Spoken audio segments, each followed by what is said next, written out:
you take my breath away. You are the only one, only love for me. I wanna take you home. That you are the unique for you. And tell me your favorite songs, babe. I sing it for you.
Well, well, well.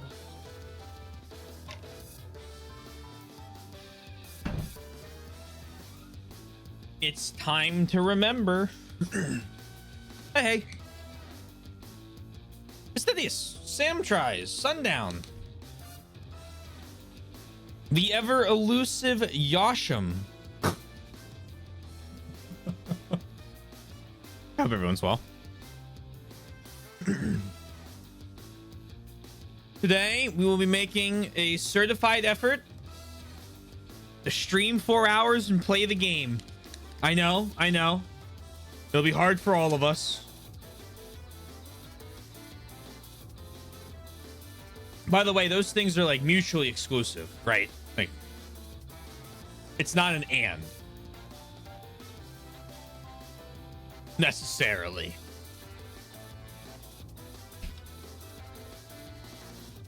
Sadly, Yoshi's death warrant has already been signed. No, we haven't. We've had it mocked up, but no signatures have been put on it yet, okay?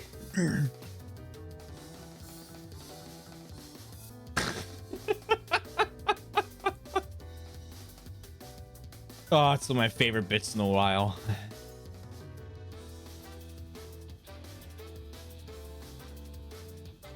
Let's get this up. Twink, hi, hope you're doing well as well.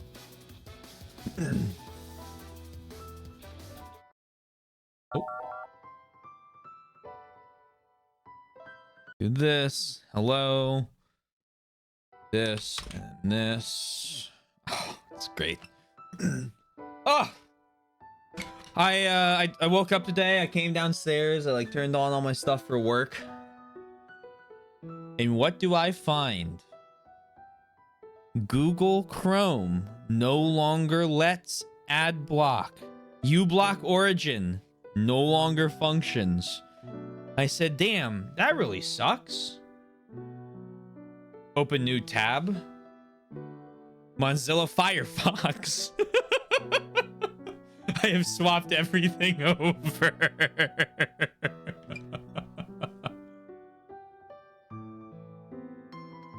Now my header at the top is an anime girl with a sniper rifle. Because you can customize that, I guess. It was great. It was so easy. They really... You should learn about ad blocks. Unfortunately, the ones on Twitch, the one I have found on Twitch, there are others that you might be able to ask around about, but the ones I found on Twitch, if you use, Twitch can recognize that you're using them and will throw like text up on screen every once in a while that you have to continue out of advertising their Twitch Turbo, which, like, all right, fair enough, but you're annoying. YouTube, though, Christ. I won't watch YouTube without ad block.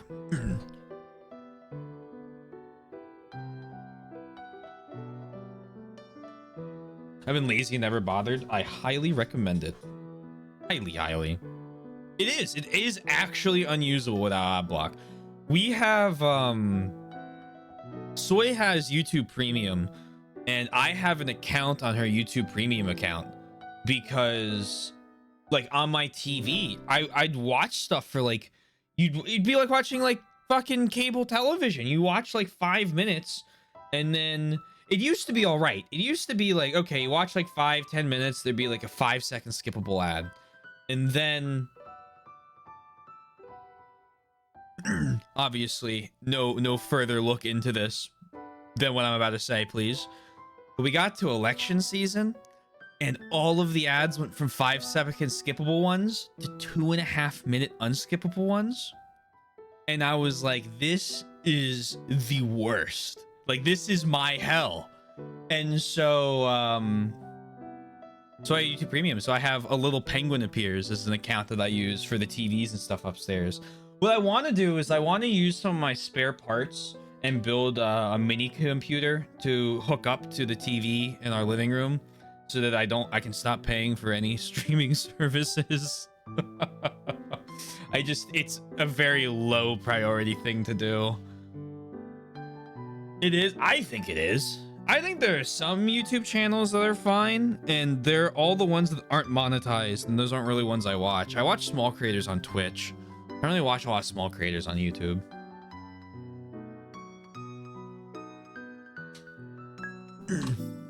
YouTube's where I watch like fucking Germavods.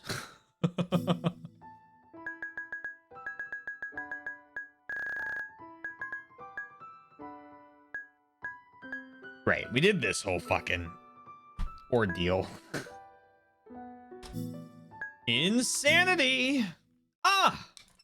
Before I knew it, everything around me has changed. The smell that enters my nostrils, the feeling of the air touching my skin, the temperature, everything has changed. Have I written this one down? I have. Insanity, correct? I'm on a bed in the shelter cabin. I'm lying down and staring at the ceiling. I've transferred into Fuyukawa Kokoro's body. God damn, what an awful timing. Is Kokoro all right? She's transferred right in front of a crazed killer. And just as I was falling, too. I cursed my own worthlessness. I'm sorry, Kokoro. Please, please be safe. Don't let him get you. Don't die. Please survive. I pray fervently, closing my eyes. I do the only thing I can. I continue to wait until I return to Sphia. I'm desperate. If Kokoro dies because of me, just the thought makes my chest ache unbearably. I take off her wristwatch and check the time. Present time, 6:45 p.m. In 33 minutes, I can go back. And when I do, I can save her. Assuming that she's even still alive. It's the longest 33 minutes I've ever experienced. I'm unable to contain myself. I have to do something. It dawns on me. I reach into my pocket. I take out the voice recorder. What I can do now is leave a message for her. I had to explain what's going on so that she'll understand everything when she safely returns. I push the record button. Kokoro, たった今、俺はスフィアで襲われた。襲われた直後にここへ飛んできたんだ。Need to turn the volume down slightly. Oh, no. Oh, God. Oh, my God. That could have been really bad. 頼む。どうか無事でいてくれ。くそ。手出しできないのが歯がゆい。I think I've seen this one before. 俺のために君の人格が死ぬなんてことがあったら、どうやって詫びりゃいいんだよ。腕の一本ぐらいはなくなったっていい。Oh, yeah. どうか無事でいてくれ。I speak with a tone so desperate it almost sounds like I'm coughing up blood. I hit the stop button and jam the voice recorder back into my pocket. I close my eyes, stay still, and wait for the time to arrive. I think that Yomagi and Yuni try to talk to me as I wait, but I can't even hear them. I'm begging you, please be alright, Kokoro. That's all I can think about. Finally, 33 minutes have passed.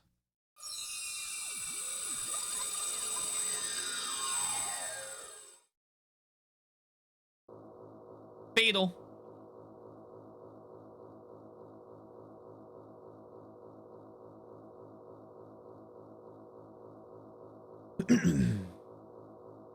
Scenery shifts before my eyes. I'm transferred to Sphia. I'm still in the basement storeroom. I'm standing right in the middle of it. My body is still safe. Kokoro somehow managed to escape. I don't feel any pain in particular. I feel something cold for some reason, but I don't seem to be injured anywhere. Thank you, Kokoro. No words can possibly express just how grateful I am to you. I can't even imagine how I can begin to thank her for this. At any rate, I'm so glad it's over. My tension disappears all at once. Eventually, my focus shifts from my inner musings to my current surroundings. I look down at my body. Strange. Something strange. What is it? That's right. My left hand. My left hand is gripping some foreign object. Something cold. Hard. I slowly shift my gaze to my left hand. I bet it's a knife. Oh, yep, that's looking like a knife. I don't remember stabbing anyone in Kokoro's route. I'm grasping a knife. It's the switchblade Enomoto pulled out earlier. It's covered in blood. I stare absently at the knife. What does it mean? What does it mean? What does it mean? What does it mean? What's it mean? What's it mean? What's it mean? Managing to calm my panicked mind, I take stock of my surroundings. Enomoto is lying face down on the floor. He isn't moving.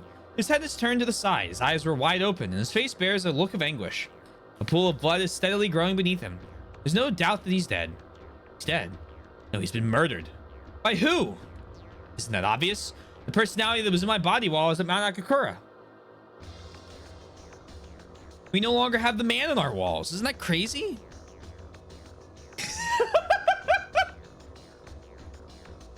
I just finished the VOD. I never want to hear the word quantum ever again. Hey, Mr. Zoram, I hope you're well. You don't like quantum teleportation? Kokoro. I bet there's a third body that's a third person that's stealing some of these memories. Kokoro's the one that killed him? No, I think there's a third. I think there's a third. Kokoro. But Enomoto was about to kill Kokoro as well. It was legitimate self-defense. Unavoidable. That's right. She had no other choice. She's innocent. She's not at fault here. That's what I want to believe. I return my eyes to Enomoto's corpse. Looking closely, there are countless stab wounds on his body, which means that the knife had been thrust into him over and over again. Hey, even in self-defense, there's no need to go that far. From those stab wounds, I sense not an attempt to evade danger, but a clear intent to kill. But why? Is the woman known as Fuyakawa Kokoro really this kind of person? I don't know. Kokoro, my partner. I feel just a little scared of her. Just as I'm thinking about that in a daze, something crosses in front of me. Eh? I'm too slow to notice it. Whoever just entered has suddenly stolen the knife out of my left hand. Who's there? I frantically look around. Hello. Wait until you hear about non-locality. I've taken the burden. That is a quantum joke. Well, it's just the thing, but it feels like a joke. A lot of quantum stuff feels like that.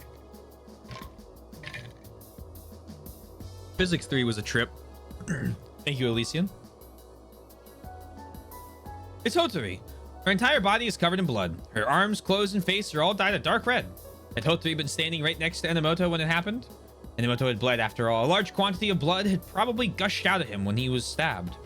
In other words, she'd been showered with Enomoto's blood. That's probably how it was. I'm doing my part. Hotori, who snatched the knife away from me, holds it in both hands and plays it like a favorite toy. What? An eerie smile forms on Hotori's face. The remnants of Enomoto's blood drip from the knife and onto her hands. Oh, Hotori won't listen to me. She lifts the knife high on outstretched hands as though offering up an object of worship. The blood. The blood is dripping. Drip, drip, onto the floor, staining the concrete floor, marking it with crimson circles. Her actions are extremely unsettling. Hotori slowly lowers the knife. Nanda.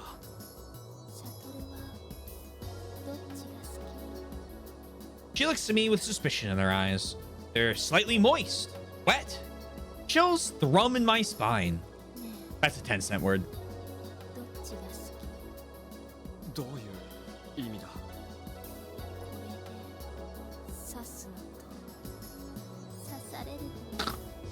I'll be honest. Given these two choices, I feel like one is a clear winner.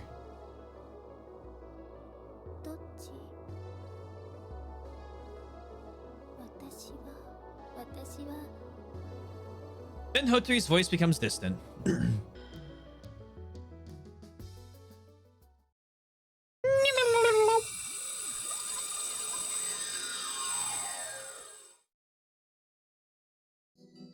Disclose.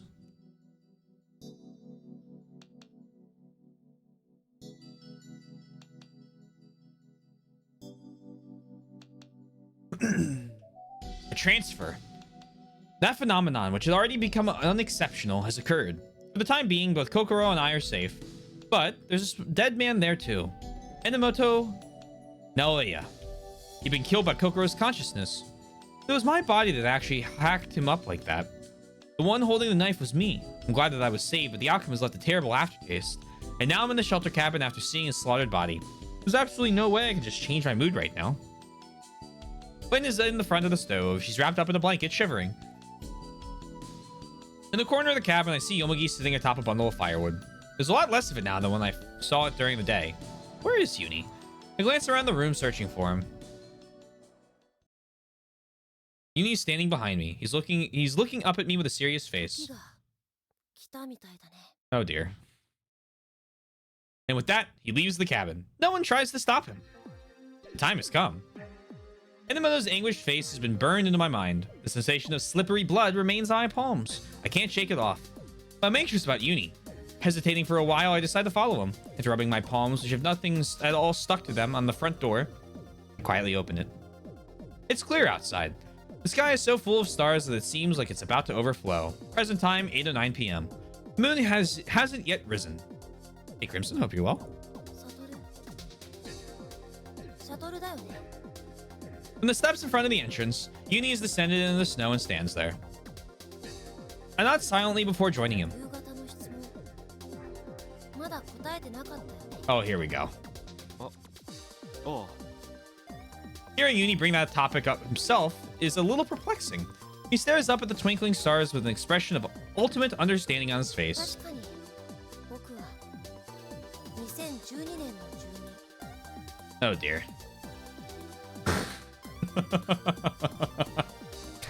Were you outside of it and then walked into the zone and then the other uni or something? Now they're gonna meet and create a time paradox? あれ驚かないの？ No, that makes a lot. It's way easier to do this now that I know we're just teleporting everything. ああ予想してたことだったからな。じゃあこう言ったら驚くかな。僕は一度も転移なんてしてない。 Okay, now I'm confused. 僕らはって言った方がいいかもね。僕とスフィアにいる僕。 Oh dear. 僕らは悟や心と同じように転移を繰り返してるわけじゃないんだ。でも一度だけは入れ替わったんだろ。 Smart guy thinks he has it all figured out. Are you referring to Satoru or me?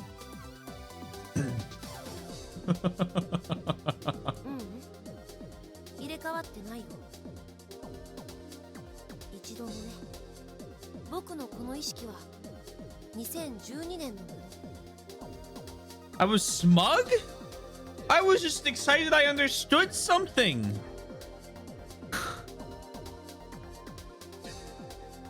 I do look like Satoru with glasses, so yes. I'll take that. I assume that's a compliment.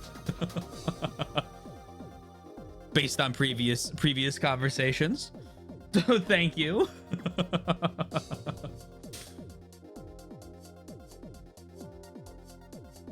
The goddess of hands is good taste. A deep philosophical question? Oh dear. Am I changing places with Satoru in the game? そして僕のこの肉体も1年後の未来のものなんだ。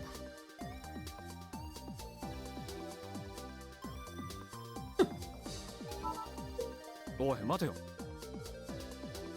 じゃあなんで未来のお前がこんなところに。サトル？雪触ってみて。雪？ As he told me to, I bend down and touch the surface of the snow. Smooth, powdery flakes. As if it had only fallen moments before. この避難小屋の周りはね、ついさっきまで雪が降ってたんだ。それもすごい大雪。吹雪。 Now that he mentions it, I finally remember something. Enomoto's words. 君たちは人格交換、人格が転移をしているんじゃない。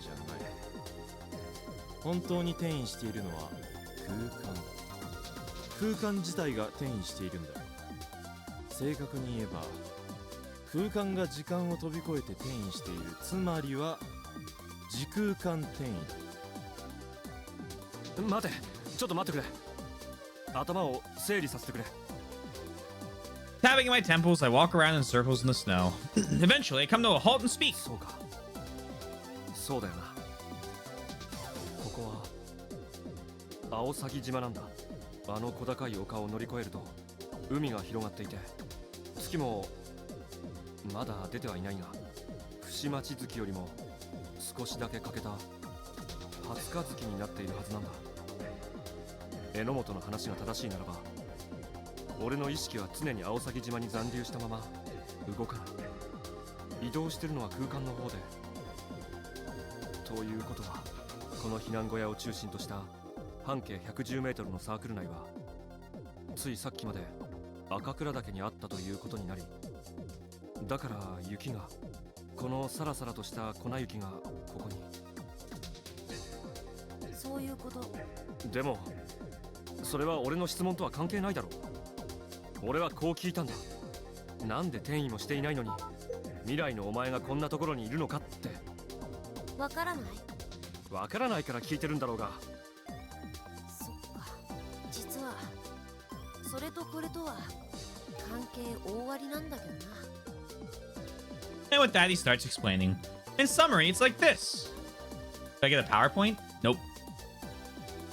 It was an extremely simple solution, depending on how you thought about it. First of all, until now, I had thought that the very first transfer occurred on January 11th, between 8 and 9 p.m. But it seems like that wasn't actually the case. Before that, just once, one complete cycle of the space-time transfer had occurred. It was a little before 5 p.m. on the 11th. At the time, there wasn't anyone inside the Mount Akakura shelter cabin. Yomugi, Lin, and Kokoro hadn't reached it yet. In that situation, a space-time transfer occurred. The Sophia of 2012 had jumped back to the Mount Akakura of 1 year ago, and the Mount Akakura of 2011 jumped ahead to the Aosagi Island of 1 year later. At the time, the Uni of the year 2012, the Uni standing in front of me, was on the coast of Aosagi Island. He knew that the transfer was going to happen beforehand, entered the shelter cabin alone, and was transported. In the meantime, what was happening at Mount Akakura 1 year ago? The crash of Flight 18 occurred after 4 p.m. The Uni of the Uni of the year 2011, Sophia's Uni, had been thrown out into the snowfield and was wandering alone in the storm. And shortly before 5 p.m., he wandered into the Mount Akakura circle.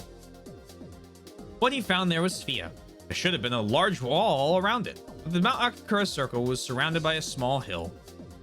The top of the hill and the top of the wall were about the same height. As a result, Uni had tumbled down the wall. Through the whirling snow, he saw a white-walled structure in the distance.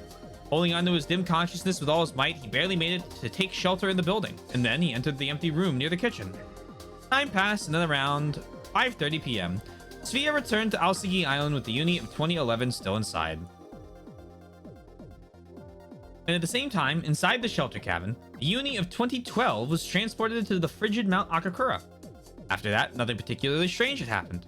The two Unis, with their original consciousnesses still in their bodies, had ridden across on the boat known as Space. That's what he meant by never having transferred even once. Although, more accurately, he had never dissociated from his consciousness even once. In truth, he had traveled back and forth with that space, transferred between 2011 and 2012. So you lied to me.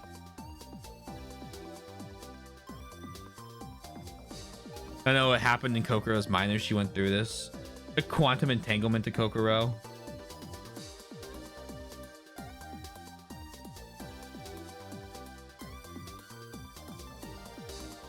So we're teleporting? Yeah, Enomoto would keep trying to explain why it's not just teleporting, and she would just go, so we're teleporting? But like, more like, so we're teleporting? What's teleporting? Where's the teleporting tip to help me?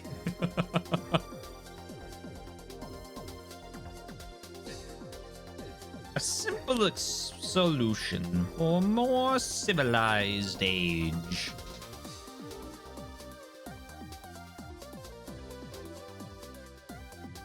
She wouldn't be entirely wrong. True? True? The newspaper. Why did the newspaper from the future exist inside the shelter cabin? You need the answer to that as well. When he entered the shelter cabin, the Uni of the year 2012 brought along a newspaper dated July 4th with him.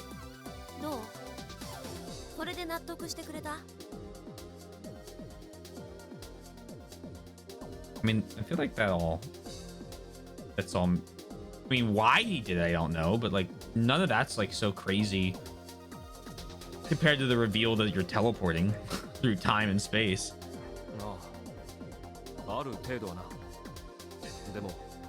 That'll make sense. I guess that part that he just explained. Because I gotta clarify now, because otherwise everyone's gonna comment on how I thought everything else made sense.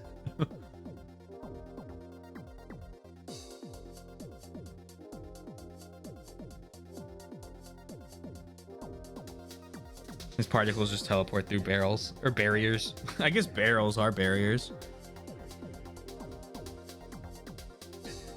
Still straight to me. I don't get it. Why'd you tilt the x-axis?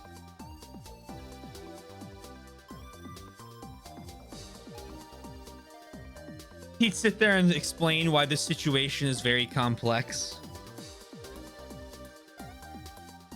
何？どうしてお前はそんなにもスフィアのことに詳しいんだ？あれ？まだ気づいてなかったの？今ここにいる僕は1月17日に救助隊によって発見された僕なんだよ。雪崩に巻き込まれずに済んだ僕。それは知ってるよ。その時から1年の時を経てお前はアオサギ島の海岸に、そして2012年1月11日の午後5時前の時空間転移が発生し、お前はアオサギ島に飛ばされてきた避難小屋の中へと。あれ、なんか変だぞ。もしこのまま行けば今ここにいるユニはまたしても1月17日に救助隊によって発見され、これじゃあ堂々巡りじゃないか。無限ループにはまっちまう。ヒント教えてあげよっか。 An infinite loop. 僕はスフィアで起きた全ての出来事を知ってるんだ。11日から17日まで、その7日間に起きた全部のことをね。つまり未来にいる僕は過去の僕ってこと。どういうことだ？ Uni only laughs softly and won't answer. I'm not sure where he got it, but he's holding a single feather in the palm of his hand. It's a small white feather, soft as down. Oh, day 5. Have an existential crisis. Would they all freak out at each other and then try and kill each other? We just like skip a whole bunch of things, I feel like.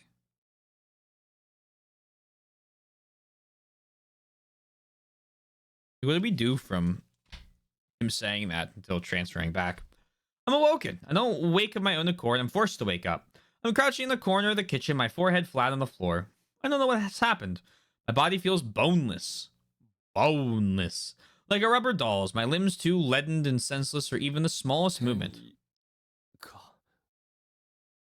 It would seem my body and consciousness returned while I was sleeping. Kokoro had woken up in Sphia within the past 33 minutes, and then what happened after that? Why does my body feel so heavy? また誰かに俺は。 For the time being, I want to take a look around. I attempt to coax some response from my limbs so I can get up. My legs are unsteady, and I sway dangerously as I try to stand and fail.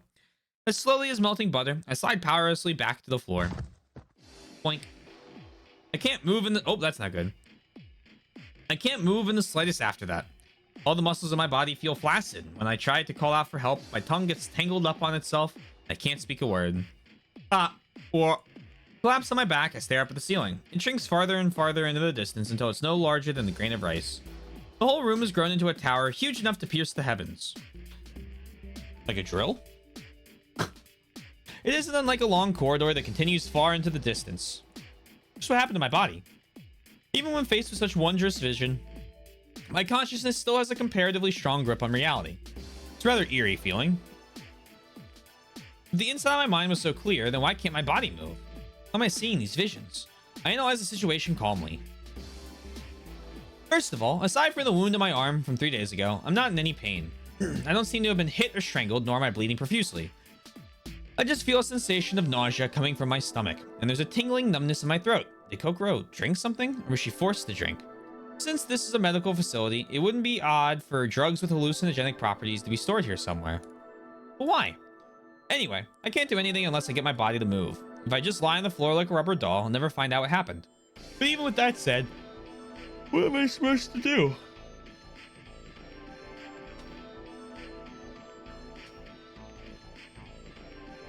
Do I think Satoru is super into Evangelion?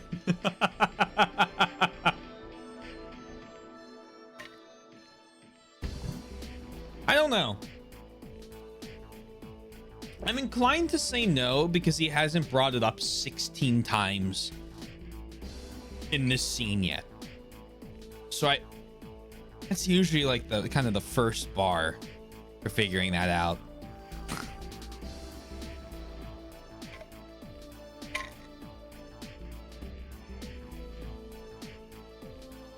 You make a good point. Thank you. Thank you. I've known people.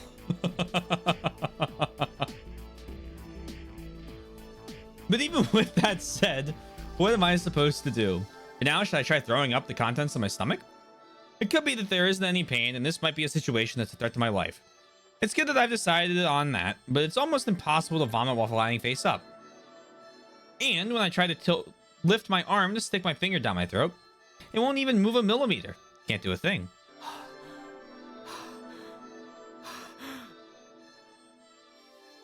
Nothing happens except for my breathing getting rougher. My mouth is full of saliva, probably because my throat muscles are paralyzed. I can't swallow or spit it out. It overflows from the corner of my mouth and runs down my cheek. I must look so pathetic right now. At the thought, a warm tear falls from the corner of my eye. It isn't a tear of frustration. It's just this physiological phenomenon. For the past few minutes, from my transfer until now, I have yet to blink even once. That sucks. A beam of light pierces my eyeballs, a dazzling glare. The light shines in intense colors, and iridescent rings spin and burst like fireworks. Oh, we're tripping. The sparks turn and the particles appear white. Fluffy snow comes fluttering down. The endless corridor stretching above me begins a shaking, swaying dance. The swarm of white flakes split into 3 whirling spirals and disappear. From there, 3 snow fairies appear. The tiny fairies flap their wings slowly and gracefully like mayflies. They wear no clothes, and a red mark is visible on their inner thighs. They begin to perform the immature act that couples do with almost comical gestures. A sour stench fills the air like it's sticking to me. I see a series of wondrous scenes paraded before me. A panoply of chaos, which, while grotesque, holds a mysterious radiance within. Thoroughly enchanted, I forget myself. I feel an ecstasy gradually gnawing at me from the intense beauty with its rotten smell. And still the ceiling soars on, farther and farther. No, it might not be that the ceiling is getting any farther away, but me instead. My melting body is swallowed up by the floor, sinking into infinitely deep chaos, slowly sinking, until I'm subsumed. The Emperor protects. Let's just trip out. Let us have our trip. Antidote. ありがとう。おかげでだいぶ楽になったよ。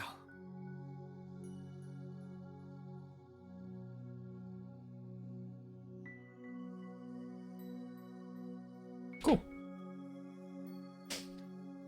After a long coma, I finally become able to move and came to the living area. With my hand on the wall for support, I feel like an old man. 強がってるの。こんな時にまで英雄気取りなの。 Utsumi's words sting. She probably still holds a grudge against me. But even so, when I collapsed in the kitchen this morning, she was the one who carried me back to my room. She was the one who had given me the antidote to neutralize the effect of the drug. The antidote had supposedly been stored deep inside the dark little room where Enomoto had hidden. Of course, this isn't first-hand information. Utsumi told me all of this just before. At any rate, she hadn't abandoned me. I was completely defenseless while I was out, but she didn't use that opportunity to attack me. And on top of all that, she's nursing me back to health. I can't understand Utsumi's true intentions. Leaning against the window, I let out a sigh. I take my wristwatch from my pocket. The current time is around 2 p.m. あの物質が体内から消え去るまでには最低でも12時間はかかるわ。 Utsumi continues, standing in front of me. あなたがキッチンに倒れてたのは午前8時。今は2時だ。2時5分過ぎ。じゃあまだ6時間しか経ってないことになるわね。そうだな。おとなしく寝てたらどうなの？子守歌歌ってくれるか。バカみたい。 Hey! それもどうせ冗談が言えるぐらいに回復したっていう意味でのアピールでしょ。いや、本気だけど。Oh! 無理しないでよ。無理なんかしてないさ。そんなに顔が歪んでるのに。元からじゃないか。じゃあ握ってみて。 She said the line! Not the game name though, so we don't close out the no ending screen. Saying that, she extends an arm out to me. I place my hand over hers. 握ってって言ってるの。それは触れてるだけでしょ。 Even if she says that, there's nothing I can do. My fingertips won't do as I tell them. I can barely curl up my hands も slightly. っと強く。 I'm in no condition to be making such fine adjustments. That's right. As Utsumi said, I'm just acting tough. Every muscle in my body is relaxed, as though they've been transformed into jelly or yogurt.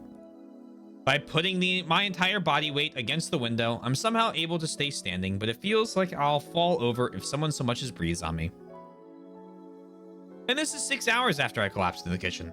Thankfully, I'm not seeing any more of those weird visions, but the sensation of limpness これ remains. は和解の握手と考えてもいいのかな。ごまかさないでよ。握れないなら握れないって素直に言えばいいじゃない。 Do you feel Remember11 now, Satoru? Cut. Throw up title screen. Yeah, just no credits. Throw title screen. I stay silent. What is Utsumi thinking right now? I try to sense her thoughts through the warmth of her palm. Is she still harboring murderous thoughts towards Hotori? That very same Hotori is now sitting on one of the dining area chairs, chatting with Uni. I can't make out their conversation from here, but I can see them well enough. Hotori and Uni, of course, are both safe. The anniversary of Junichi-kun's death, the 14th, has already passed. But that doesn't mean that Utsumi's grudge has completely gone away. Despite that, it looks as though Utsumi didn't lay a hand on Hotori even though I was unable to move. Why? I have no idea what Utsumi is thinking. However, it looks as though she feels the same. あなたが何を考えてるのか。 She shakes her head as though flustered and gently releases my hand. 心に薬を飲ませたのは誰なんだ。 I ask as I clumsily rub my numb arms. 知らないわよ。見てたわけじゃないもの。自分で飲んだんじゃないの？心が。キッチンの床に空き瓶が転がってたの。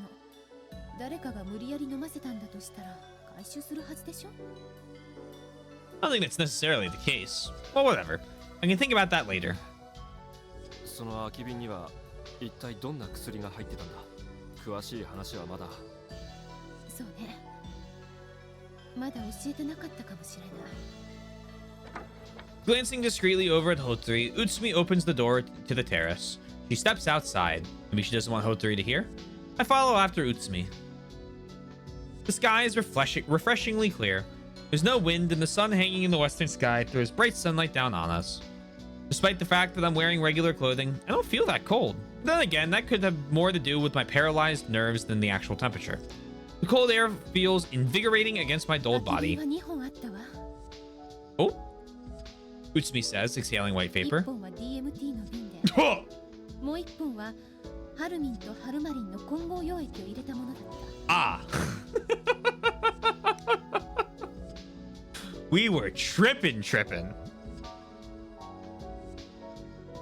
聞いたことある？ DMT って。いや、 DMT ジメチルトリプタミン。幻覚誘発物質の中でも最も強力な部類に属する薬品。ハルミンとハルマリンの方はこっちは多分あなたも聞き覚えがあるはずよ。魔を阻害剤のことだから。魔を阻害剤ってあのネズミが口にした。そう、ネズミの死因となった物質。 Utsumi says it like it's nothing. I can't hide how upset I am. Inside my head, I can still see the rat writhing in anguish on the dining area floor. Why did Kokoro, in my body, take such a dangerous 通 drug? 常 DMT は単体で摂取しても幻覚作用を及ぼさないものなの。人体にあるモノアミン酸化酵素が DMT の有効成分を破壊してしまうから。 Oh, I'm learning about DMT today. A little spiral when I saw DMT. I actually modeled the damn thing with my organic modeling kit to try to glean some meaning. I mean, I guess I don't know how the molecule would look.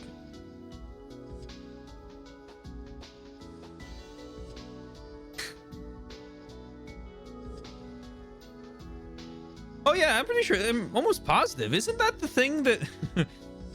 Oh god, is that the one that Joe Rogan always talks about taking?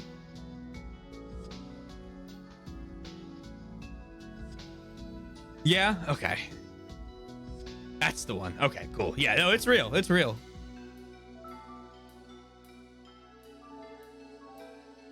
ちょうどチラミンを分解するのと同じようにね。けれどハルミンやハルマリンと併用した場合は別。マオ阻害剤がモノアミン酸化酵素の働きを抑制することによって DMT の代謝は阻止される。 I don't do DMT.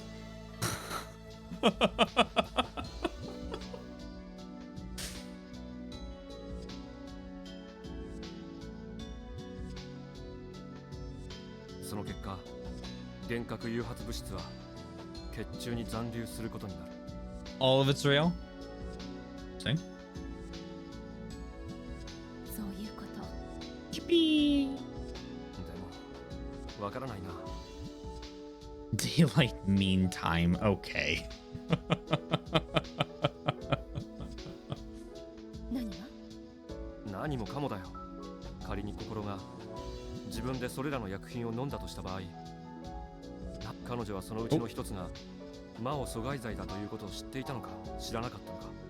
She didn't know about any of the Mao inhibitor like crap. Like you never told her. You just told her don't eat anything. 知っていたとしても And then she eats その something 危 at one 険性 point. まで正確に把握していたのかどうか。それからああ、悪い。こんなことをあんたに言ってもしょうがないよな。そうとも限らないけど、 Oh? 私さっきは自分で飲んだんじゃないなんて言っちゃったけど、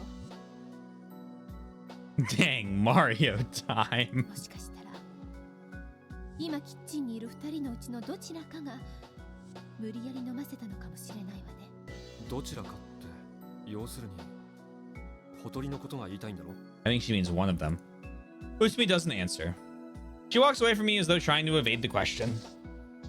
Quietly bending down, she dips her hand in the snow collected on the 繰り返す terrace. けど、あなたに迷惑をかけるつもりはないの。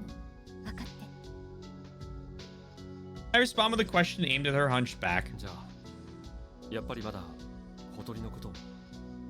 これでも止めるつもり？彼女はあなたを殺そうとしたのよ。 She removes her hand from the snow. Handing it dry, she approached me. 万が一薬を飲まそうとしたのがほとりだったとしても殺意があったかどうかはわからないだろ。殺すつもりだったなら DMT なんかいらなかったはずだ。それに2日前にあんたは言ったよな。魔を阻害剤は48時間以内に食べ物を口にしていなければ生体には無害だって。俺はこのスフィアで丸2日間以上何も食べていない。そのことはほとりも気づいてたと思うが。そうかしら。彼女は DID なのよ。人格が入れ替わっていた時のことは知りようがないわ。人格が入れ替わっていた。 Those words grabbed me. Hasn't Inabushi Keiko only showed the Hotori personality these past few days? If what Utsumi says is true, then maybe she changed to another personality while I was あな unaware. たと同じよ。俺とあなただって冬川さんになっている時の記憶はないんでしょ。考えてみて。もしも冬川さんがあなたの代わりにチラミを含有する食品を口にしていたとしたら、死んでたと。そういうことになるわね。 That's how it be, Yugi! だけど俺はこうして生きてるじゃないか。重要なのは可能性があったのかどうかよ。 This wasn't working. 密室の恋って知ってる？実害の発生を積極的に希望ないしは意図するものではないが、自分の行為により結果として実害が発生しても構わないという行為者の心理状態。明確な殺意がなかったとしても死んでも構わないという思惑はあったのかもしれない。そんな。率直に言わせてもらうけど、あなたが今生きていられるのは奇跡よ。 I mean, it could have been Uni freaking out because, like, we killed someone. I mean, he was unhinged at this point when we teleported here at the end of the week in Kokoro's route.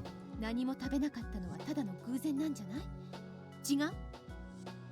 このことよく考えてみた方がいいと思うわ。Utsumi bends over again to scoop up more snow. She flings a handful away, tracing its arc with her eyes. The powdery snow drifts in the windless atmosphere like a thin 寒 cloud. くなってきたわね。戻りましょう。 Without waiting for my reply, Utsumi disappears into the building, leaving me behind. I scoop up the snow just as Utsumi had. I tried to grasp it, but just as before, my fingers are completely numb. After returning to my room, I totter over to my bed and fling myself down. DMT, the Mao inhibitor. Did Hotori make Kokoro take it? Or was it Kokoro herself? Why? What end? Willful negligence? If that was the case, then who had willfully done it? Fragments of incoherent thought flit through my head. Last night, the man calling himself Enomoto died. The idea of Enomoto being the one trying to kill me did pass through my mind.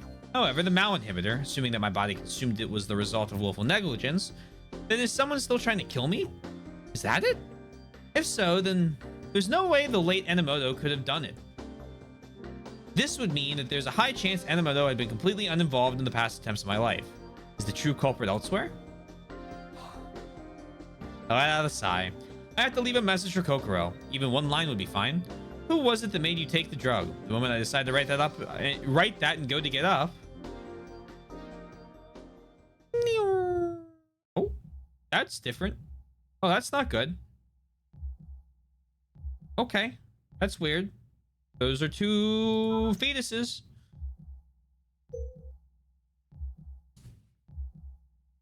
Oh yeah, it's heartbeat time. What the fuck? Bum bum. Bum bum. Bum bum. Did he get yeeted into a womb? Either he would be crushed or the woman would not be doing well. I guess unless his consciousness could just go into the baby. Death Stranding too. I am so morbidly curious what the Death Stranding storyline is, but I am not playing them before I play through all the Metal Gear games. A dense ocean current coils around me as though licking my entire body. I feel like I'm being embraced by a sea teeming with coacervate. I've had this dream before. The primordial sea. I can no longer tell where my own existence begins or ends. I feel as if this whole vast sea is myself, but also like nothing of it, my own essence is here. My surroundings are completely saturated by a dizzying red light, a rhythmic sound, and a sweet scent that feels as if it will melt. I'm drowning in this comfortable warmth.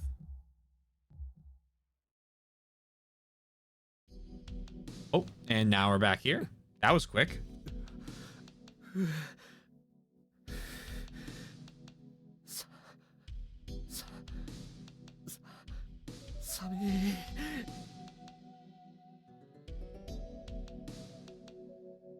I immediately feel an intense cold cutting through me. Hello, Yosh. You were watching Remember 11? I will now watch Remember 11. Must be a good night.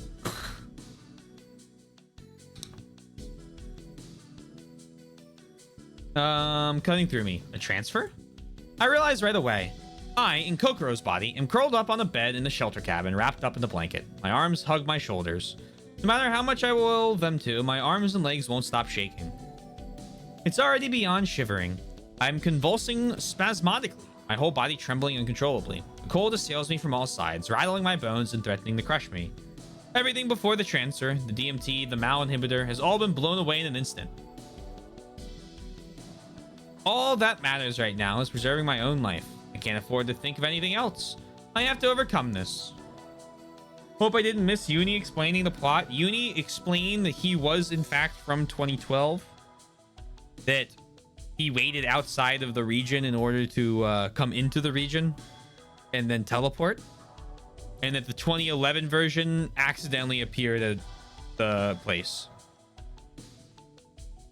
So he probably I guess he hasn't explained everything, but he's explained that. We also took DMT. How exciting.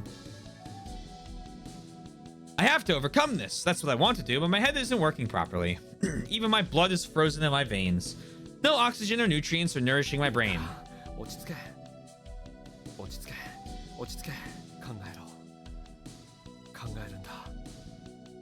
But I'm just thinking about thinking, getting nowhere. Worthless, empty thoughts whirl in my head, but I notice one thing. The reason that her brain isn't working properly isn't just because of the cold. Hunger, starvation. My body is violently craving food. I feel a hunger powerful enough to make me go insane. I'm disgusted by my own shallowness, but food is the only thing on my mind. Cold, I want to eat. Cold, I want to eat. Eat, eat, eat. I'm going to lose it for real if this keeps up. I'm in a dangerous situation, walking the thin line between reason and instinct. I hang my head and continue struggling against the unwieldy desires budding inside me. A life or death battle.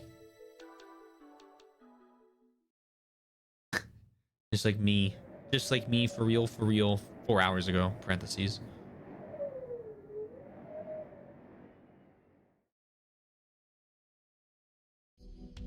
Eventually, I feel the temperature inside the cabin rise a little.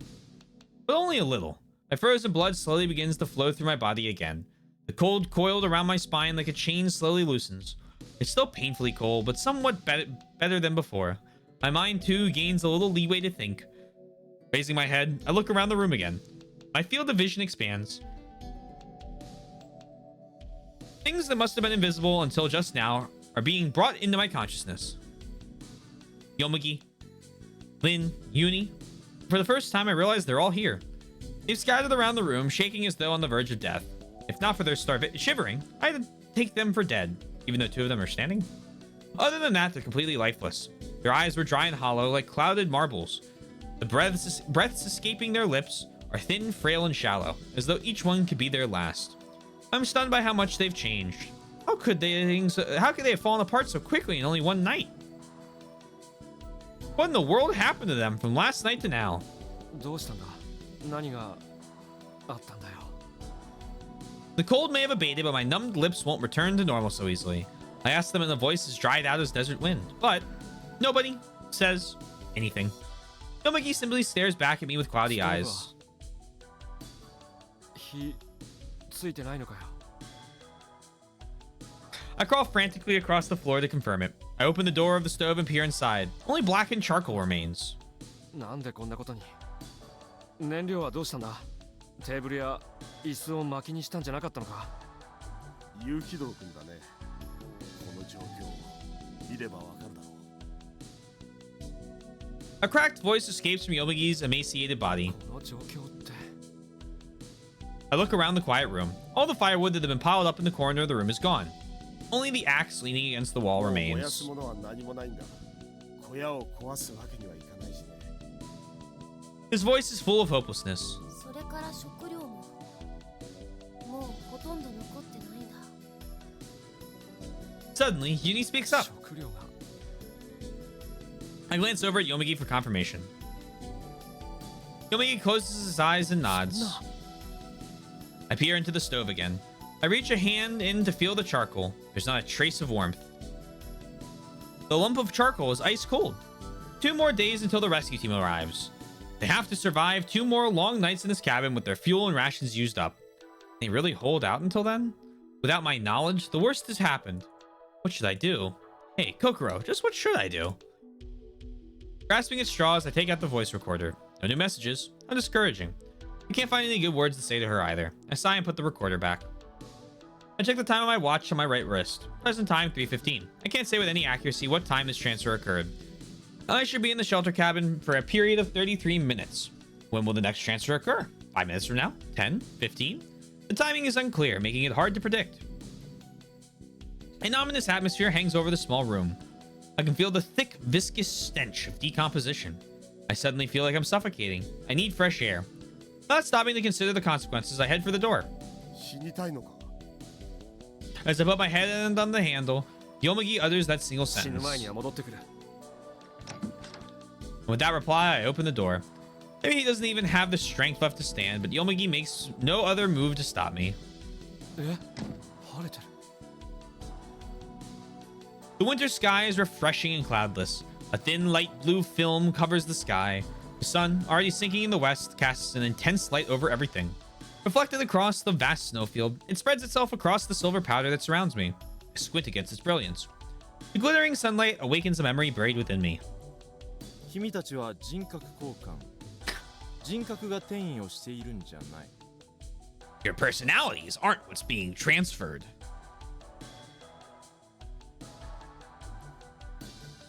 Especially the kid who secretly gets a meal each time.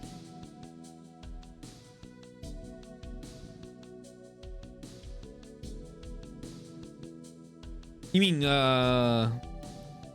Uni?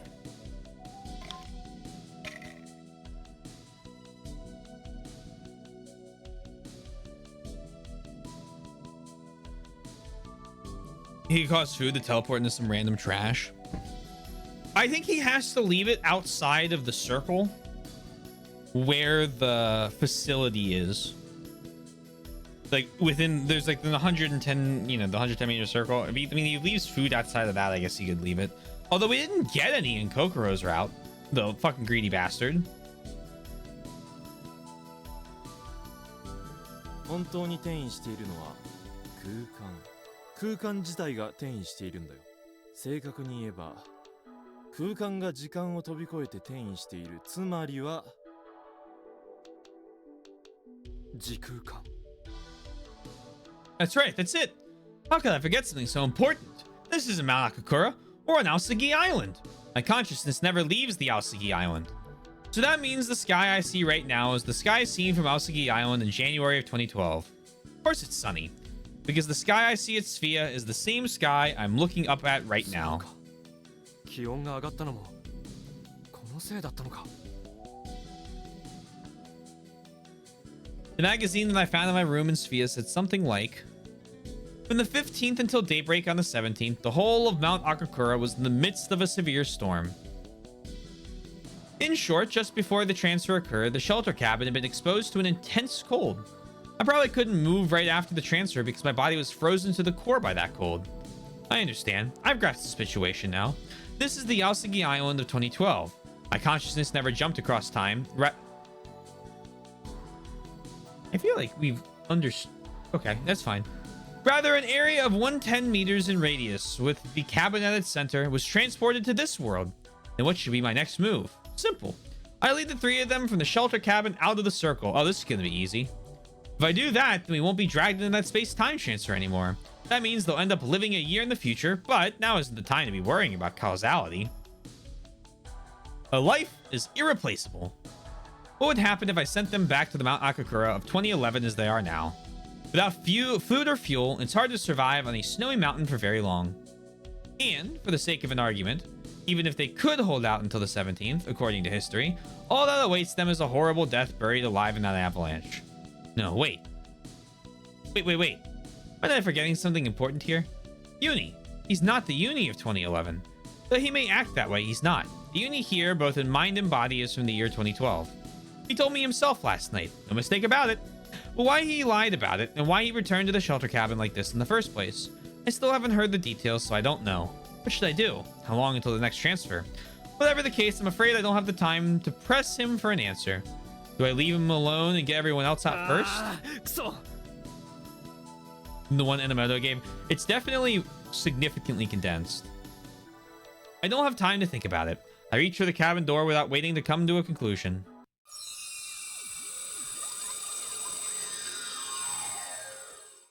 Grab the food from Sphia and sneak it to the cabin.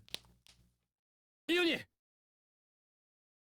see if he does. I don't think he does. I think they just, like...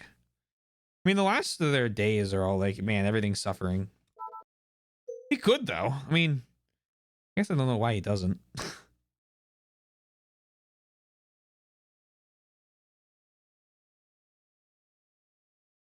Maybe, like, you know, fate. Well, yeah, and they also have the storeroom in the basement. Like, even if they're just like, oh, you know, here's like... Oh, I guess they need firewood, too. Is he going to have firewood lying around?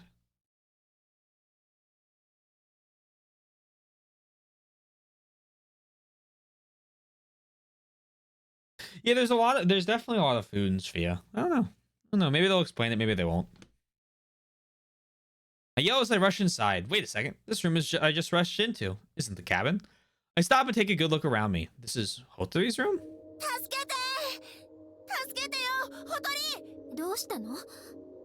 Before me are Uni and Hotori. Uni hides behind Hotori, peeking out from behind her back.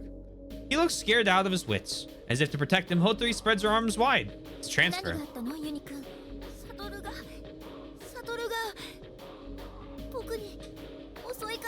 して。 Satoru? 待ってくれユリン。 I hurriedly 何 interject. があったのか知らないが、それは俺じゃない。俺のしたことじゃないんだ。おそらく心がお前に何か。そんなことどうでもいいんだよ。心だってお前の中の一部じゃないか。もう僕のことはほっといてよ。追いかけてこないで。ユニ。なるほどね。なんとなく事情は分かったよ。 Hotori extends her right arm. She points her index finger at the door, and her next words are, 出てってサトル。 her cold tone leaves no room for debate. 言い訳なんてしないで。何も聞きたくない。この子がどうして怯えてるのかわ。 I don't. How could I? I didn't mean to skip that ending. I didn't do anything. Would it be useless to object now? I should leave for the time being.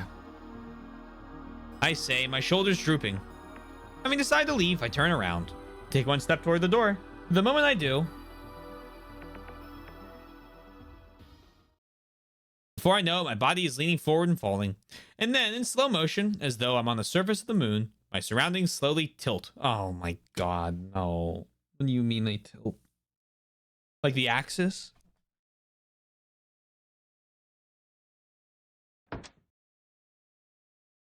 My face slams against the handle. It sinks into my cheek. My body bends inward like a sheet of plastic. And from that position, my face slides slowly and agonizingly down the surface of the door. I hit the floor with a thud. Immediately after that, all movement stops. The next thing I know, I'm lying next to the door. My cheekbones and teeth hurt like hell, but I feel more surprised than pain. Why am I unable to support my staggering body? Alright, Satoru. Why didn't I throw out my arms by reflex to protect myself? I know what it meant. I think it's funny. It's a joke. Haha, laugh. 何やってるの？ Her scornful voice trails me. Really, what the hell am I doing? It takes some time for me to remember. I'm always confused after a transfer. I can barely keep up with the rapidly changing situation. Right, I forgot. My body is still being racked by DMT. Yeah, I'm sure that's what it is.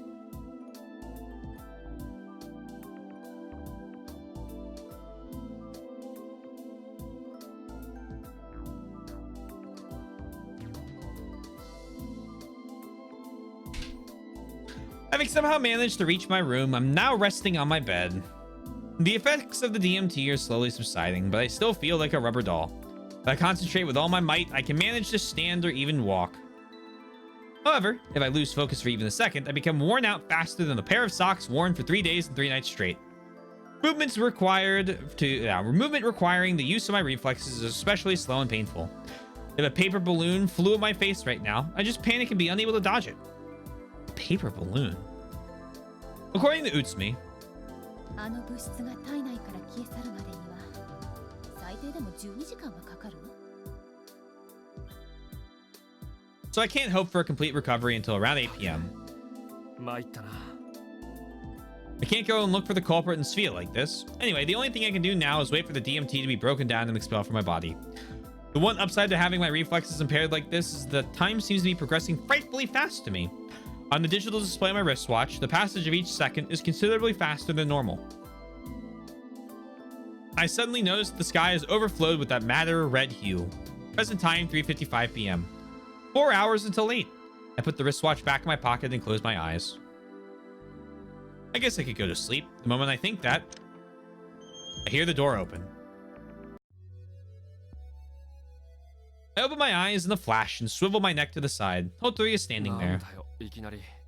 ユニはどうしたんだ。 I move to get up as I speak. I end up making a strange wriggling movement, like an avant-garde ballet dancer nearly dying. I manage to right myself and settle back down on the bed. I bend forward and lace my fingers together. Amused at my pathetic condition, Hotori laughs. She wears a complex smile of neither scorn nor pity.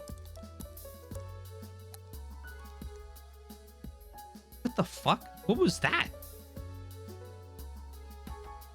What's that weird sound she's making?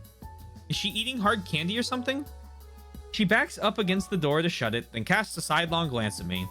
She seems to be holding something behind her back. I can faintly see the edges of something like a magazine sticking out from behind her. なんで黙ってるんだ。別に別にって。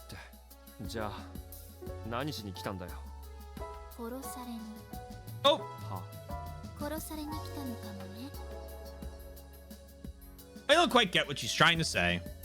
I knit my brows together as I look at her, trying to figure her out. 私のことも殺したいんでしょ。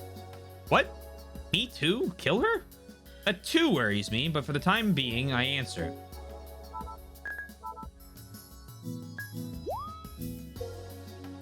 First save tonight.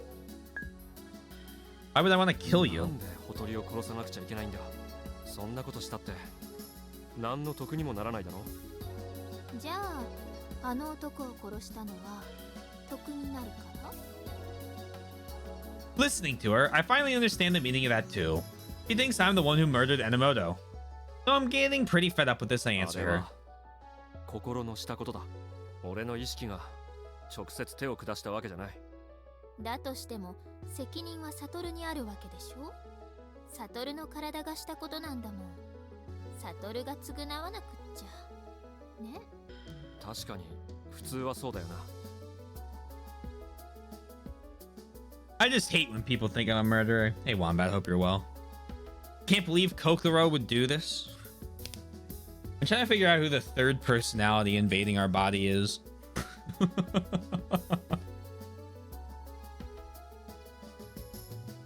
Can't wait to learn about the 2013 plot. What third personality? Well, I mean, our body obviously stabbed Enomoto, and I don't remember stabbing him as Kokoro. So, somebody stabbed him.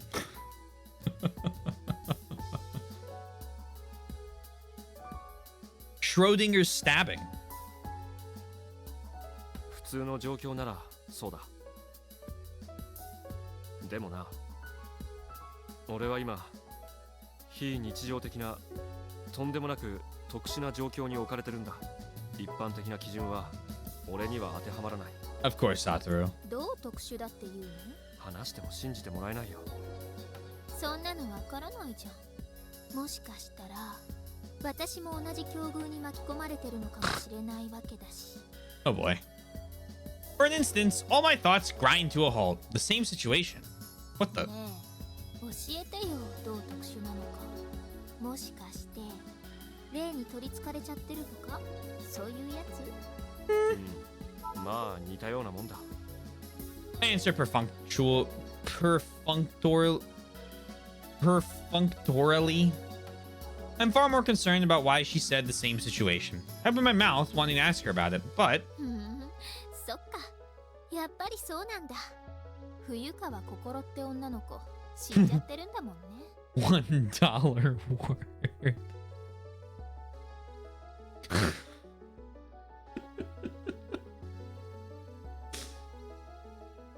The woman called Fuyakawa Kokoro is dead, right?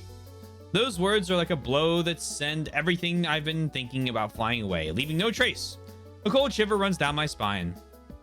I hold my breath and let out a raspy voice. どうしてそんなこと。これだよ。 She tosses me the thing she had behind her back. It hits my shoulder and falls to the ground with a thud. I can neither catch nor dodge it. With my body like this, even picking it up is a difficult task, but there's no need to waste my strength. What's fallen to the floor is, as I suspected, a magazine. On the front cover is the printed heading Current Events Weekly, July 21st なん issue. でお前が。見つけたの。マットレスの下に隠してあるの。人の部屋勝手に漁んなよ。いけなかった？当たり前だろ。ってことはメモ用紙に書いてあったことも読んじゃまずかったのかな。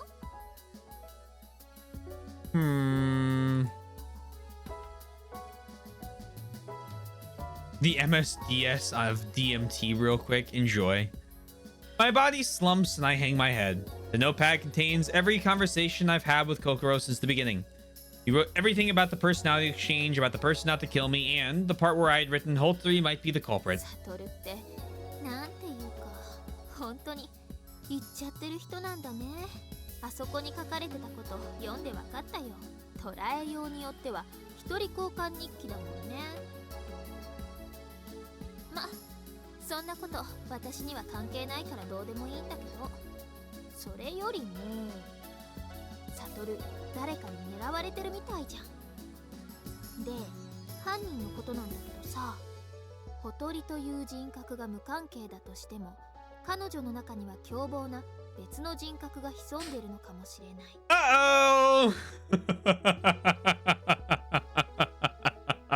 可能性は高いと言えるだろうなんてことが書いてあったりしたけど、でもね、私は全く関係ないから。サトルなんか殺しても何の得にもならないしでしょ。だけどお前は昨べ刺すのと刺されるのどっちが好きって。そんなこと真に受けちゃってるの？あんなのただの冗談に決ま Oh, ってる just じ a ゃん。 little joke. A little haha, a little funny それと funny. も何？サトルは本気で私が犯人だってそう思ってるわけ？ It's just a prank, bro.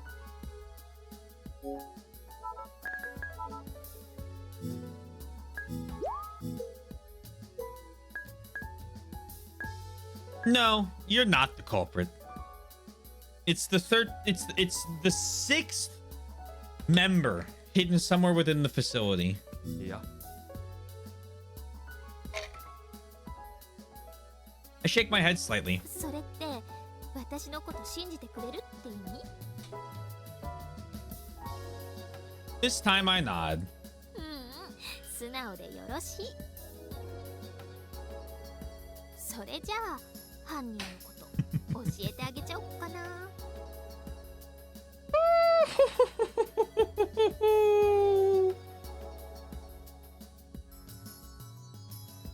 え？私心当たりがあるんだよね。真犯人は誰なのかなんとなく分かっちゃったんだ。 I brush the bridge of my nose with a fingertip. I look into Hotori's eyes. I choose my next words それ carefully. は誰なんだ？ That was a long ass pause. Hotori points straight at me and declares it. あなた。 Oh, my heart stops. I'm so dumbfounded that I forget to breathe. My field of vision begins to distort. 何言ってんだよお前。 It's a clone. It's a clone of me trying to kill me.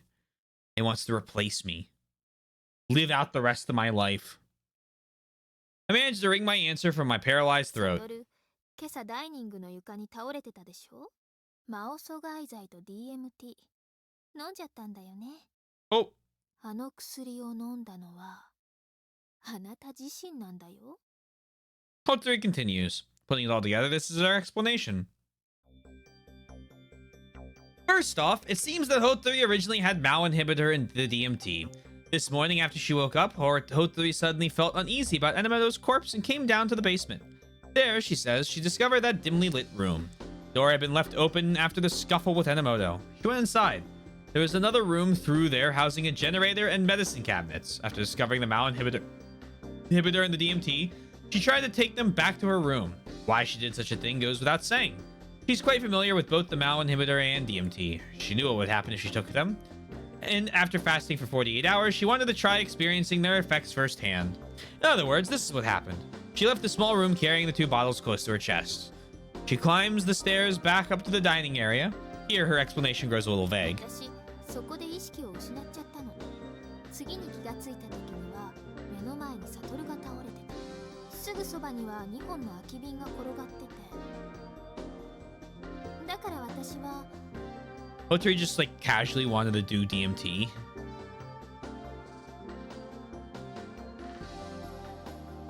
Assumed I had taken the drugs, it seems. Immediately after, Utsumi came out of her room and Hotori promptly ran away, she says. If Utsumi had found out she had stolen the drugs, things could have gotten ugly. Actually specifically mentions Mao inhibitors.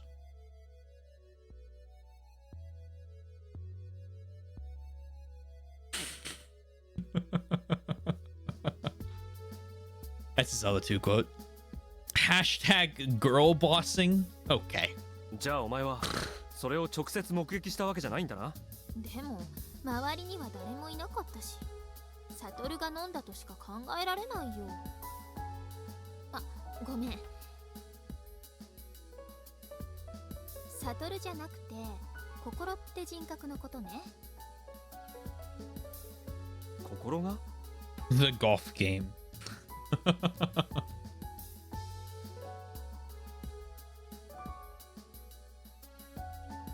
I asked it almost as already flexed, but I already anticipated it. If Hotari is right, then of course it was the other personality, Kokoro, who だ drank から it. 多分他の犯行も全部心って人格がやったんじゃないかなって。 No, you're wrong. That's wrong. I think that immediately. In the bathtub incident, sure, Kokoro might have thrown herself in. What about the clock tower? That was before any space-time transfers had occurred. Furthermore, my left arm, that can't be explained either. I resolve myself and ask Hotari about it. She answers readily. 小行為だったんじゃない？悟ってこう言っちゃなんだけど、悟の中にはそういう衝動があるんじゃないのかな。だから自分で自分の左腕をバッサリと。ああ、ごめん、また間違えちゃった。悟じゃなくて心がってことね。My left arm. That's right, the wound is on my left arm, but Kokoro's left-handed. Her doing it herself doesn't add up. As I lose myself in my thoughts, Hotari それ continues. からバスタブのこと。悟、湯船の中で溺れてたんでしょ？ And we heard the door open and close. もしかしたら心の人格の中には自殺願望みたいなものがあるんじゃないのかな。自傷と自殺。とにかく自分自身に対する破壊衝動、破滅衝動みたいなものが悟の中にはあって。Sfida, the golf game. Golfing was a lot of fun. I've learned from my MSDS reading journey that you should specifically not do anything Utsumi did when treating a DMT ingestion.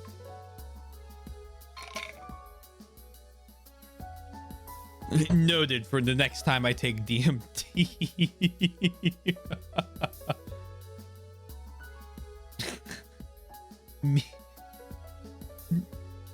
Me when I get stabbed by the isopod. I don't think I know what game that. Oh, that's Elden Ring. じゃない、心の中にはあって。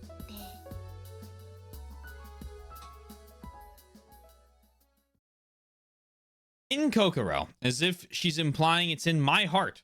Or maybe that's exactly what it is. The real criminal isn't Kokoro, but my mind. My mind is right-handed. The inside of my head is dyed white. I can tell. I can't think. When I come to my senses, Hotari is already gone. I've been left all by myself in my room.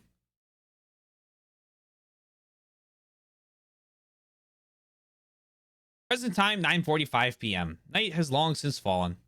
I took the DMT at 8 this morning. 12 hours have already passed. The residue of the chemical in my body has been disassembled and eliminated. My physical malaise has been subsided.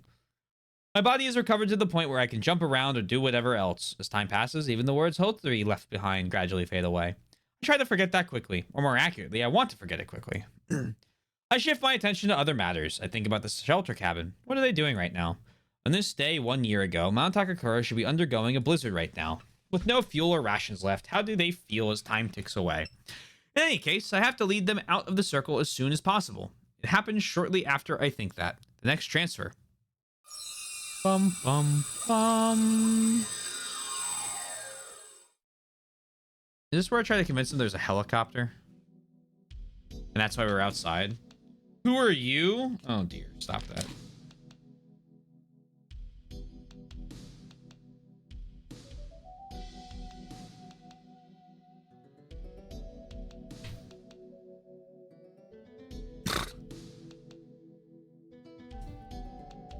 Next time I take DMT.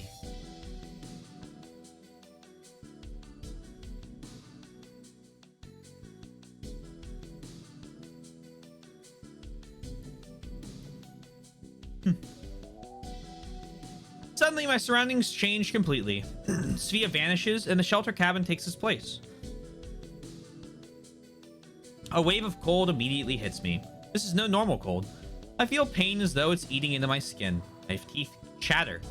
Even the air I breathe seems to freeze. No wonder, there's no firewood left. Yomagi and Lin are standing in different places, trying to bear the cold. Uni is wrapped up in a blanket on the bed together with me. The faint warmth emanating from his small body feels very reassuring. Uni is sleeping, nestled against my shoulder. I take a look around. Nobody is talking. Nobody so much as moves a muscle.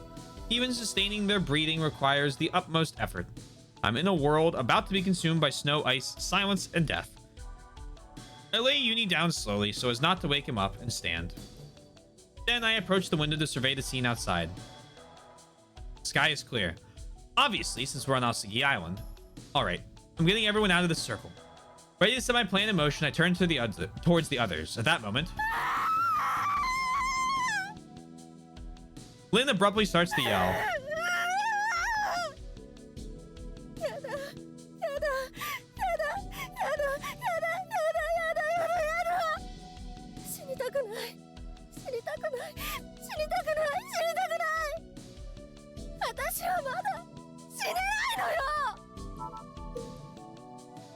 At her wit's end, she moans, writhing in anguish. Not good. The way things are going, Lin will have a mental breakdown. I rush over to her. Oh gosh.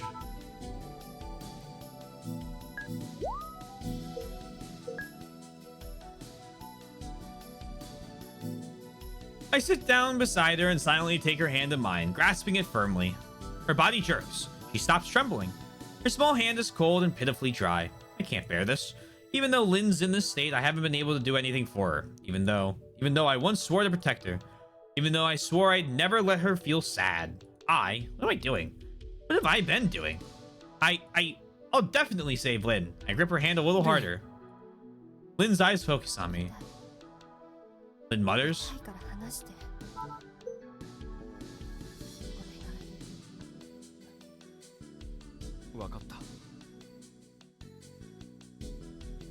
As she wishes, I let go of her hand.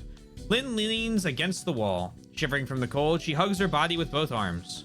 I want to embrace her and warm her up, but I hold back. The current me is not me. To her, at least. Lin sounds as if she's on the verge of completely giving up.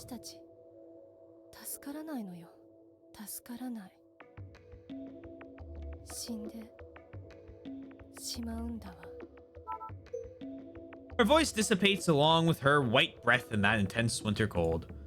You're wrong. I clench my fist tightly. I speak. As I speak, something red hot ignites in my heart. A scorching flame. A flame that makes me raise my voice to a shout, firing me up.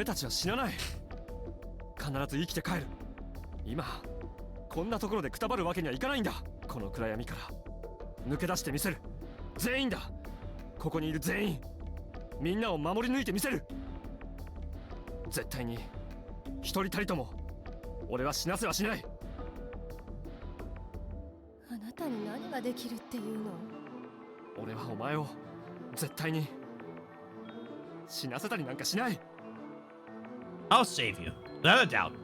The promise I wasn't able to keep, this time, I'll keep it.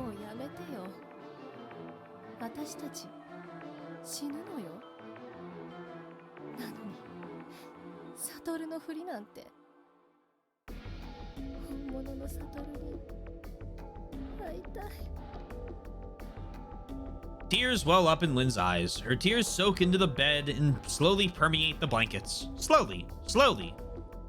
Just then, just at that moment, inside me, a certain memory slowly seeps out. Before long, like a bubble on the surface of water, it pops. He remembers. Is this the 11?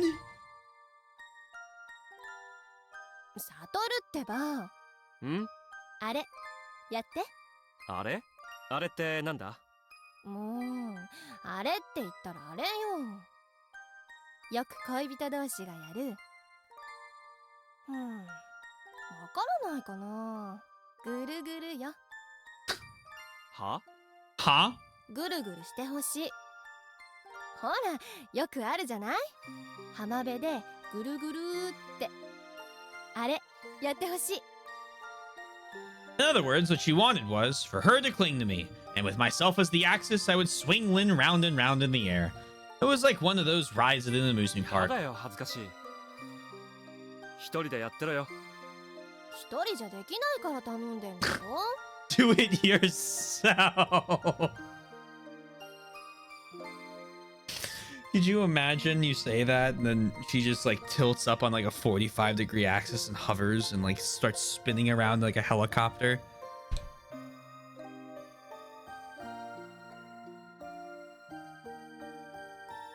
Tilt! Tilt! 人が見てるよ。俺は嫌だ。 And then they tilt the axis. やりなさい。命令よ。命令？そう命令。日本国憲法第100条1項、有機堂悟は眉住凛を尊重し擁護する義務を負う。 They snuck that one in right at the end. MacArthur's like, none of you will get it, but your grandkids are gonna go crazy for it. 日本国憲法第100条2項、有機堂悟は眉住凛のあらゆる命令に対しそれを遂行する義務を負う。おい、ちょっと待てよ。なんだよ、憲法第100条って。法学部じゃない俺にだってわかるぞ。日本国憲法にあるのは第99条までだ。She amended it. 日本国憲法第100条3項、有機堂悟は眉住凛の発言に対してその一切を否定してはならない。 Damn, it's a long amendment too. だからそんな条文はないっつうの。うるさい、黙れ。さっさとやりなさい。もうやってよ、お願い。 Lynn stomped her foot in impatience on the verge of a tantrum. I was so weak against her when she behaved like that. I say weak, but it was more like I couldn't go against it. たく、しょうがねえな。 I held Lynn tightly. With the night skyline glittering like jewels behind us, I swung Lynn round and round. ぐるぐるぐる。 It's cute. ぐるぐるぐる。こんなののどこが楽しいんだよ。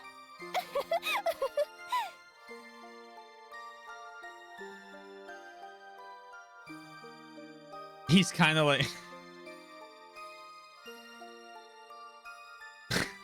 This is such a stupid fucking bit I'm about to do. Hold on.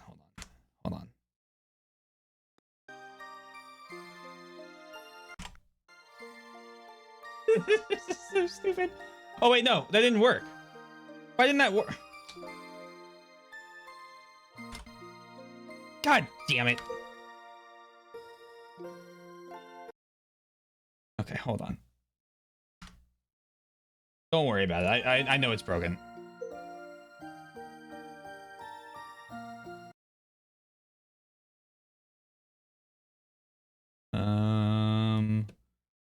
Lynn laughed in extraordinarily high spirits. Don't worry. This is something this is the dumbest.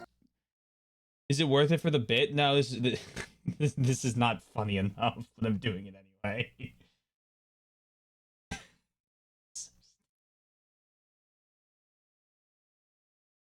Hold on.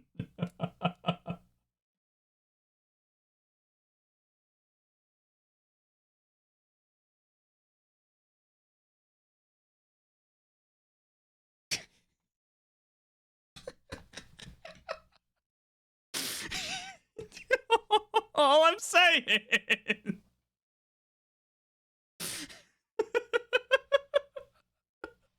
I see it. I see the message it's sending me. I told you it was stupid.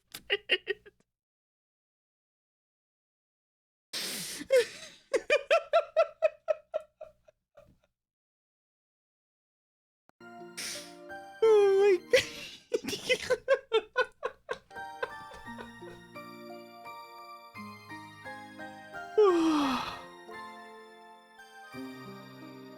If you count the leg, you got the silly graph. Oh my gosh.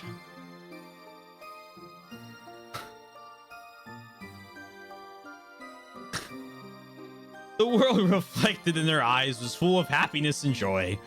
In a world glittering like glass, in that incredibly delicate, fragile world, we kept spinning round and round. Her smiling face shined with a beautiful radiance, brighter than the light of any neon, the glimmer of any jewel. I really loved that smiling Lynn. She was beautiful.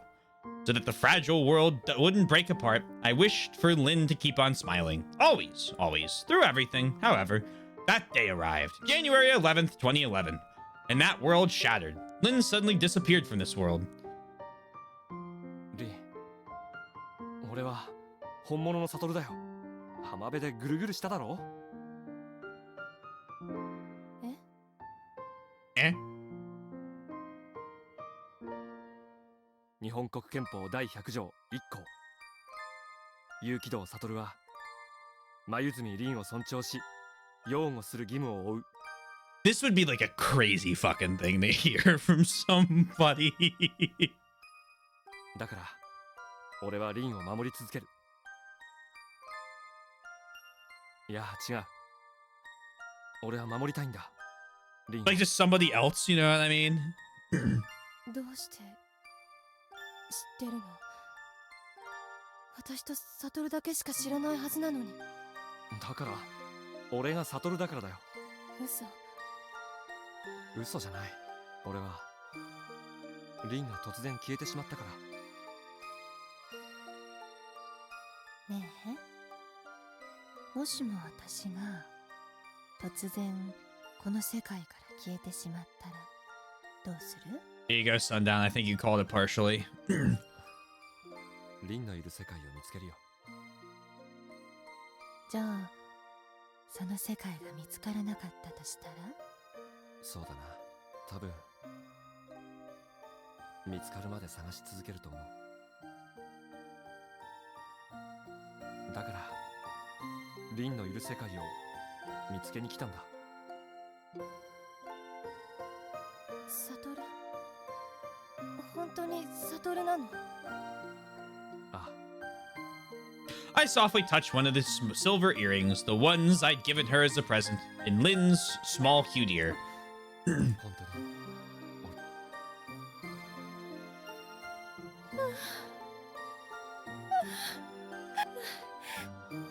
サトル、サトル、サトル、サトル、サトル、サトル、サトル。 Tears spill from Lynn's eyes again. Drip, drip, falling without end. I remain silent as I stare into Lynn's eyes. 私、あなたに会いたかった。婚約してた彼のもと逃げ出してきたの。婚約？お前婚約してたのか？ええ、そうよ。私たちが別れた2010年の夏。あの時、私に婚約者ができたから別れたの。正確には別れさせられたの。だって相手は両親が勝手に決めたんですもの。くだらない政略結婚よ。I hadn't known. Other circumstances, nor the reason for the breakup. I remember how confused I was then. 初めは従うつもりだった。親には逆らえなかった。でもどうしてもあなたのことが忘れられなくて、好きでもない相手と結婚するのが嫌になって。私が好きなのは、愛してるのはサトルだけだから。サトルは稚内の近くにいるらしいって聞いて。だからあなたに会うためにあの飛行機に乗ったのよ。そうだったのか。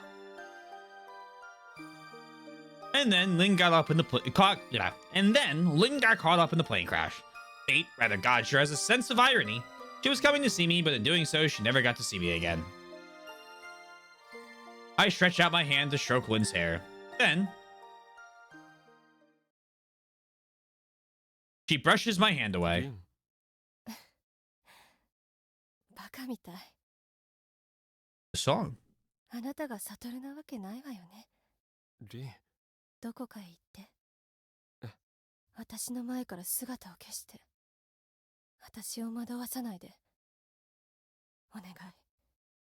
もし、あなたが本当の悟だったとしたら、私の言うことには従うはず。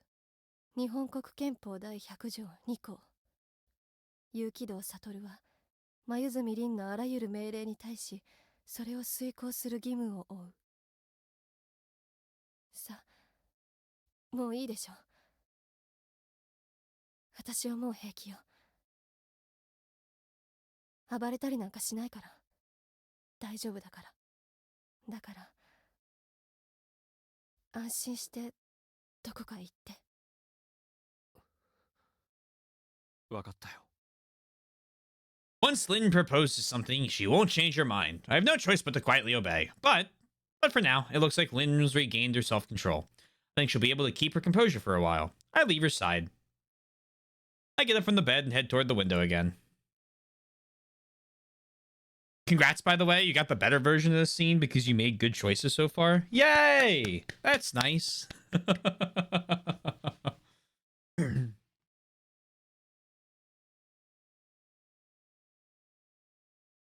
I really like Granny. I don't know. She's a tragic character, but that doesn't excuse her actions. You know? I guess is my thought process on it.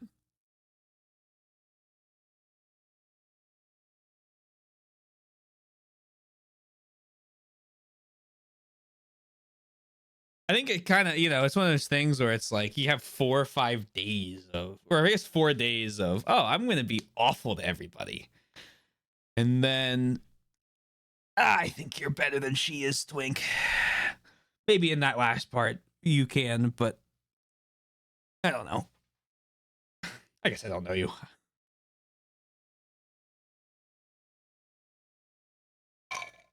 Well, a little bit. The weather outside is clear as usual. All right, we can escape at any time. Let's get everyone out of here. I think you waited too long. Hecate.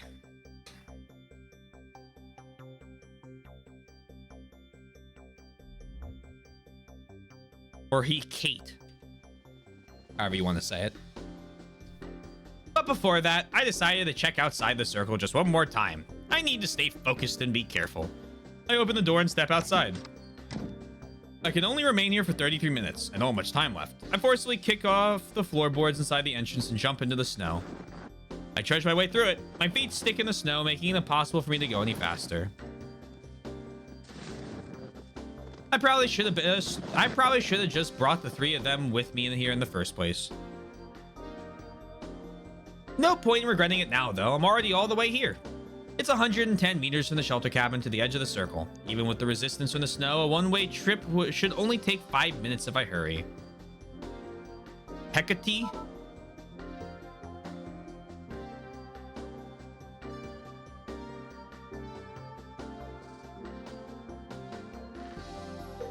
I'll accept it. There's a gentle uphill slope on the way, but I've already worked that into my calculations. I continue trudging through the snow and up the hill. I raise my eyes to the heavens. Pink clouds drift far above, but otherwise the night sky is ironically clear. We're already done 11% of it now. We're almost at the funny number. Remember to laugh, everyone, when we get there. I'm on a fucking losing streak tonight with these jokes. Faint clouds drift far above, but otherwise the night sky is ironically clear. Once the space-time transfer occurs, this starry sky will be erased in an instant, though my consciousness will remain here at Aosagi Island, so I won't be able to see it happen. I silently continue up the slope and eventually reach the edge of the circle. I know that I found the edge because of the slight difference in elevation. The layer of fallen snow on the outside is visibly lower. The clear, defined difference between the levels of snow is a strong indicator it was caused artificially. Hello, Ocean. When I raise my head, I see the same scene I had seen 2 days ago. Far off in the distance, the straight line of the horizon, a myriad of twinkling stars above it, the glossy black ocean below. This is Aosagi Island after all. After confirming it, I take a deep breath and immediately turn back the way I came. Soon after that, I catch the merest glimpse of a strange shadow out of the corner of my eye. I only walked 10 or 20 meters from the shore. The shadow is just inside the circle. Some kind of skin-colored cloth covers it. I think it's clothing. Drawn to it, I head away from my previous path and over to it instead. Oh, hello. I realize with a single glance that it's a corpse. The remains of a lone girl lie there, almost buried in the snow. I try lifting her up, but she doesn't move at all. No, she's clearly past the point of being able to move. You could call her an ice sculpture the way she is now. She's frozen solid, no longer able or any different from the snow that surrounds her. Only her dead face, so similar to a sleeper's, hints that there had once been life there. Her pale white skin, her face encased in ice, shines under the faint light of the stars with an almost enchanting beauty. It may be imprudent, but I almost forgot about the time as I stare at her face. Of course, I can't recall ever having met her. Just who is she? And how did the girl get all the way out here in the first place? Returning to my senses, I search her until I discover a wallet. There's a driver's license inside. I draw it out and look down at it.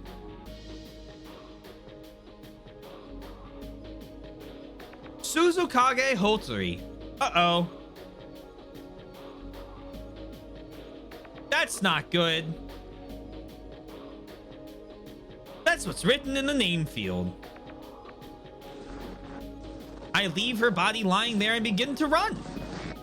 Naturally, it isn't as though I feel no guilt, but I no longer have the freedom to dwell on it right now. I kick up snow as I run. I practically roll down the slope back to the cabin. Fragmented thoughts race through my head. Suzukage Hotori. The girl's name is Hotori. Though she's no longer alive, that girl is the real Suzukage Hotori. But at the same time, I've got to get those three out of the circle. Chaos reigns in my head. I feel like I'm losing it. Just managing to hold on to my reason, I keep swinging my legs up as hard as I can. At that moment, I hear something. A whirring, rhythmic sound rending the atmosphere. Looking up, I see a helicopter. It's probably a self-defense force transport vehicle or something. Rotating blades are installed in 2 places. The front and it's a Chinook. And back, keeping the heavy airframe aloft. This isn't Mount Akakura, it's Aosagi Island. It isn't all that strange for a transport helicopter to pass overhead. But I only know that because I know the truth. Yomugi and Lin are inside the shelter cabin. As soon as I think that, sure enough, both of them come flying out of the cabin, panicking as though this is their last chance. Oi! Koko da! Kochi da!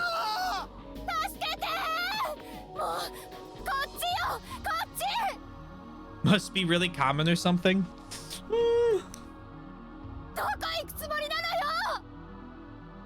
They're probably drawn out by the sound of the helicopter. They wave their arms at the aircraft frantically. Yomugi is clutching a flashlight in one hand. Uni shows up next, staggering unsteadily. The 3 of them look at one another, then nod. Then they take off running after the helicopter. Conveniently, that's in the direction of where I'm standing. I stand in place and wait for them to come to me. Turning my head, I follow with my eyes, breathing hard. It's pretty high up. I can tell what it is by the way it's shaped, but from this distance, it's difficult to make out anything else. The helicopter glides farther away through the starry sky. Eventually, the 3 of them reach me. Oi!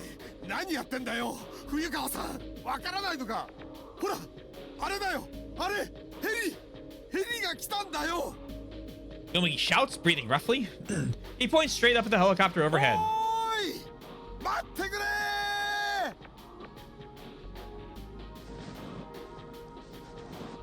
Shouting at the top of his lungs, Yomugi begins to chase after it again. Lin and Uni follow close behind him. I continue after them as well. There's no reason not to. If they keep going like this, the 3 of them will probably escape the circle. Wait, the 3 of them? What about me? What will happen to Kokoro's body? But even as I think that, I run on, continuing my pursuit. I catch up to Uni. As we run side by side, he begins to speak. Nanda? 実は伝えなきゃいけないことがあるんだ。 Out of breath, he forces his words out bit by だ bit. からなんだよいい？サトル。僕らはきっとサークルの外には出れない。え、もうすぐなんだ。時空間転移が起こるのは。 I glanced down at my wristwatch. The hands are pointing to 10:52 p.m. The edge of the circle is still far off. サトル、落ち着いて聞いてね。僕らがここでこうして会うのはこれが最後なんだよ。 His words stopped me in my tracks. Uni stops moving as if in response and turns to face me. なんでかっていうと、17日にならないとその次の転移が起こらないからなんだ。お前どうしてそんなことを知ってるんだ。いいから黙って聞いてよ。時間がないんだから。次の転移が発生するのは17日の午前4時48分。繰り返すよ。次の転移が発生するのは17日の午前4時48分なんだ。だからその時までに。 Oh. Nope. No information for me. I get tink. 転移か。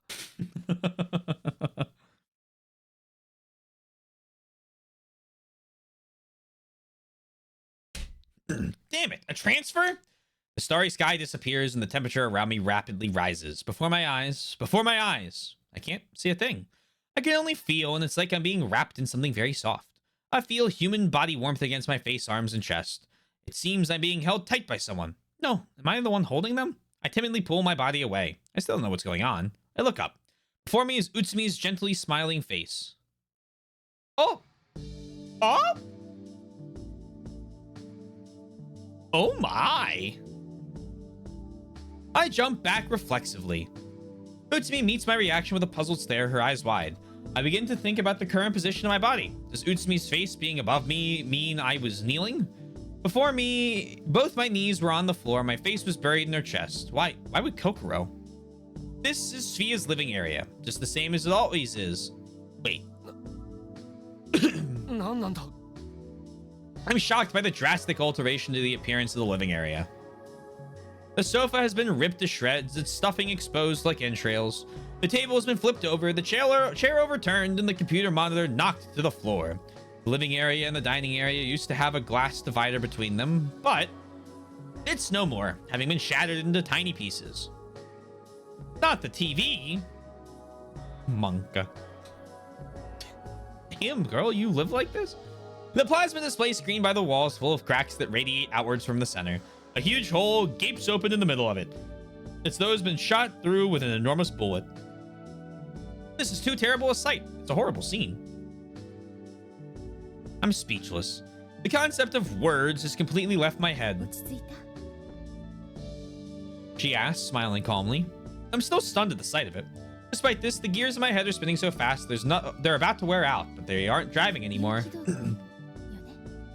I slowly nod. 人格が変わったのはいつ？ついさっき立ち上がるちょっと前。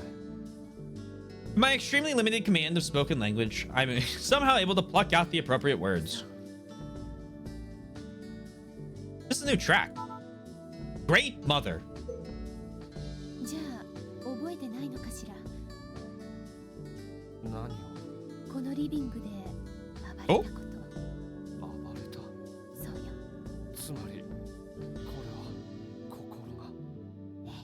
どうして。さあ、私にはわからないわ。物音に気づいた時にはすでにあなたは暴れてたから。それで私があなたをなだめて。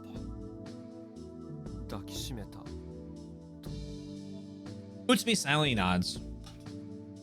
Why did Kokoro do such a horrible thing? No matter what the circumstances were, I just can't understand how this level of violence was the product of her hand. And another great mystery has been born. And that isn't all that bothers me. Utsumi's attitude. As I recall, didn't she resent me for getting in the way of her plan? To a certain extent, she had returned to her gentle self by this afternoon. But even then, she didn't so much as smile at me once. It's different now. She gazes at me with eyes full of love, like the Virgin Mary. I can't gauge her true intentions. Ever a mystery, an obscuring tempest of mysteries. I can't understand any of this, but I've gotten quite used to never getting decent answers. ごめん。ちょっと一人にさせてくれ。 With that weak utterance, I moved to take my leave. Once I stopped at once and turned back. そういえばほとりとユニは逃げたわ。二人一緒にユニくんの部屋へ。そうか。ありがとう。 I don't dare question her any further. The fact that they ran away probably means the Kokoro hadn't just attacked inanimate objects, but people as well. How could this have happened? I dragged myself to my room with heavy feet. What really happened to Kokoro? That's the only thing passing through my mind right now. Just what had happened right before the transfer. I checked the notepad, but there aren't any new messages there. I wanted to know what happened at Sphia while I was away. Besides reading Kokoro's message and asking the others, I have no way of knowing. Should I try asking Uni and Hotori? I don't really feel up to it. It's just plain as day what happened with them. It'd be great if there was another way. A way to check what had happened before the transfer. Just then, I remember something. Enomoto's words. そんなに知りたいのなら後で見せてよ。ちょうど先ほどデータを整理したんでね。Data.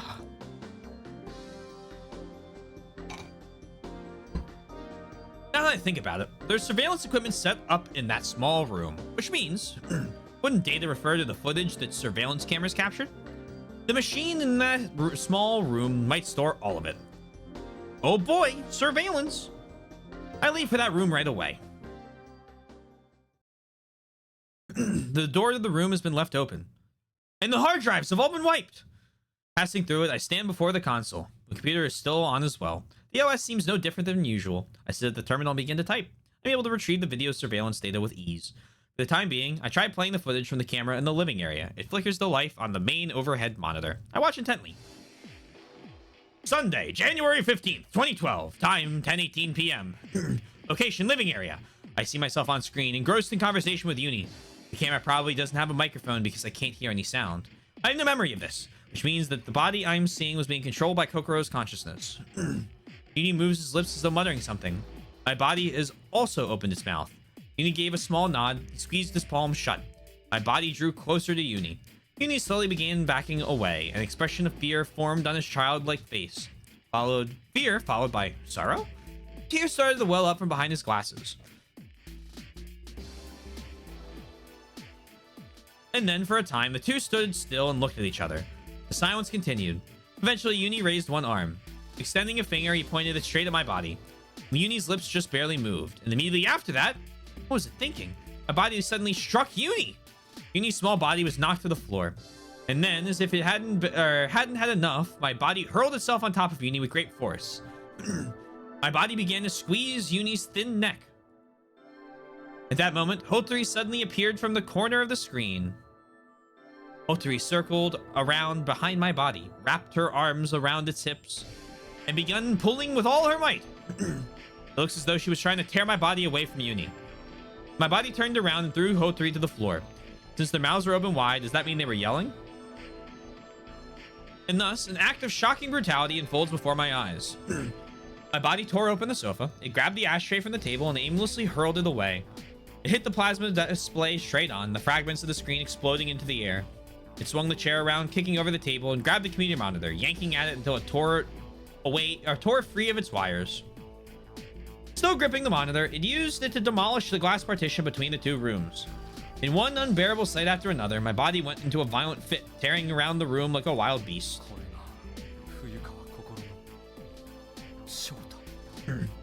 Hey, Turtle. I hope you're well. Just like The Simpsons. Metal Gear. The screen now shows the panicking figures of Uni and Hotori as they tried to escape. They ran into Uni's room, hand in hand. Taking no notice of their disappearance, my body only slipped further and further into its own rampage. It's almost as if my body was trying to validate its own existence, as if it was clumsily trying to assert itself. My body loved this world, but hated it at the same time. My body was playing with the world. My body screamed out loud. It wept. My body was struggling as if it was doing all it could to destroy this world. And eventually, my body exhausted itself and slept in Utsumi's bosom. Let's say slept or wept. No, it said slept. Okay. Utsumi seemed to pity my body, but at the same time, she seemed to love it as well. With her warmth, she forgave everything, accepted everything with the magnanimity of a goddess. Or at least that's how the video on the screen made me feel. My body was sleeping in Utsumi's embrace, peacefully, as if dozing beneath the early spring sunlight. There wasn't a hint of the deranged behavior from a moment before. Utsumi held my body to her chest with the half-closed eyes of the Virgin Mary and an artless smile on her face. Day 6. Going on a rager than taking a nap sounds so nice. I find one of those, what do they call, where you get like bats or whatever, and rage rooms. It's the funny number. It's the funny number. Guys, it's the funny number.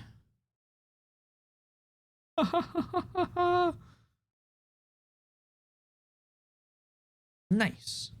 Okay, I'm gonna go refill my water. A penguin for your thoughts. And I'll be right back.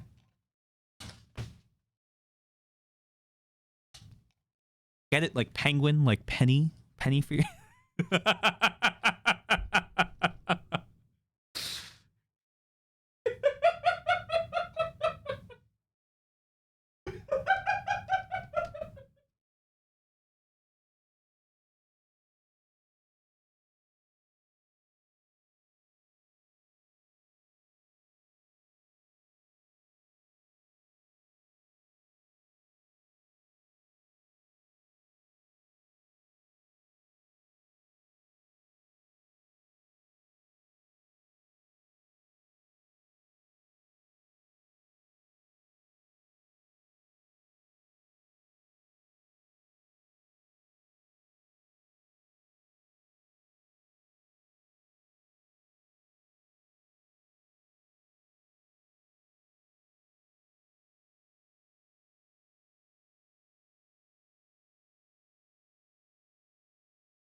Hello.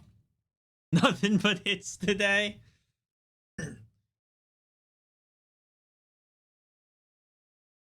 What can I say except you're welcome? Or however that song goes.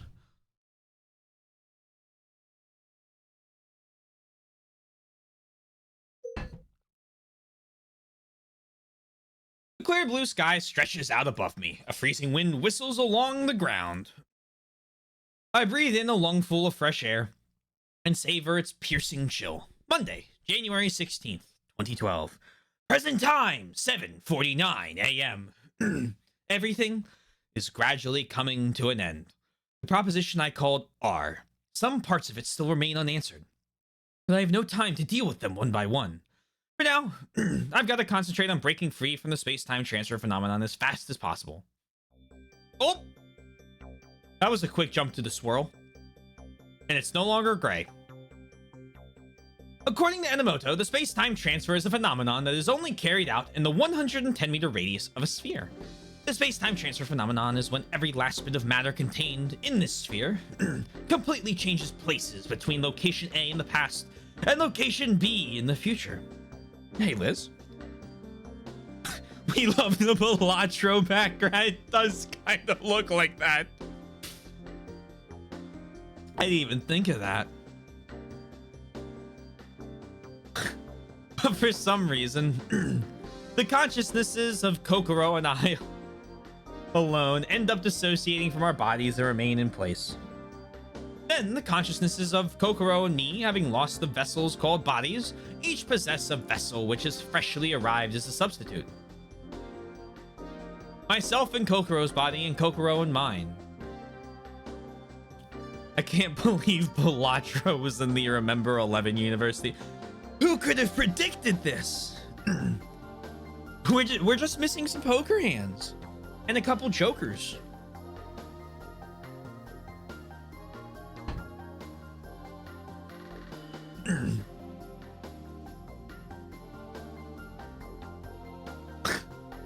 Made these backgrounds with GIMP in 2004. Oh, Yosh, you can't just throw big words at me, even if they're references to other things. Friends of Jimbo 5 featuring Yukito Satoru and Fuyakawa Kokoro Wen.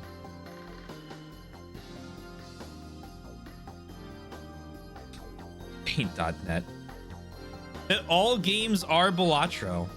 It is the alpha and the omega. Myself in Kokoro's body and Kokoro in mine. Therefore, in order to put a stop to this phenomenon, I simply have to leave the 110-meter radius of the circle. If I leave the circle, my body will no longer be transported to the Mount Akakura of the past. Well... oh, yeah, I see. Yep. Of course, my consciousness won't dissociate either. And for Kokoro as well, since the substitute vessel, my body won't come to Mount Akakura, her consciousness shouldn't separate, providing that everything Enomoto told me was the truth. Well, there's nothing I can do but believe him. Hold on. I can fix this, okay? I can perform surgery on the link. Oh, okay. It's a Yu-Gi-Oh card.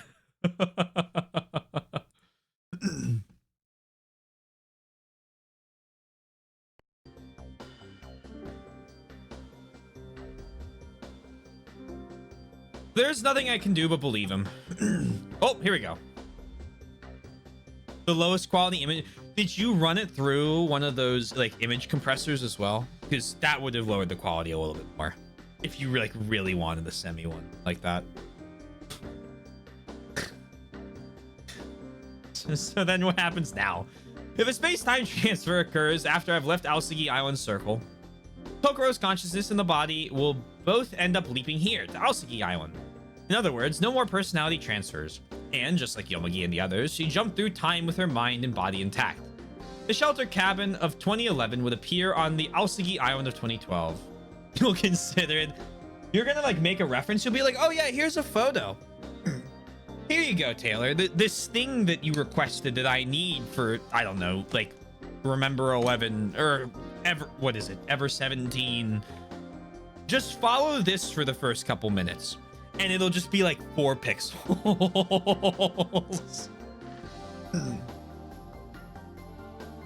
Oh, saving it in JPEG and messing with the sizing. That's good. I like putting it through an image compressor and removing like an odd number of the colors. An even number, it kind of comes out to something like that makes sense. If you remove an odd number, it kind of like destroys one of them. Oh, no. That I'm not saying in lieu. We're gonna combine our forces, okay? It's gonna be one of those Dragon Ball transformations.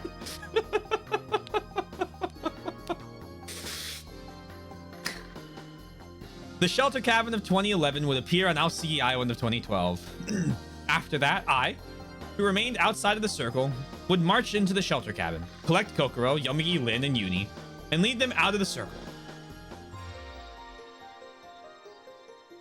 As a result, they'd all end up in the future, but this isn't the time to be picky. If they remain in the shelter cabin any longer, they all get caught in the avalanche and die, just as history dictates. Their lives hang in the balance. A little time leap is trivial against the weight of a human life. With this, all my objectives on Mount Akakura will be taken care of in one fell swoop.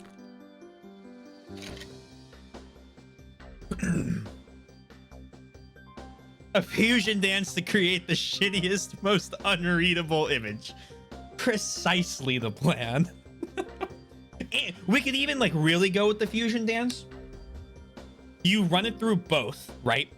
And then you run one half of the image through one and one half of the image through the other again. Bang.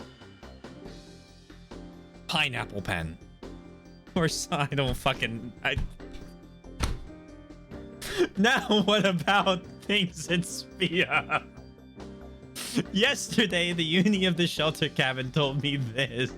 次の転移が発生するのは17日の午前4時48分なんだ。 Question mark. だからその時までに。 By then what? A transfer occurred right at the most important moment, so I didn't get to hear the rest. I think he probably wanted to say, by then you have to do something, or something along those lines. But I haven't a clue what it is I'm supposed to be doing. He couldn't have meant get everyone in Sphere out of the circle, could he? He couldn't have meant... Utsumi and Uni are no problem, but there's no way I can just let a psychotic murderer kill 12 people go free.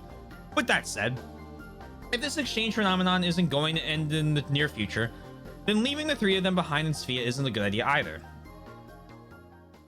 I mean, you could really easily use them. どうすりゃいいんだよ。 In any case, I still have time until then. Until that moment comes, I decide to refrain from doing anything careless. I draw another deep breath of fresh air into my lungs.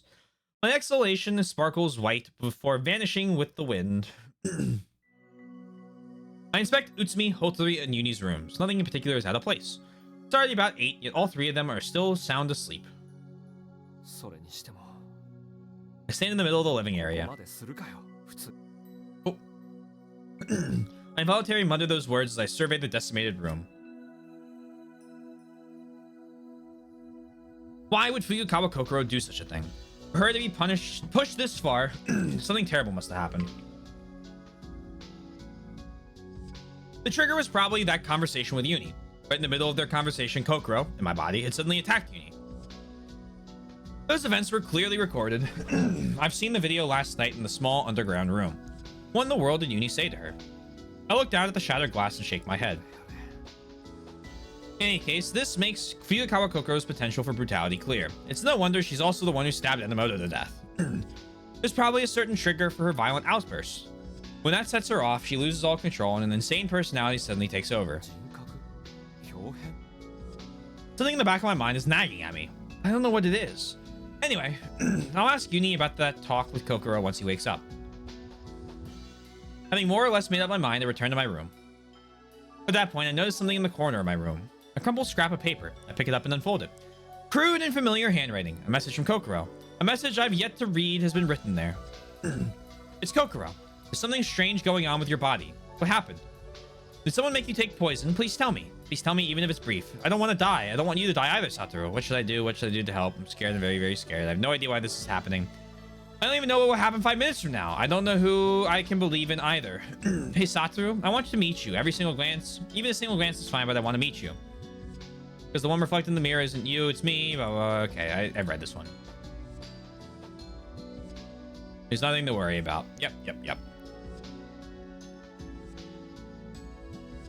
Wood carbuncle. Judging from the contents, she must have written this yesterday afternoon, while the DMT was racking my body. There are parts here and there where the ink has run. They've been wrinkled from moisture and dried out, the traces of tears. I touch them with my fingertips. Her fears, her hopelessness, her sadness, they all permeate through my fingers.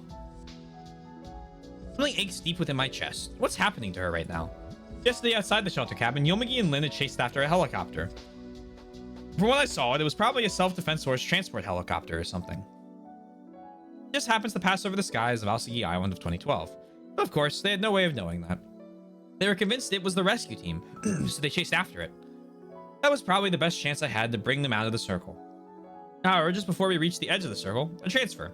What happened to them after that? Did they stand there dumbfounded, staring blankly up at the empty sky? Well, something like that. If a helicopter were to suddenly vanish like that, you couldn't help but doubt your own eyes. Then what happened? Did they give up and return to the shelter cabin, or... まさか did they continue chasing that helicopter and leave the circle of Mount Akakura? ないな。それはない。 According to history, they should be caught in an avalanche at location X, early on the morning of the 17th. Did he know about Location X, or wasn't that Kokoro's idea? Whatever the circumstances, they couldn't have spent an entire day wandering around on a snowy mountain only to turn up at Location X, right? Even if one of them had suggested it, as long as they had a pro mountaineer like Yomugi with them, I don't think they'd do such a reckless thing. And even if they did leave the circle, they should have returned to the shelter cabin by now. That's what I believe. Moreover, the helicopter was flying west in the first place. On the contrary, Location X is... Just to be safe, I take the magazine out from under the mattress. I opened it to the feature on the Howl Crash. As I thought, according to the rough map on this page, Location X, where the bodies were discovered, was to the east of the shelter cabin. Since they were running to the west, that means to reach Location X, they have to turn back at some point. There's no reason they'd go out of their way to get there. Yet, they must have returned to the shelter cabin. They must have. I have no way of knowing for sure, so all I can do is hope for the best. Working to convince myself, I flip through the pages of the magazine. At the end of the article, there's a list of all the Howl Crash victims. The full names of all 31 people on board. Fuyakawa Kokoro, Yomugi Seiji, Mayuzumi Lin, and Kusuda Yuni. Their names are all there. But there's another name I know well. Suzukage Hotori-san, 19. I unintentionally speak out loud.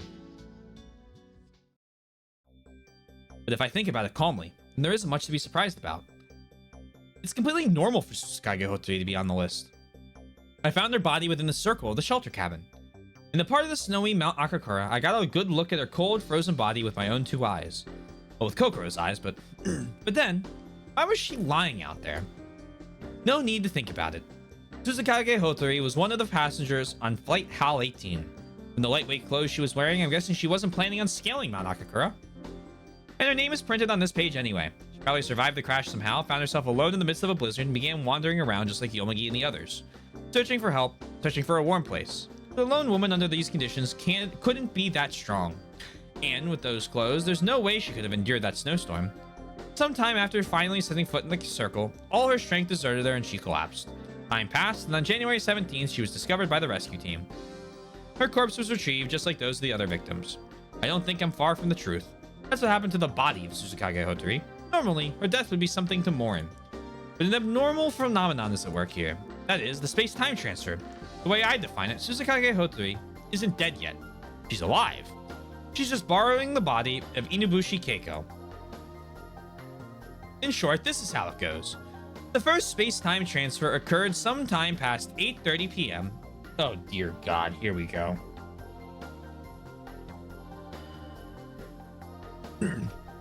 On January 11th, 2011. By that time, Suzukage Hotori's body was already inside the circle, lying in the snowfield. However, she wasn't dead, she was still breathing, if just barely. And then, a transfer. Suzukage Hotori's consciousness was dissociated from her body. I'm not sure why, but when you consider that Kokoro and I are in the very same situation, it's not unthinkable. Just as my consciousness enters Kokoro's body, and Kokoro's consciousness enters my body, Suzukage Hotori's consciousness entered Inubushi Keiko's body. It goes without saying that Inubushi Keiko's body must have been an empty vessel at the time. Therefore, logic would dictate that Inubushi Keiko must have been separated from her body as well. Me and Kokoro's body, Kokoro my body, Inubushi and Hotori's body, Hotori and Inubushi's body. After the transfer, things continued like that for 33 minutes, during which Inubushi Keiko probably passed away. Trapped in another person's body, she died. No, there's no reason to assume she died during the first 33-minute period. The second, the third, the fourth, it could have been any of the early transfers. The result would have been the same. Anyway, Inubushi Keiko's consciousness met its death on Suzukage Hotori's body. Judging from the corpse I saw yesterday, I'm certain it's been a while since she died. Just like that, she couldn't have held out in the blizzard for more than a few hours. In July of 2009, Inubushi Keiko murdered 12 innocent people, one of whom was Junichi-kun. In the frigid snow, unable to so much as move a finger, she died. I can't help but feel it's a fitting end for her.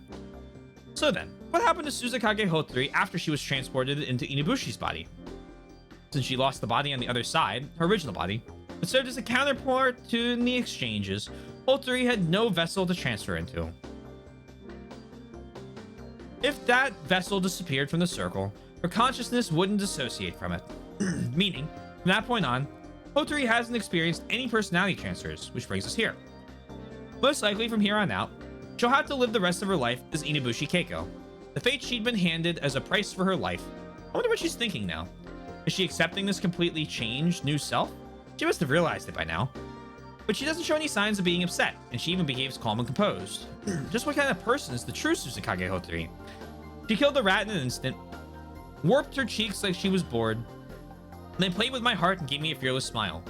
Thinking back on it, she actually seems to be enjoying her awful fate quite a bit. The harsh reality amuses her.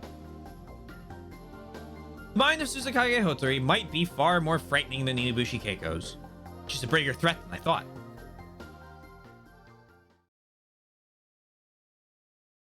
You know it's getting good when Satoru starts a thought with "in short."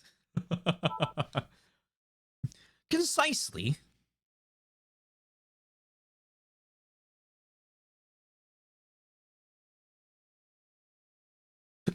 Must have missed the tip explaining what short means. I leave the room and find Uni on the chair in the dining area. He's eating breakfast by himself. There's a plate of scrambled eggs and toast on the table. Ohayo. Attempts to greet him meets with failure. Without so much as a glance my way, he silently continues to eat. 小鳥と内海さんは知らない。 The same way, I mean, basically. 知らないって。お前な。二人から目を離すなってあれほど。約束した覚えはないよ。でも。もうあんな約束なんて無効だから。ユニ。Might have trying to draw nearer to him. However. 来ないで。それ以上僕に近づかないで。His cold words from an invisible wall between us, stopping. His cold words form an invisible wall between us, stopping me in my tracks. I halted once. どうして俺のことを避けるんだ？僕だって本当はこんなこと言いたくない。だけど怖いんだ。怖くて仕方がないんだ。悟る、僕のこと殺そうとしてるんでしょ。何バカなこと言ってんだよ。I'm momentarily flustered, but realized only a second later where he's coming from. Uni, probably. お前、榎本、あの男を殺したのが俺だって、そう思ってんのか？思ってるも何もないよ。この目で確かに見たんだから。楽しそうに笑いながら。Oh? あの男の人を何度も突き刺してるところ。Oh, yikes. 楽しそうに笑いながら。そうだったじゃないか。もう死んでるって分かってたはずなのに。なのにしつこく何度も死体をいたぶって遊ぶみたいにさしてただろ。 I'm speechless. I was laughing like it was all a game? In other words, Fuyakawa Kokoro slaughtered Enomoto. For sport? I don't understand. I can't understand Kokoro's personality anymore. Now isn't the time for that. I forcefully plead with Uni in order to clear up his misunderstanding. 違うんだよ、ユニ。奴をやったのは俺じゃなくて。心だって言いたいの。Uni's eyes are still glued to his plate. From his small back, I can sense something beginning to boil up within him. I hold my breath and answer softly so as not to provoke him. もうやめてよ。限界だよ。もうこれ以上耐えられない。ユニ、分かってくれ。肉体は同じでも、俺と心は別の人格を持った。いい加減にしてよ。こっちはもううんざりなんだよ。Uni bolts up from his chair as he yells. ID だかなんだか知らないけど、そんなもんは僕にとっては何の関係もないんだ。悟も心もない。あんたはあんただ。お前はお前なんだよ。あの男の人を殺し、僕まで殺そうとした。リビングをめちゃくちゃにして鳥にまで暴力を振るった。全部お前だろ。お前がやったことだろ。記憶がないとか人格が違うとか、そんな言い訳はどうでもいいんだ。僕が恐れてるのはあんたの存在そのものなんだよ。Uni has a point. From his standpoint, it's only natural to think that. I can't say anything to him. 子供だと思って甘く見るなよな。僕は絶対お前なんかに殺されたりしない。もう二度と僕のそばに近づかないで。 His cold words pierce me, and with that warning, Uni gets up to leave. I can't let him go like this. I rush over to him and take hold of his arm. 待ってくれユニ。離せ離せよ。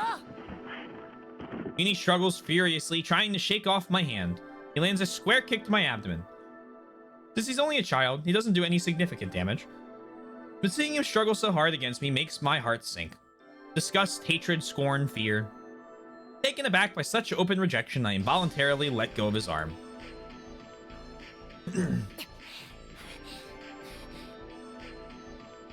Uni, now free of my hold, stares doubtingly into my eyes as he slowly backs away. 約束しよう。二度とお前のそばには近づかない。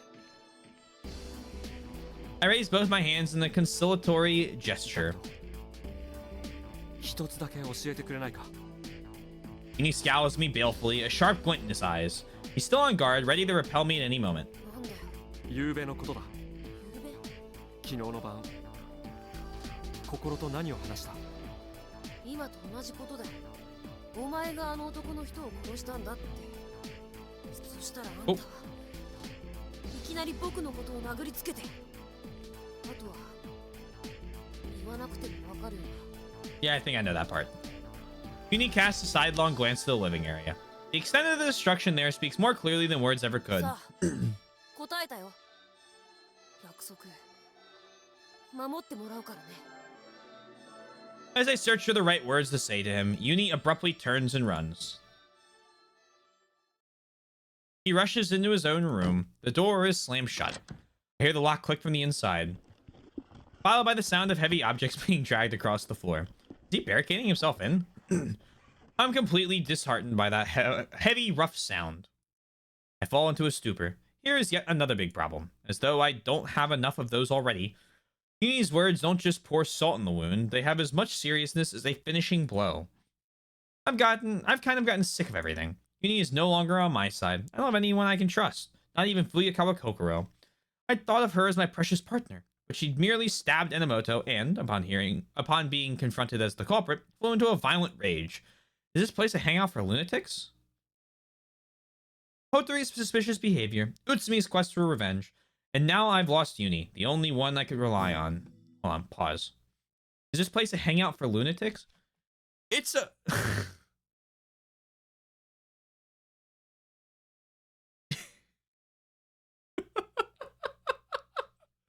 I read that and I had to like back up. Oh yeah, you just noticed.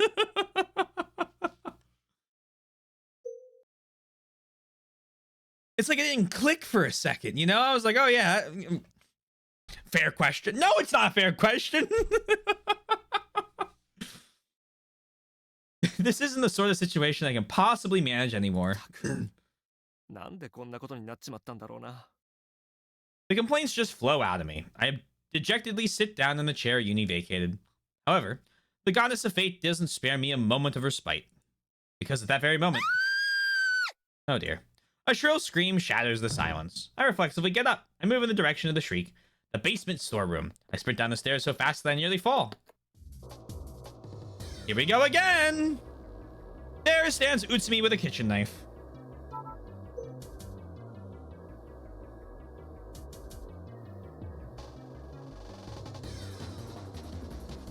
Oh, very true, yeah.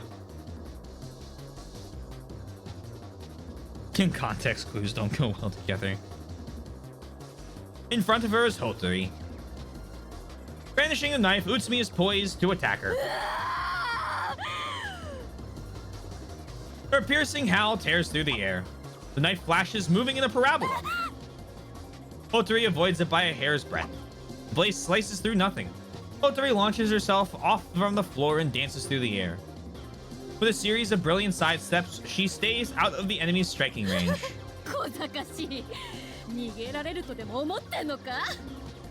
Utsumi chases after her. The two of them vanish in seconds.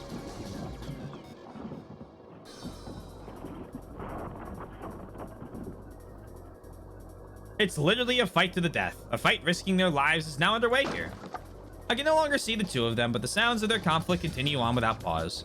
Shelves being knocked over, boxes being thrown, the sharp echo of glass containers shattering. With a scene so lacking in realism before me, I could only stand in place dumbfounded.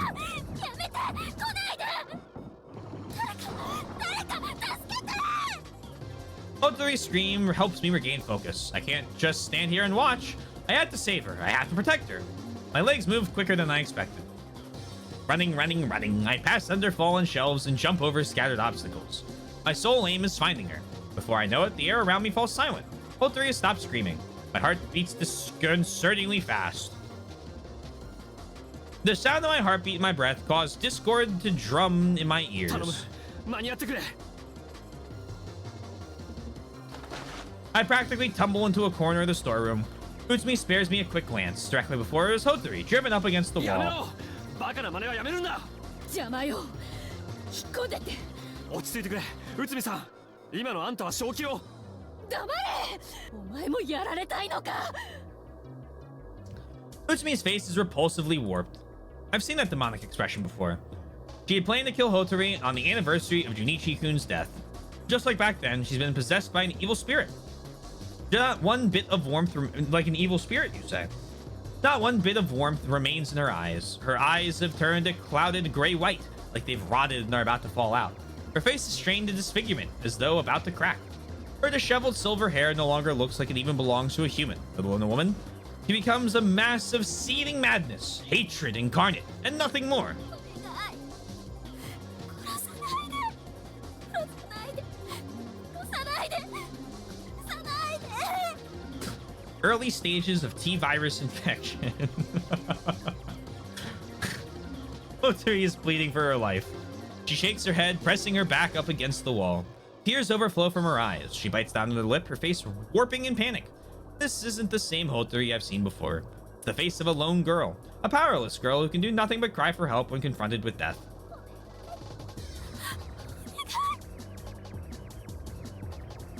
Thank you for the follow. Much appreciated. 助けて悟る Hotori begs through her tears. The lingering echo of that sorrowful voice rebounds against the walls. A tense atmosphere, like standing on thin ice. It seems like it'll all shatter if I move even a bit. I clench my fist, waiting for a chance to grab the knife from Utsumi. However, she holds it close to her chest. It'd be difficult to take it away. What should I do? I have to persuade her somehow. And just as I think that... Oh. With a cry, Utsumi accelerates forward, and all the world goes negative color. She swings the blade downward. Hotori braces herself. Utsumi draws closer, her face like a mask of death. Hotori scream. I can't hear a thing. Her voice doesn't reach me. Silence. But Hotori's lips are open so wide, I fear they'll split apart. At that moment, I... Oh, okay. Well... This feels like a choice I should save before. This probably kills me, so let's get another ending. 待て With a short yell, I jump toward Hotori. A scorching pain on my back. It runs in the diagonal line, from my shoulder down to my hip. I wonder if my body is being split in two. But I'm still alive. I'm breathing. My heart is beating. I cover Hotori's small body with my own, protecting it from Utsumi. I live? どきなさい。 Okay, well. Just got a divine pulse. Yeah, just gotta hit him with a divine pulse. Easy peasy.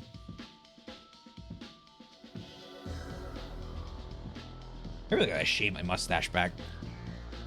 Sorry. I quickly turn, my knees still on the floor. I spread my arms, shielding Hotori.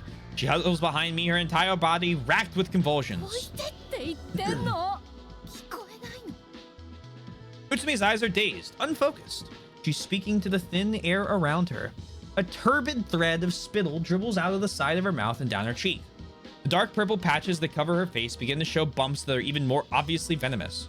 It's no longer a human face. Her face is breaking down, metamorphosing into something so hideous that I can't look at her straight. どうして彼女をかばうの。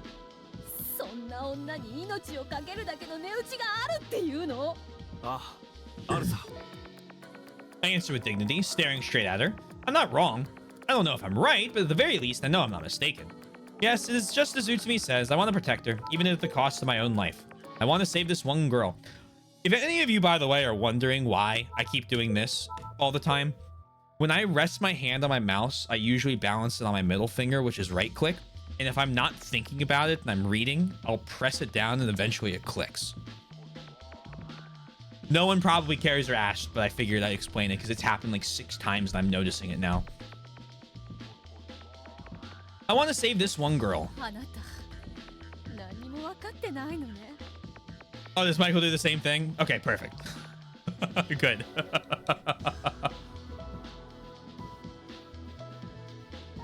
Like the screenshot thing? No, that'd be funny though, wouldn't it?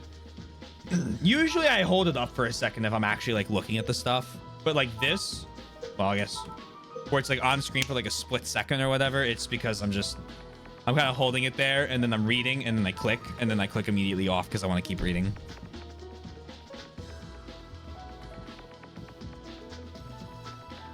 You don't understand a thing, do you? No, I don't.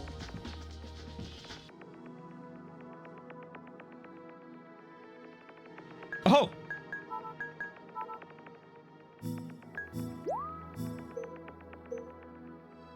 I can't save over 59 and 60. I have to keep those.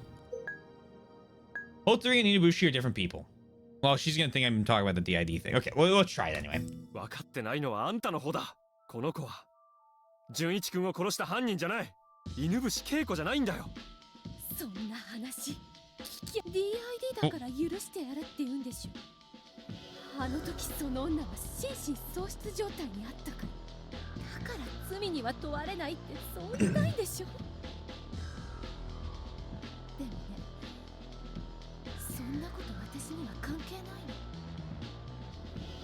Used way more saves than I normally would for this game. They give you a whole 10 of them.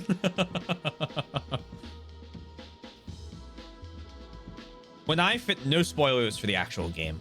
When I finished Yakuza Kiwami, I had, I think it was 211 save files.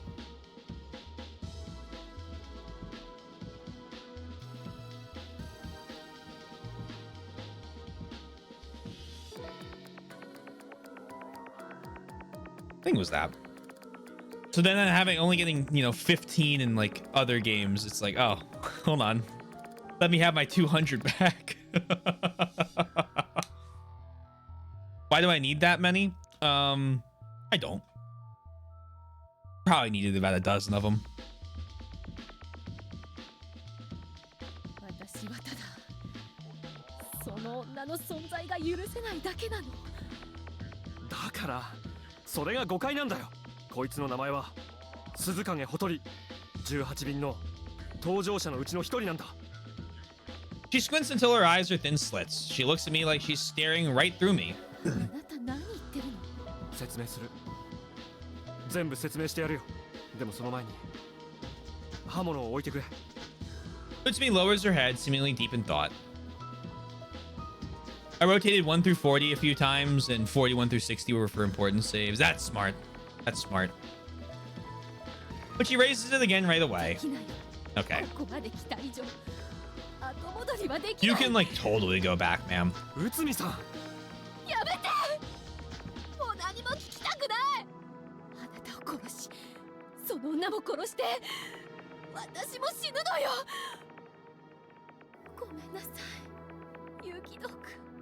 さよなら。Utsumi once again brandishes the knife. I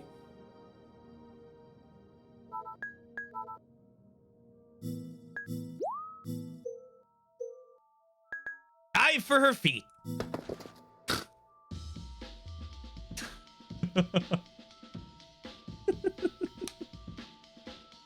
Miyazaki pilled. She falls. I straddle her, trying to hold her down. She struggles beneath me. The knife is still clutched in her hand even. I have to get away from her. The moment after I think that, with a great swing of her arm, she cuts my fingers off. From my middle finger to my pinky, the 3 fingers on the right fly off, dancing in the air. I let out a screaming collapse, writhing on the floor. A huge amount of blood sprays out. It forms a puddle as it gushes forth. Otari clutches her head and lets out a piercing cry. Kneeling in a puddle of blood, I grab my right wrist with my left hand. 3 of my fingers are gone. My index finger is cut down to the bone, just barely hanging on by a quivering flap of skin. Yuck. She fingered me. Elden Ring moment. So I get for going for the feet option. 指が指が指が Next thing I know, the kitchen knife's handle is sticking out of my chest. The blade has been pushed into the base. I can't breathe. My body is hot. As if I've been thrown into a blast furnace. I'm melting! I'm melting! I'm melting! My vision is melting off. My consciousness is peeling off. What a horrific boiling sound. My body is rotting off.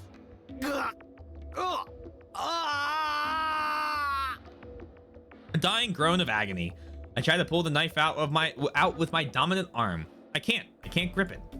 My hand, its fingers gone, only slip futilely from the handle. もう仕方ないわね。 Hey yo. 抜いてあげましょうか。 Hey yo. Jesus Christ. Utsumi pulls the knife out while twisting her wrist to gouge the wound.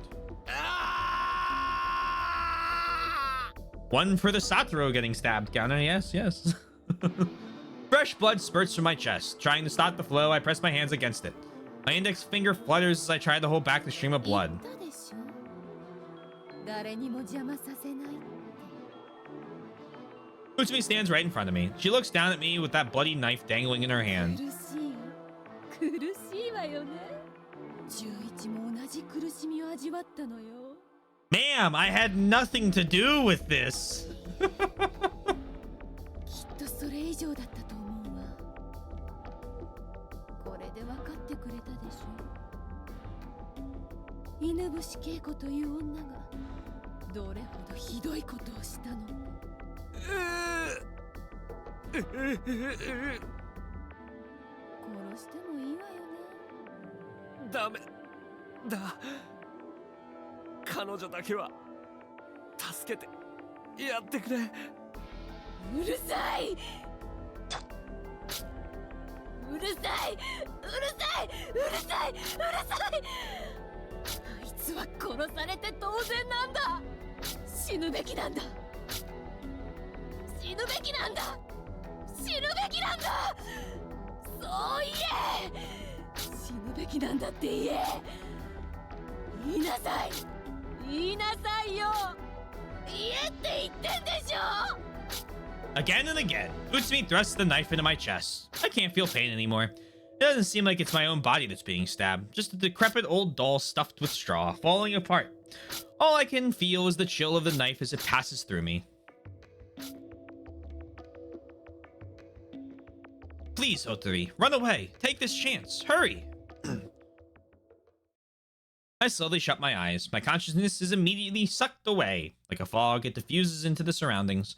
And eventually, it covers the world and vanishes. The last thing to reach my ears is the sound of Hotori singing the Kagome song to herself. God damn it. Alright. The story has not finished yet. Truth is not revealed, and it circulates through an incident. It is an infinity loop! Kagome. It is an infinity loop. Maybe they shouldn't leave knives around in the psychiatric hospital. Thinking too much, Mr. Zoram.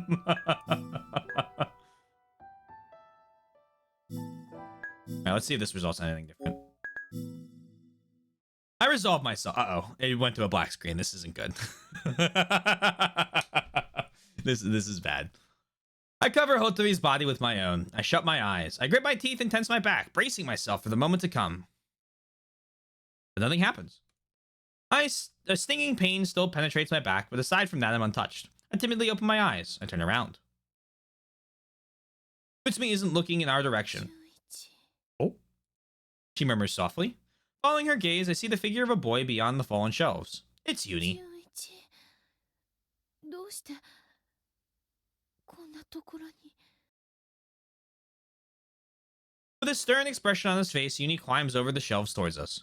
He's staring straight at Utsumi's arm. A knife covered in blood is still suspended from it. そんなことしちゃ。 Uni calmly tells her. His tone is gentle, soothing. もしかしたらサトルがまた何かしちゃったのかもしれないけど、でもそんなことしちゃダメなんだ。サトルだって本当は悪い人じゃないんだから。Utsumi says that. Junichi. Did she lose her sanity during her rampage and now sees a phantom before her? She's seeing the image of her dead son imposed over Uni. だからそんなこともうやめよう。でも純一はそれでいいの？ Uni makes a puzzled expression at being called that. His eyes flicker in my direction. I silently nod. それでいい。 Oh, thank God Uni has any brain in his head. Perhaps understanding what I'm thinking, Uni answers without saying anything about the 許 name. せるの？あんなひどいことをされたっていうのに許してしまっていいの？いいんだ。もう。 This like probably isn't the best way to do this, but like, you know what? We don't really have like a great like a great number of options in our current scenario.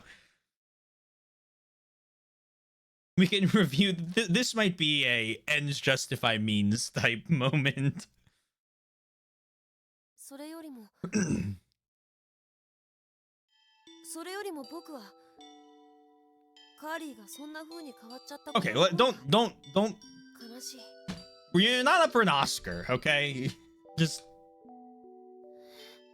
いつも優しくて穏やかで僕のこと慰めてくれて心配してくれて okay. Okay. Uni.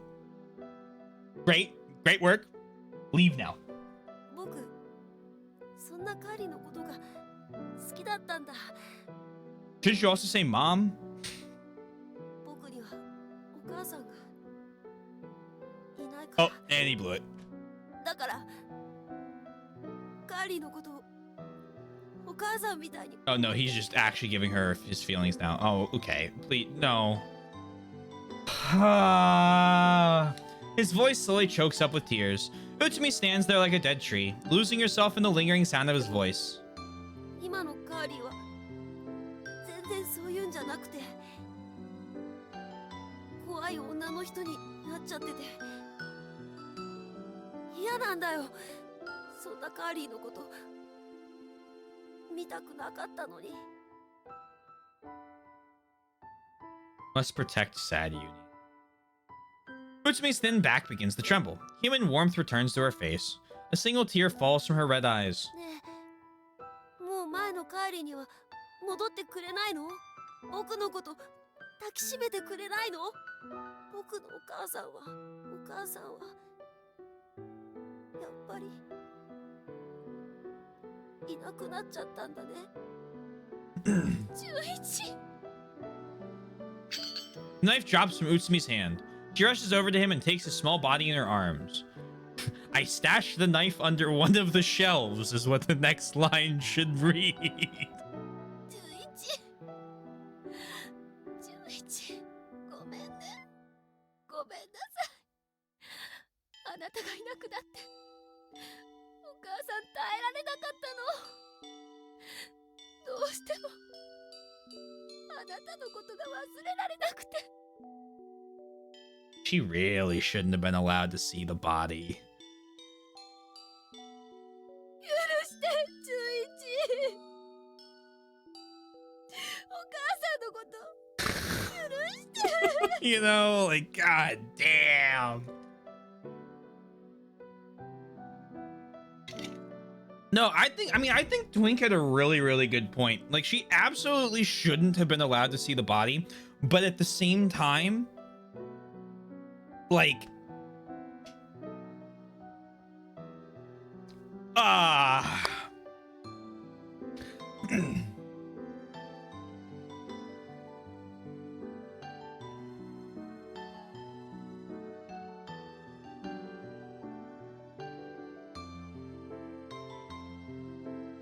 Utsumi's tears flow without end. I draw Hotri close and embrace her. もう大丈夫だ。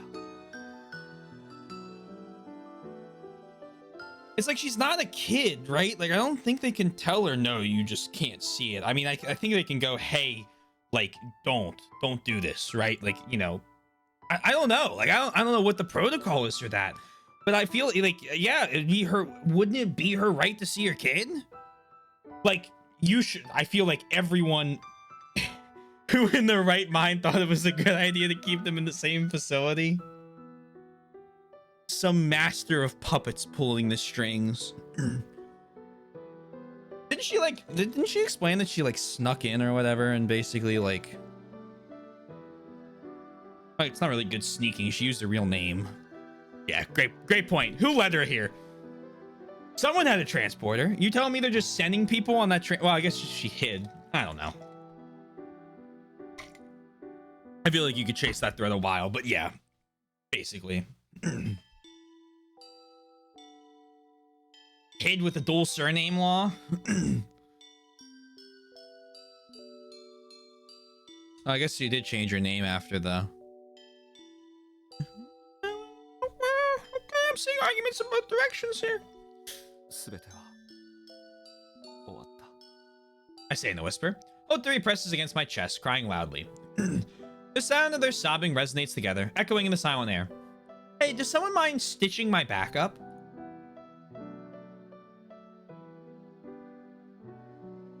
Old wise woman.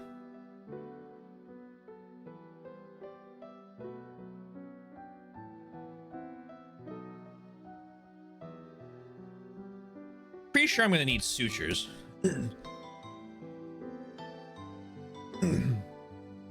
It takes a while for Utsumi to regain her composure. Present time, 1:36 p.m. We walk together under the clear winter sky. After days of fine weather, the fallen snow has hardened. We push onward through the snow with me ahead of her so it'll be easier for her to walk. She follows me in silence. Once we reach the top of the hill, we take a breather. The sky is perfectly clear, a never-ending mantle of blue. I brought her here because I want to show her the sky's radiance. Utsumi sits down in the snow and hangs her head. I stand next to her and idly kick at the snow. It doesn't scatter like fresh powder. It breaks into countless fragments in the air and sprinkles back down on the hill. The pain in my back has greatly diminished. Odori treated me. The wound wasn't particularly deep. Oh, that's good. I hadn't needed stitches. Oh, excellent. The one who inflicted that injury was Utsumi, the person right here next to me. Need like a whole bottle of antiseptic, though. But I don't resent her for that. I'm not expecting an apology either. There's only one thing I wish from her. That she returns to her former self. That alone. My wish is exactly the same as what Uni said in the storeroom. A gentle, kind Utsumi, full of maternal affection. Before I knew it, I become fascinated with that Utsumi. That's why I wanted her to return to the way she was before. Oh, here we go. Oh, nope, okay. I thought it was over. Before I even open my mouth, she starts to speak of her own accord.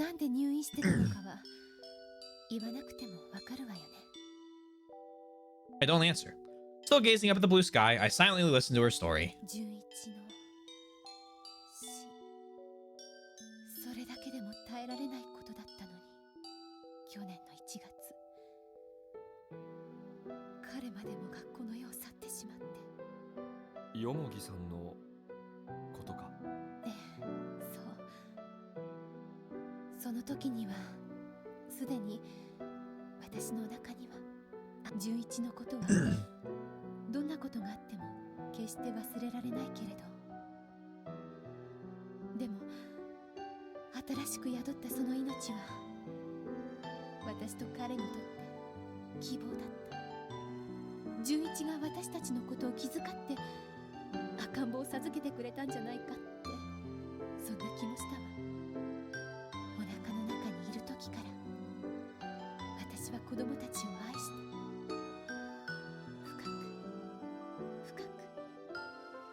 Oh, they're twins. Like the photo we saw in the background.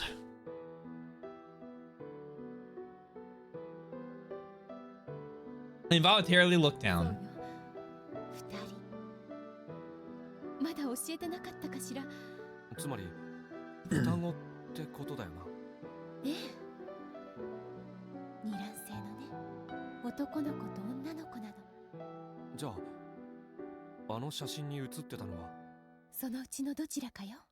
Oh. 2枚目にも3枚目にも4枚目にも Oh, 同じような赤ちゃんが映ってたでしょ。 I was like, please tell me whatever babies didn't already die. Like, come on, you can't cut her any break.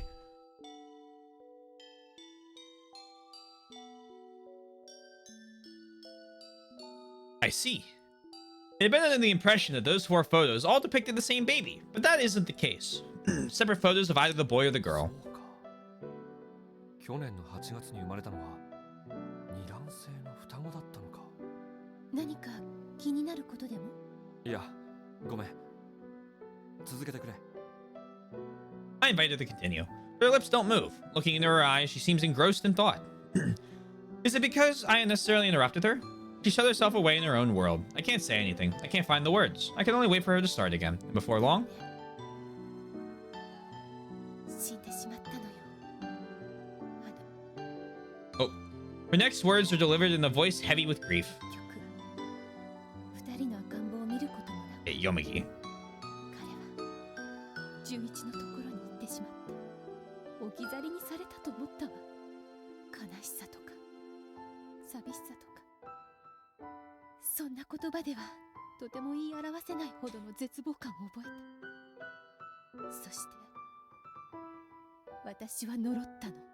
I mean, I don't really blame you. 神と神の定めた運命。 It was inevitable it'd make her heart sick. Junichi was murdered. And over the next 2 years, little by little, that horrible memory began to fade.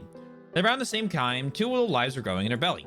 It was just as she had finally found a ray of hope, Yomugi died, caught in an avalanche.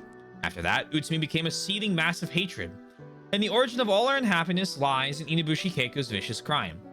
Utsumi swore revenge on Inabushi and, at the same time, was sucked down into a whirlpool of malice. She lost the ability to make the right choices. 狭い個室にね、一人きりで閉じ込められていたの。とても深くて寂しい場所だった。 If they had done that and killed another of her kids, I would consider hunting down these writers. Just like knocking on their door. Excuse me, what the fuck? I'd say we just let Utsumi have her way with Otari. Ugh.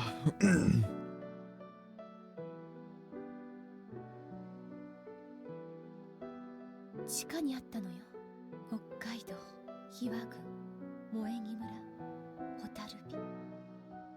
蛍火という場所の退院できたのは去年の7月16日。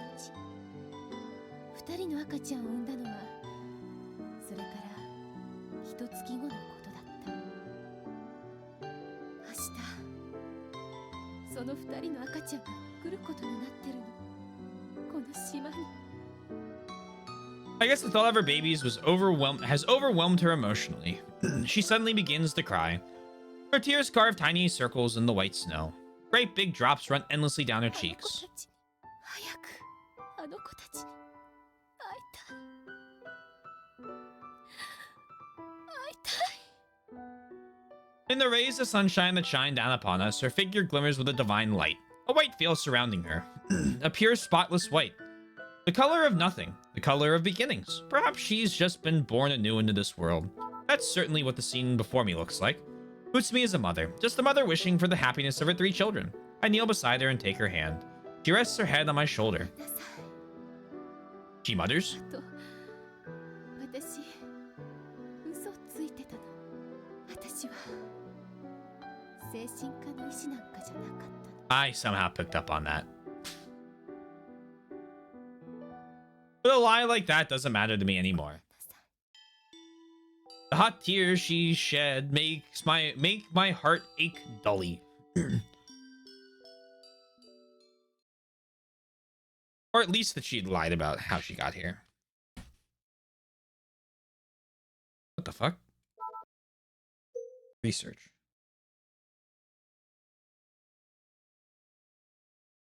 Not even a month has passed since the winter solstice. The sunset comes early to Aosagi Island. The perfectly clear winter skies dyed a vivid gradation of red from west to east. It's a sunset sky that seems about to melt and drip down. For 4 days straight, Aosagi Island has been blessed with fine weather, but at Mount Akakura, the snowstorm still rages. According to the magazine article, the weather won't improve until the dawn on the 17th. Then, at 6:53 on the same day, an avalanche will occur at location X. Present time, 4:15 p.m. That time draws nearer every moment, but there's nothing I can do right now. The uni of the shelter cabin clearly stated that the next transfer will occur sometime tomorrow at 4:48. If I choose to believe him, that means I have just over 12 hours. In order to rescue the 4 shelter cabin refugees, a space-time transfer is essential. The only thing I can do now is wait.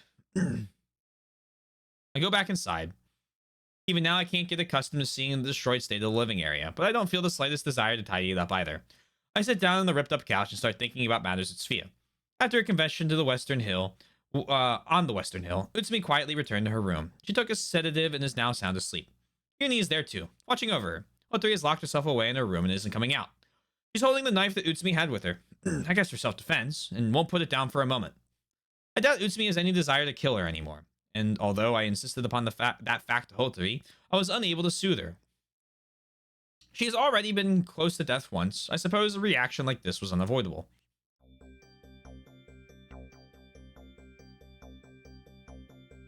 I figured by how liberally you use that sedative injection gun on everybody.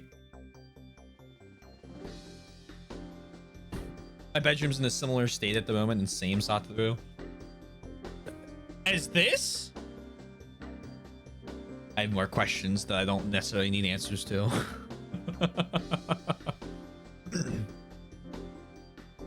It's all well and good that Utsumi's given up on trying to kill her, but things between the 4 of us here are still very awkward.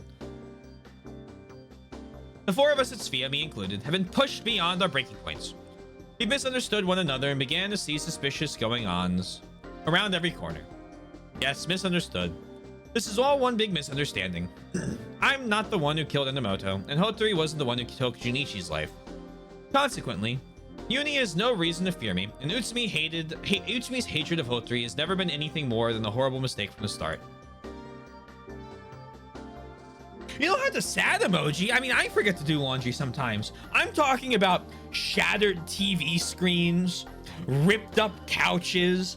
You've like broken out all your windows.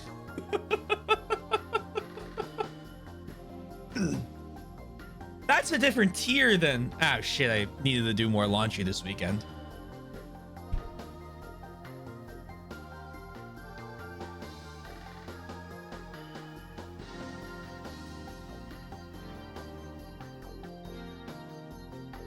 Oh. That's all. Look, I get lazy with the dishes and laundry all the time. I'm not gonna judge other people for that. I was doing a little thing called hyperbole. I was doing a little thing called joking back. It's okay. We're there. We're there. We've figured it out. We've solved the problem. I didn't think you actually bashed out all your windows. I promise.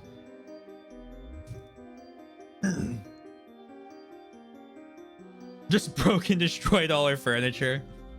You know what? If it's one of those weeks, just one of those days, you know, you don't want to wake up. Everything's fucked. Everybody sucks.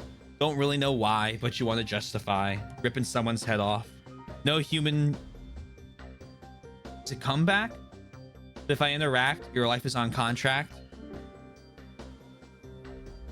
Your best bet is to stay away, motherfucker. Just one of those days. Taylor, why do you know the entire first verse of Limp Bizkit's Break Stuff? Because it's really funny. It's a terrible song. Can't believe they're doing the Shrek 5 soundtrack.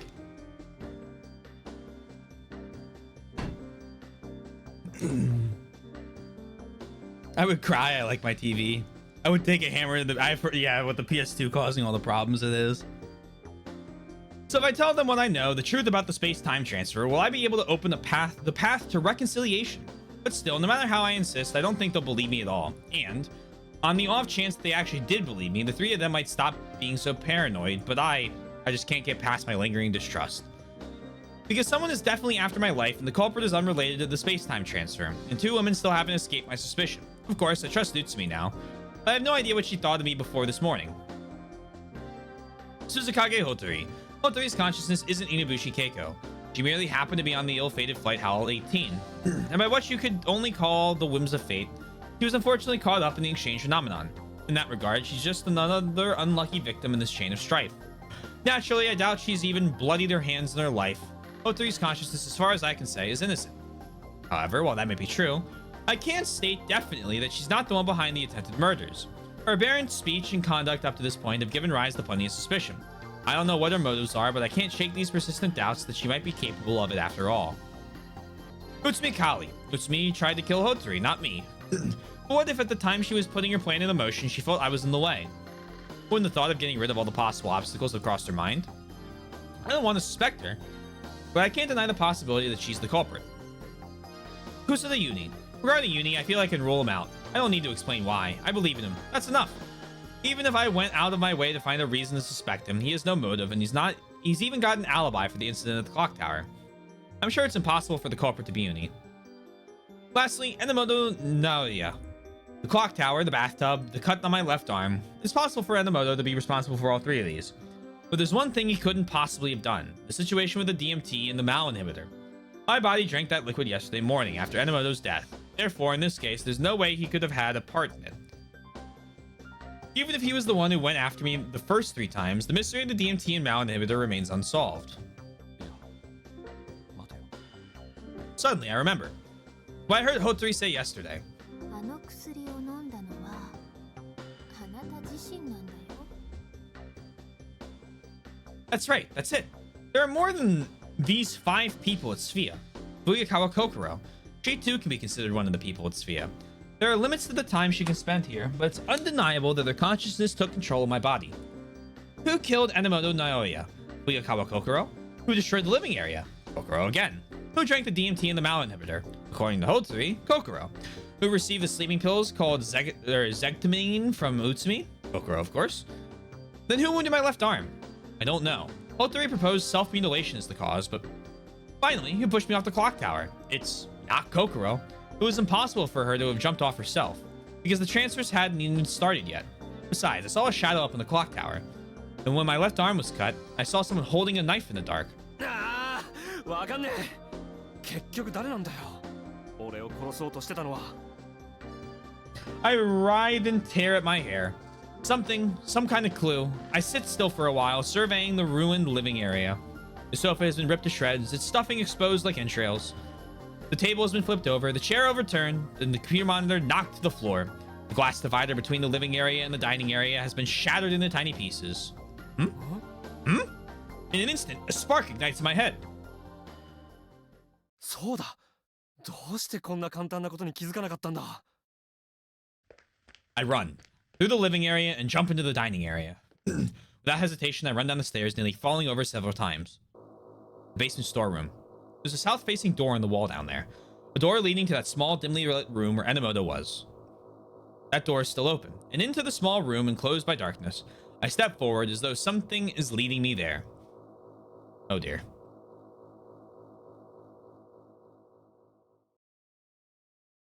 Oh dear.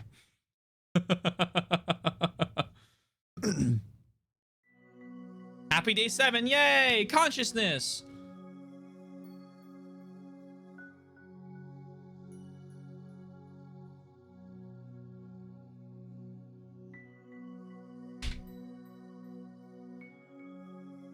The row of monitors radiates a pale light. I sink into the armchair before the panel and cross my legs atop the console. There's an image paused on the computer display. The final shot of my body's rampage through the living area on the night of the 15th. The other monitors display the current going-ons in each of the other's rooms. The other 3 are all in their own rooms. Utsumi is sitting on a chair, gazing at the photos of her babies. Uni is asleep on his bed. Hotori is crouching in the corner of her room, silently hanging her head. All 3 of them seem perfectly fine. I turn my eyes back to the display in front of me. Back to the paused footage. I closed the playback screen and opened the pull-down menu. A list of files stored in the database appear. Among them, I can't wait till we see ourselves. Or until we see ourselves trying to stab ourselves. And it's actually... No, I got it. Here we go. We're the clone. Okay, I'm bringing the clone back. The clone The clone is real, okay? It's not a figment of my imagination. We are the clone right now. The other version of ourselves is trying to kill us because he's the crazy one. Why? I have no idea or justification. I just really want it to be this fucking clone. Among them, there are records of every single event that had occurred in Sphia from January 11th to January 16th, 2012. That's right, I'm here for one reason and one reason only, to check the video data. Just what happened at Sphia while my consciousness was away from my body. If I looked through all the footage, then I discovered the answer right away. That's what I thought. I began to pore over the vast amount of video data. Although with that said, I had never caught up if I played back in real time. Why is that blue? The total length of the footage I had to watch was approximately 100 hours. The video analyzed runs from the time of my fall from first person from the clock tower on the 11th, a bit past 4 p.m., to the time of the final transfer on the 15th, to 10:53. The exact hello! Welcome on in. It's been a while. I hope you're well. Panda, hi. Fig, hello. Welcome on in to what I can only assume is the last bit of an old visual novel called Remember 11. If you don't want spoilers for it, they're gonna be spoilers. Miss you as well. I hope you've been well. How was your stream? I'm gonna get you a shout out. That real quick. Boink, boink, boink, boink, boink. Marvel Rivals. Have we finally gotten away from Dead by I feel like I've seen that you've been away from Dead by Daylight lately. Placed twice. Which is good, thank God.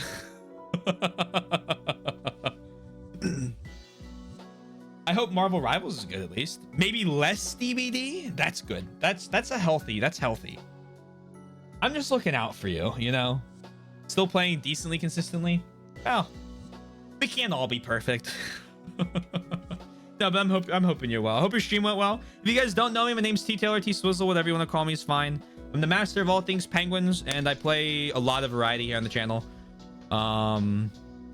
If any of you need to like dip out, do post-stream stuff, please do. I totally understand. I won't hold it against you. I do it all the time. So yeah. Of course. Rivals is great. Nice. I've seen gameplay of it. I've never played it. Never really been into the hero shooter thing. But, you know, I can see why it's popular.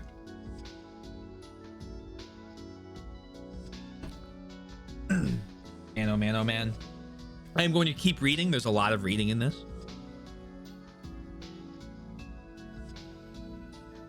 I say before immediately coughing. The exact total duration would be a little less than 103 hours. I've concluded that there wouldn't be much point in examining data other than that, so I've excluded it. I had no choice but to fast forward through everything that didn't interest me, and eventually my analysis caught up to where I am right now. 10 hours have passed. 10 hours have passed since I settled into this chair. I have a throbbing ache just behind my ears from staring at low-resolution footage for such a long time. I light on a big sign and rub the inner corners of my eyes with my fingers. Present time, 2:37 a.m.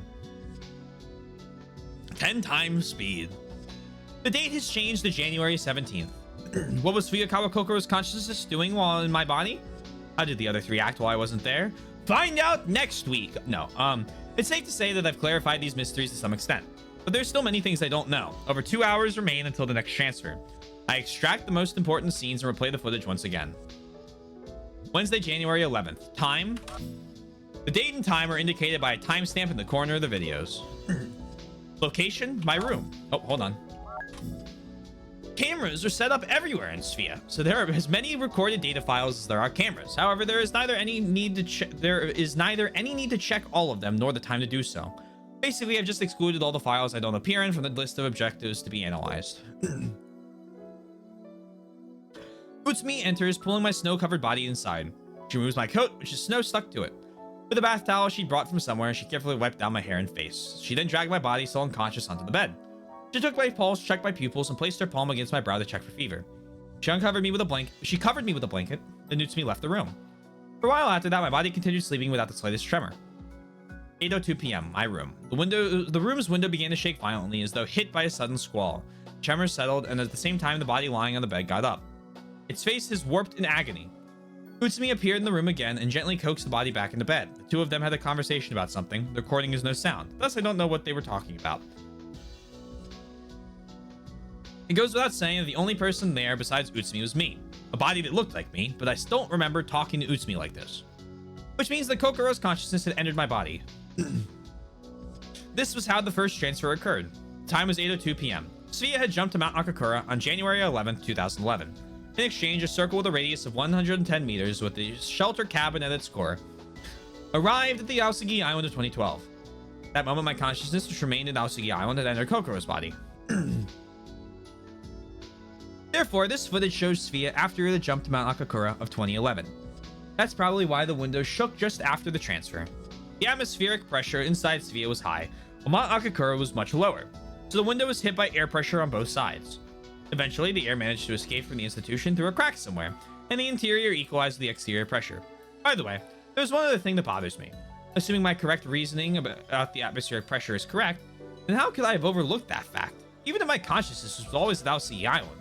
When I transferred into Kokoro's body or returned to my own, I should have noticed pain in my ears or heard the sound of the draft caused by the escaping air. I don't remember feeling something that out of place even once. Why is that? Is it because I had never paid any attention to such a trivial change in the chaos that followed the transfer? Something is strange. I suddenly feel a sense of discontent. All kinds of thoughts whirl through my head. All the while, the footage progresses without concern of that. My body, Kokoro, left the room. I met Hotori in the dining area, then discovered Uni in a supposedly empty room. My body received a mirror from Uni. It looked into the mirror and then muttered something. It opened its mouth wide while tossing its head widely, seemingly screaming. My body began to get angry, building into a rage. Utsumi appeared in the room with a sedative, which he injected into me. My body crumpled on the spot. In a mobile container made out of flesh, Uni and Utsumi carried it to my room. Time 9:08 p.m. My room. My body began to stir as it lay on the bed. It got to its feet and stood in the middle of the room looking around. It began to grope at its body. An expression of relief crossed its face. That's me. The image shown there is of me in both body and consciousness. The second transfer at the time was 9:08 p.m. What happened after this was already being carved in my memory. The conversation with Uni, Hotori running down to the basement storeroom, me running after her. Everything is recorded there just as I remember. There's no need to confirm what I already know. I fast forward through the footage and proceeded to the next scene. 10:24, dining area. The three cups slipped out of my fingers. They shattered. The sound must have surprised it as my body twitched. It stared obliviously at the fragments strewn across the floor. Utsumi came up behind me. I looked back. No, that wasn't me. It was Fuyakawa Kokoro in my form. I have no memory of this encounter. 10:24, the third transfer occurred. Afterwards, my body Kokoro exchanged a few words with Utsumi before heading to its own bathroom. There aren't any cameras in there. It's a bathroom after all. I don't know what happened inside. There aren't any especially important scenes around here, so I jump ahead. I don't have the time to inspect everything. However, I can't overlook the scene that happened next. 10:45, Hotori's room. My body receives the pills from Utsumi. Hotori was on the bed looking tired. The camera installed in the room captured Uni's figure as well. After exchanging a few words, my body and Uni left the room close together. Time 10:48, my room. My body took the pills and then went into the bathroom. Finally, I am entranced by the display, completely absorbed. I can't see myself in the footage anymore. It's just the empty room. 11:19, my room. Someone's back appeared at the edge of the frame. It was Hotori. She came into my room and suddenly began to act very odd. She ran, but fell down after only 2 or 3 steps.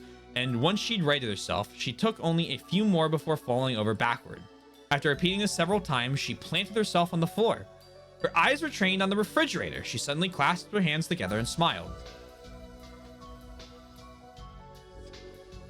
Then she stood up, peeled the blanket off the bed, and started swinging it around wildly. But her foot got caught on it and she fell down again. At that moment, the blanket covered her face. After struggling underneath it for a bit, she threw it off to the side. When she finally turned toward the camera, she was wearing a vacant expression. Her eyes darted around the room. Then she opened her mouth as wide as it would go while curling her hands into fists. Just like that, she started rolling across the crumpled blanket. This is the second time I've seen this footage and it still leaves me speechless. What exactly is she trying to do? Her strange movements continue for another 11 minutes. 11:30. My room. Suddenly, Hotori's back arched. She collapsed to the floor and her whole body went rigid. For several seconds, she lay there completely still, her back still curved. And just as quickly, she suddenly bolted upright. She crawled clumsily across the floor toward the corner of the room. With her arms and back to the wall and her legs drawn in, she groped around herself with a fearful look on her face. I can see her fingers trembling. Deep wrinkles etched themselves into her brow, and her eyes restlessly scanned the room. A few minutes later, Hotori timidly stood up and rushed for the door. She fled the room. And for a while after that, all the camera recorded was an empty room. 11:37, my room. Eventually, my body came out through the bathroom door, walking unsteadily. My entire body was dripping wet. It staggered along the wall while leaving puddles at its feet here and there. I remember taking those steady steps. After taking the Zegdamin, my control over my body weakened. This means that at the moment, the display is showing the real me. The timing of the transfers was most likely the same as Hotori's, so 11:30. This was the fourth transfer. 2 round trips had occurred. The me in the recording was exhausted, and with the last of my strength, I somehow made it to the bed. I passed out, my eyes snapped shut. After that, I slept until 6:30 the next morning. That ends the video data for the 11th. There are a number of things that interest me, but now I'll leave them be. I can organize my thoughts on that later. That's gonna be a long one.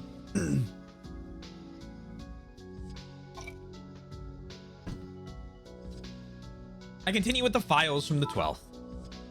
Scheme Beta. Also 72. January 12th, Thursday. The most important event occurring on this day was, of course, my arm being slashed. Therefore, focusing only on that area, I decided to advance the playback. 5:30 p.m., my room. The camera had captured Utsumi's image. The window trembled in the strong wind. Utsumi was holding onto my arm. She began conversing with my body. Unease stole across Utsumi's face, and then at that moment, white noise and static fill the screen, and the footage of the room begins to waver. The wavering increases further until I can no longer make out anything on the screen. The image warps, the picture blurs. I rewind and play the scene back in slow motion, and can barely make out my body and Utsumi's holding each other, crouched on the floor. An earthquake. And now that I think about it, Kokoro had written a message like that to me. An earthquake occurred at Sphia. Because of that, the breaker was stripped and a blackout occurred. It's fixed now, though. Just like in her message, the screen suddenly goes pitch black. It isn't just the lights either. A complete blackout. The file itself is empty with nothing recorded in it. The camera had probably stopped working because of the power failure. A sequence of utter darkness that can hardly be called footage continues on for several minutes. Eventually, after emitting crackling particles a number of times, the picture clears up like it's been washed clean. The post-blackout Sphia appears on screen. 7:10, my room. The lights returned and my body squinted. A large amount of blood was gushing from its left arm. Utsumi was there as well. She took one look at my bleeding arm and fell into an obvious dismay. This might go without saying, but the me there at that moment wasn't me. The one moving my body was Fuyukawa Kokoro's consciousness, even during the earthquake. Although with that said, it isn't as if the images from before and those appearing right now are continuous. I've seen a shadowy figure in the darkness of the blackout, a knife grasped in his right hand. Going by this, between 5:30 and 7:10, Kokoro and I had switched places with each other twice, one round trip. Which reminds me, at what time was my left arm injured anyway? By the time my consciousness returned to Sphia, my arm had already bore a deep wound. In other words, the one in control of my body when I was cut wasn't me, but Kokoro. Keeping this in mind, it would mean that the attack took place after the power failure, but before the next transfer occurred. However, the blackout had prevented the crucial scene from being recorded. It's the same no matter how many times I play it back. It's not like data will be newly created. I give up and close the files for the 12th. Friday, January 13th. I recall that things were relatively calm on that day, and by relatively, I mean compared to the other days. My body didn't experience any threats to its life, nor did anyone attack anyone else. Wasn't this basketball day? Therefore, there isn't any need to double check the files for the 13th. I skip over that day and move on to the 14th. That was the day I met Enomoto Naoya. I listened to him talk about the space-time transfer, and then he nearly killed me. However, after going through a round trip of transfers when I returned, it was Enomoto who had been killed. What happened before and after isn't very important. Just what had transpired in the basement storeroom. That's the only thing I'm concerned with. I extract the scene of the struggle with Enomoto and play it back. Wish every day was basketball day. 6:11, basement storeroom. Darkness, a black screen, but unlike with the earthquake, this time the data itself has been properly recorded. Emergency lights illuminated the area. With the dimness on screen, I see human shadows writhe, but like this, I have no clue what's what. I raise the brightness of the video data, adjust the saturation and tone, and at the same time process the image to make the contrast sharper. That does it. The contours of the objects on the screen become fantastically clear. Only the surfaces that the light manages to hit stand out, but I have no trouble distinguishing the human figures in the image. The display shows Enomoto and me grappling with each other hand to hand. Enomoto was straddling my body, pressing hard on my mouth and throat with both hands. I have no memories of this. In other words, the transfer had already occurred by this time. My body struggled violently, thrashing its arms and legs, and caught Enomoto in the chin with a strong right hook. Enomoto staggered. My body seized that chance to escape Enomoto's hold. After that, a long flight ensued. With Kokoro's consciousness controlling it, my body left the building once and re-entered through the window of my room. It rushed over to the door, then suddenly looked up at us, as though surprised. Fearful, it left the room, passed through the dining area, and then once again descended the stairs to the basement storeroom. As though he'd been waiting for me, Enomoto pushed my shoulder away. My body fell, and Enomoto sprang after it. His hand still grasped the palely glinting knife. So this was with Kokoro. Enomoto inverted the knife and swung it down right at my throat. At that moment, Enomoto disappeared from the screen. For a moment, I don't know what's happening. I rewind and play the video back in slow motion. When I do, I see Hotori tear across the screen with the speed of a gale, taking down Enomoto with a powerful body blow. どうして小鳥が This isn't the first time I've seen this video, but I still can't help but let out my voice. Kokoro and I had apparently been saved by Hotori. I haven't heard a peep out of either Kokoro or Hotori to that effect. As I think that, the events on screen are still continuing. I return the playback setting to normal speed and fix my eyes on the screen. Enomoto got to his feet and stared into the darkness, but he appears to be frantically searching for something. Looking closely, I can tell that the knife had disappeared from his hand. He must have dropped it in the moment he fell. The knife had shifted to my hand. My left hand. It was my left hand that held the knife. Enomoto shook his head in disbelief while feeling around the darkness at his feet. On faltering steps, my body rushed toward him from behind. It didn't make any attempt to conceal itself, but neither did it scream out or make any other threatening movements. It was almost like a kitten. A kitten that reacts to anything that moves and instantly tries to leap at it. The sound of footsteps seemed to have finally reached Enomoto's ears, and he suddenly turned around. My body threw itself at his chest, clinging to him, just like a kitten frolicking playfully. Their two bodies overlapped as they flew through the air, drawing in a slow parabola in their fall. Right after that, the display goes white. The picture is blown out because the brightness is too high. I clear all the adjustments made to the footage. Then I hit rewind and play it back again. From the ceiling of the dim storeroom, after flickering several times, the lights come back on and flood the room. Uni was the one responsible for that. Lowering his finger from the switch, he turned around and gulped. He pressed the hand over his mouth, his eyes as round as saucers. An expression of terror. Following the direction of Uni's stairs, I see Enomoto's bloody corpse crumpled on the floor. Yesterday, Uni said to me, "This goes beyond just thinking. I saw you with my own eyes. You were laughing as you stabbed that man over and over. Even you must have known he was already dead." Oh yeah, hey Yoshi. Happy 2035. That series that starts with an S is probably completed now. Maybe they're releasing a new game.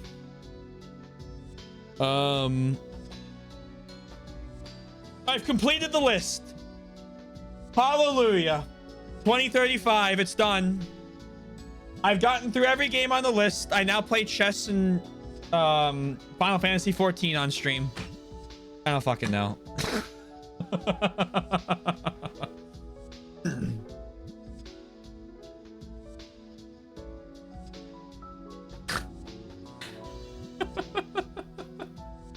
That's a valid quote, 98. That's a very, very valid quote, 98. These are fun time oh yeah, it's gonna be great because think about it. In a couple years, we'll get to quantum leap back from the time the video is recorded to this moment where I'm horribly incorrect about where we are.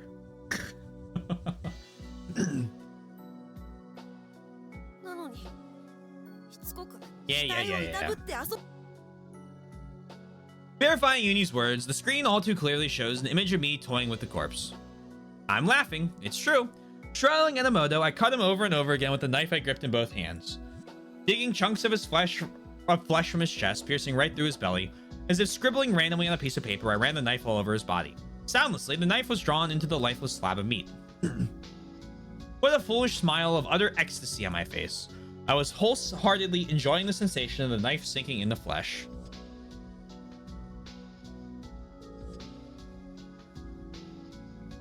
Does that also make it an infinity loop? Yes. The concept of incorrectness remains. Nope, can't be Shadow Hearts. I already said that the S series doesn't exist yet. It'll come out sometime in the next decade.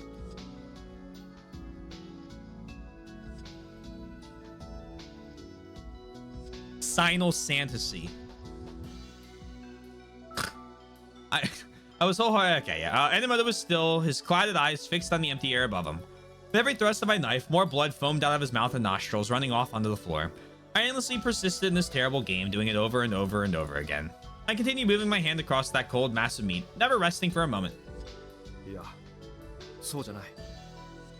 I suddenly shake my own head as I come to my senses. The person being projected here isn't me. It's Fuyukawa Kokoro. However, when this is shown to me so blatantly, I can't help but harbor delusions. What if the one who killed Enomoto wasn't Kokoro, but actually me? Had I completely lost myself without even realizing it and fallen to such a level of barbarism? In reality, the person there on screen can't be anyone but me. Using common sense, the most obvious explanation for this gruesome murder is that I was the culprit. 違うんだ. I can't help but look away from it. これは俺じゃない。俺じゃないんだ。俺じゃないんだ。It's so few games released. Of course, exactly. You're not me! I muttered those words again and again, trying to convince myself. By the time I lift my eyes back up, the next scene has already begun to unfold. My body got up from Enomoto. I stared curiously at its blood-drenched palms and the knife. Right there, next to it, was Hotori. She was crouching in the puddle of blood, splashing around playfully in it. Oh dear. The blood flew up as splashes and fell back down as red rain. The falling drops disappeared back into the puddle, creating ripples before they vanished. As she watched it, Hotori's face broke into a huge, gleeful smile. She was smiling again. This has already exceeded the limits of my understanding. I feel a shudder at the chilly eeriness. They're insane. If this isn't madness, then what is it? I can't believe that the human is capable of this. A pair of demons who failed to become human were just amusing themselves with some brief childish play. I can't see it any other way. 17. On screen, I suddenly raised my head and looked around the room. I noticed the knife in my left hand. An expression of shock and deep disturbance came into my face. On top of that, the sight of a lifeless Enomoto was, as I saw it, every muscle in my jaw stiffened and began twitching convulsively. I placed my hand against my chest in an attempt to return my breathing to normal. It's clearly different from my appearance until just now. A space-time transfer had occurred. I can clearly remember those events. For a while, the me on screen stood staring at the corpse, immobile as a cast-off shell of my actual self. The corner of the screen contains a digital timestamp. The indicator for seconds is still moving, but besides that, everything is still. And then, 7:31, a black shadow crosses the screen. Determined to catch it and reveal its true identity this time, I view the footage from another angle. What I see projected there is Hotori, dyed in a vivid red of fresh blood. She toyed with the knife that she held in both hands. She'd stolen it from me. Hotori spoke to me. Only her lips moved in the silence of the frame. Hey Satoru, which do you prefer? Hey, which do you prefer? I mean, to stab or to be stabbed? Which do you prefer?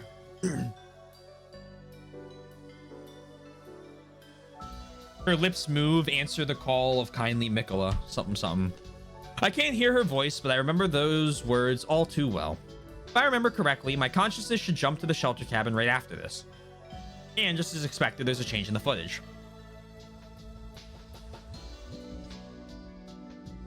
I see my body react, giving it a quick shiver.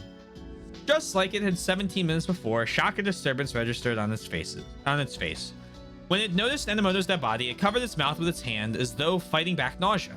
Something startled it, and it raised its head. Hotori is standing right before its eyes. Hotori's eyes were blank.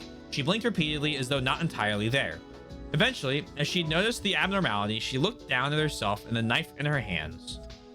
Hotori rapidly threw the knife away. She seemed frightened, unable to understand what happened to herself. The pallor that came over her face spells it out clearly. She shook her head a number of times like she wanted to deny it. As if begging for help, she reached her hand out to my body and began to draw nearer to it. This is making me believe that the personality transfers are happening like through day 4, which I don't understand how anyone's alive for this. If their corpse is in the snow.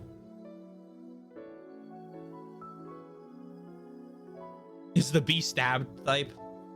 I don't think he likes being stabbed. I think it just happens a lot. The one there on screen right now isn't the Hotori I know. The Hotori who spoke those suspicious words while idly toying with a knife, and the Hotori desperately seeking help with her face warped in fear. The two of them are clearly different people. The shadow of Inabushi Keiko immediately rises in my mind. One is Inabushi, the other is Hotori. Is that how it is? On top of that, the timing of her personality change lines up with the one of the space-time transfer. A suffocating uneasiness overcomes me. I'm reaching a conclusion, but it's still too soon. There still isn't enough evidence yet. Next, Utsumi joined them on screen, and the scene took on the appearance of a bloodbath.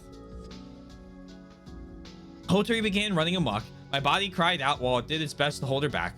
Utsumi brandishing the knife, and with the face of a demon she attacked. Uni was crouched nearby with blood flowing from a wound to his forehead. I reached my limit. Unable to bear looking straight ahead, I closed the file as if to erase it. The behavior of lunatics pushed beyond their breaking point eats at my mind against my will. A somber air seems to surround me. Unable to tolerate it, I stand up from the console and start walking around the dimly lit room. There's a coffee maker in the corner. Hoping for a change of pace, I swiftly make some coffee. I pour it into a cup and gulp it down. It's completely tasteless to me. I might feel that way just because the cup is the same one Enomoto had used. Even so, I'm somehow able to calm myself down. I place the empty cup on top of the console and pull up the last of the recordings. The file is from January 15th. I've already seen everything in here once, but it's certainly possible I overlooked something. I can't leave without making sure. After all, that was when I saw myself drink the DMT and the Mal inhibitor. 743, dining area. When I asked about the DMT and the Mal inhibitor, Hotori said that maybe I drunk it myself. And just as she said, the recording shows that. My body wandered into the dining area, rubbing its tired eyes. Its steps were shaky like a sleepwalker's. Its body wavered to the left and to the right, just barely managing to reach the table. There were 2 bottles under the table. The bottle containing the DMT and the Mal inhibitor. My body picked up the bottles, staring at them with great interest. And then, I have no idea what it was thinking, it suddenly drained the contents of both bottles in a few great gulps, without anyone forcing it or leading it on. My body drank both bottles of medicine on its own, without the slightest apparent hesitation. I can't think of its actions as anything but a gravely foolish snap decision. The effects of the drugs immediately begin to show. In just 1 minute after that, my body falls to its knees, then dropped heavily to the floor, its head shaking, its head slowly bowing like an ear of rice. My forehead went to the floor. My arms were thrown out haphazardly to either side. The next transfer probably occurred right after this. There's no mistake. A memory from the 15 begins with me in this position after all. Afterwards, after being promoted to awakened by the transfer, I limply collapsed face up and lie there immobile. The one who nursed me back to health was Utsumi. Utsumi carried me to my room and administered an antidote to counteract the drug. From then until the afternoon, I remained in my own bed, sound asleep. Symbolic. Need me a Gmod ragdoll. I can't wait till someone sourced filmmakers this entire game. And there ends my analysis. There are many mysteries still remaining, but for now, let's summarize everything I've gathered. Oh, here we go. How did I almost drown in the bathtub? It was my body's fault. My body took those sleeping pills of its own volition and entered the bathroom. Nobody actually plunged my unconscious body into the bathtub. Hotori turned out to be responsible for the door slam I heard, but she was unrelated to the incident. She never took a single step into the bathroom. Same goes for everyone else. At the time in question, only my body was in the bathroom. If I had to accuse someone of trying to drown me, then the only candidate would be my own body. Next, who killed Enomoto? No need to repeat this ad nauseum. Every particular of the murder is recorded on video. It was my body. Lastly, why did my body ingest the DMT and Mal inhibitor? No need to explain this either. My body was the culprit once again. That's not why. That's who.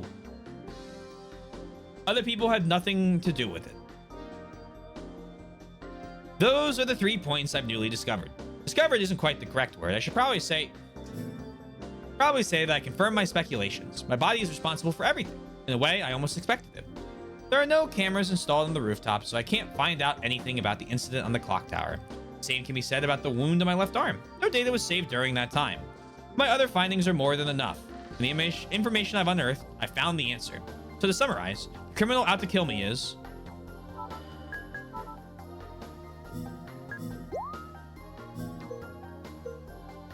I mean, neither me nor Kokoro. As I said, a third personality. But doesn't that count as, well, it could be a secret third option. Let's try neither me nor Kokoro. It's that or me, it's not Kokoro. It's neither me nor Kokoro. Of course, it isn't Utsumi either, nor Hotori, nor Uni, nor even Enomoto. It's someone else. Another unknown personality at Sphia. Traces of their activities exist at least. Now let's follow the road to my reasoning. And take that seriously? Well, of course. It could be evidence. Naturally. First, judging from the videos, it goes without saying that Utsumi, Hotori, Uni, and Enomoto are all unrelated to the events. Next is Kokoro, but I'll rule her out of the suspect list. Why? Because she has a strong alibi, especially in the case of Enomoto's murder occurring on the 14th. The times simply don't add up. The times. Yes, the times. There's something strange about the times displayed in the videos. By strange, I mean that, generally speaking, that kind of thing happening at that time is ridiculous. The strange times I'm referring to are January 14th. Oh, no.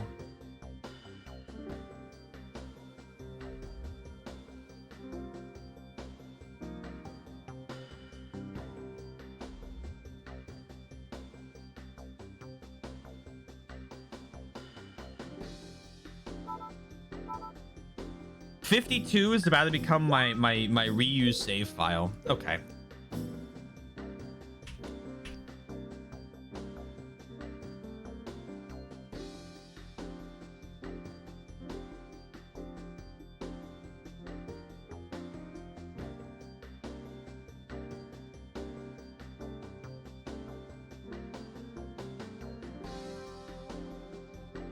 Up to 734 to this. 717 to 734. The former is the time I, who had returned to my original body due to the transfer, discovered Enomoto's corpse.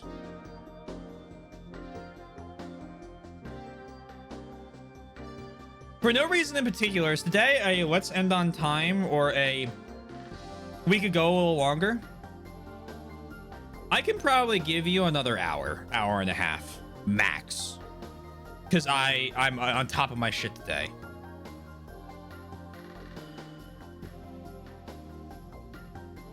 That works. Okie dokie.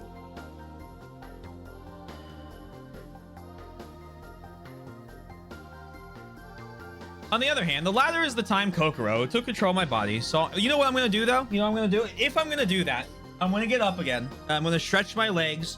Yoshi can take a sigh of relief. I'm gonna get a little more water. I'll be right back. Yoshi in 2035, I mean. And because I'm thirsty.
Hello.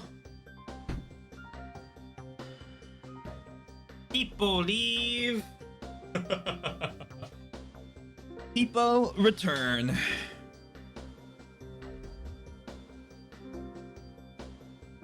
All right. Ugh. I checked to make sure that I cleaned all my dishes and stuff from dinner. We're good. So yeah, we'll be going a little longer. On the other hand, the latter is the time Kokoro, who took control of my body, saw Enomoto's corpse. Of course, these aren't the only times that happen to bother me. There are plenty of other spots, but it's not worth listing them all. Let's just give one more example.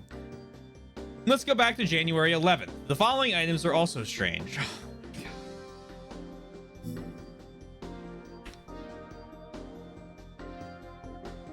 It's just gonna get longer too.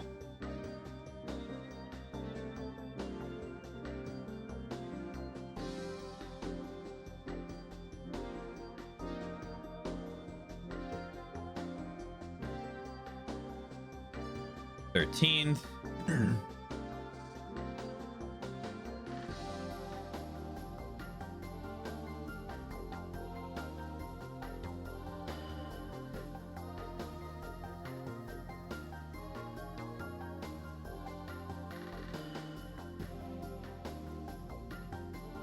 $908.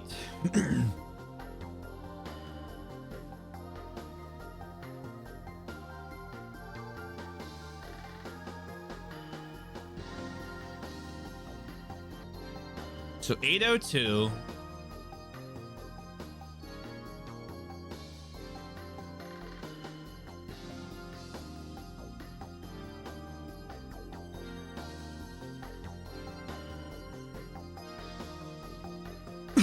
$802 to $908's 2 transfer periods.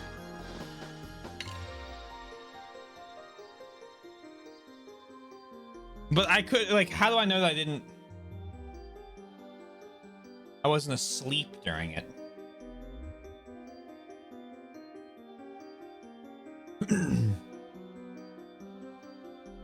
$1024.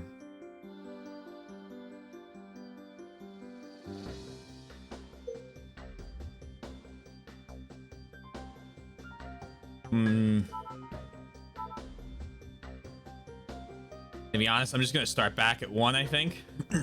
Why did I scroll all the way up? Great question. Nope. Here we go. We're gonna start giving ourselves some saves.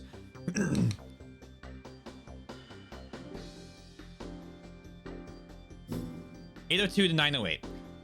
802, Kokoro and I traded bodies for the first time. She and I then woke up at Svea and at the shelter cabin, respectively. 908 is when the second transfer occurred, returning my consciousness to Svea. To be more accurate, it's Svea that returned to Aosagi Island from Mount Nakakura.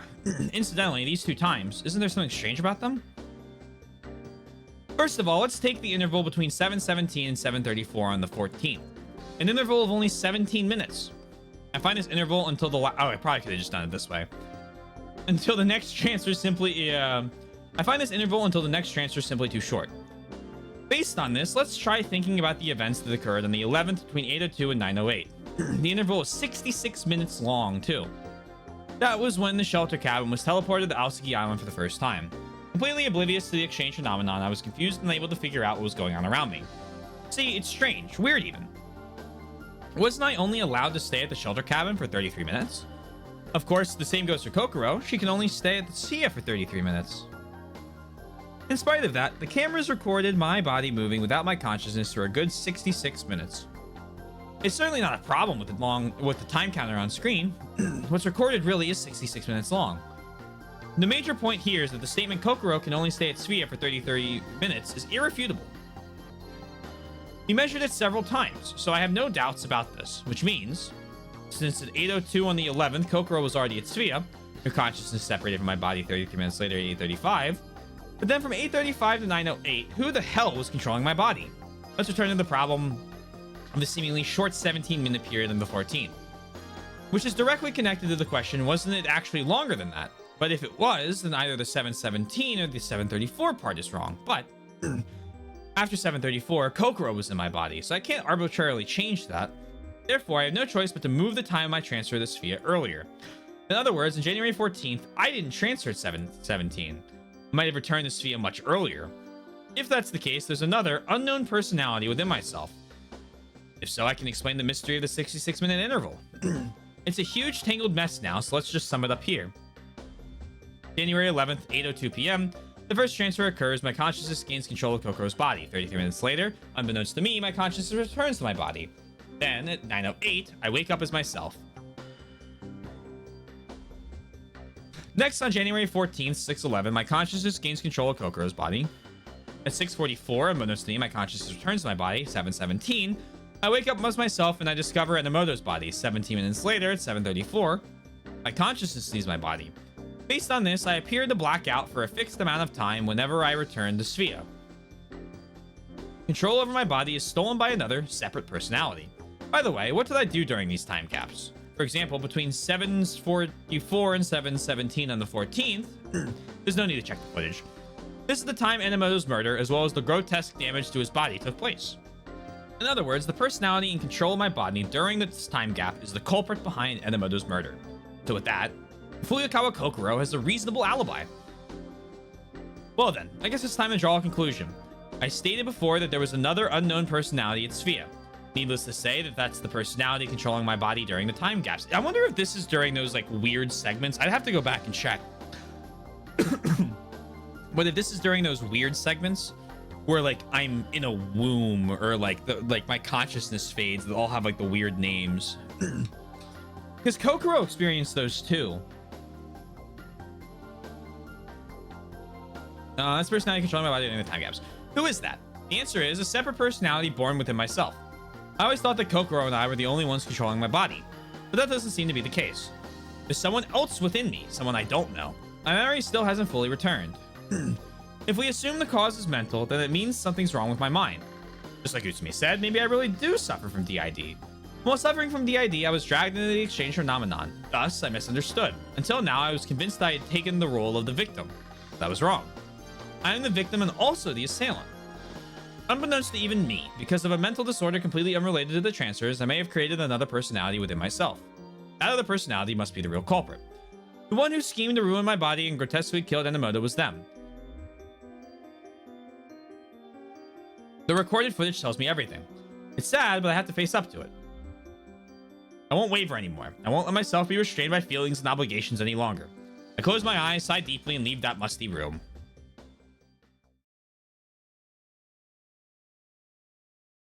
The third area. I fucking said it earlier. Oh my god, one of my random bullshit guesses.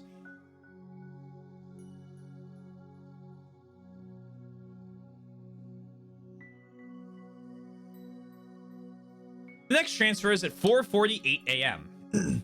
I still have over 30 minutes left, but I can't afford to relax. I don't know what's going to happen, so I have to take action early. Returning to my room at once, I retrieve my coat from the closet and quickly leave. The sky is still dark. The clear midwinter sky is a countless number of stars scattered across it. The moon is hanging low in its last quarter in the south-southeast direction. 3 more days of it are missing compared to the one I saw on the 13th, and now it makes a semicircle, as if torn in two. A half moon, something that is one, and yet is not one. I silently push forward into the darkness, relying only on the light of the moon and the stars. I stand before the front gate. On the left is a terminal with a lock controlled by a card reader. I took my ID from my pocket and slide it through the slot. Or at least I tried to slide it. However, the card won't go in. Looking closely, I see the card slot has frozen over. I guess we're not doing it. There hasn't been any snowfall on Aosagi Island over the past few days, but what about Mount Kakura? In the magazine article, I know that Mount Kakura was hit by a blizzard on the 15th, and it isn't as if Sphia has always remained at Aosagi Island.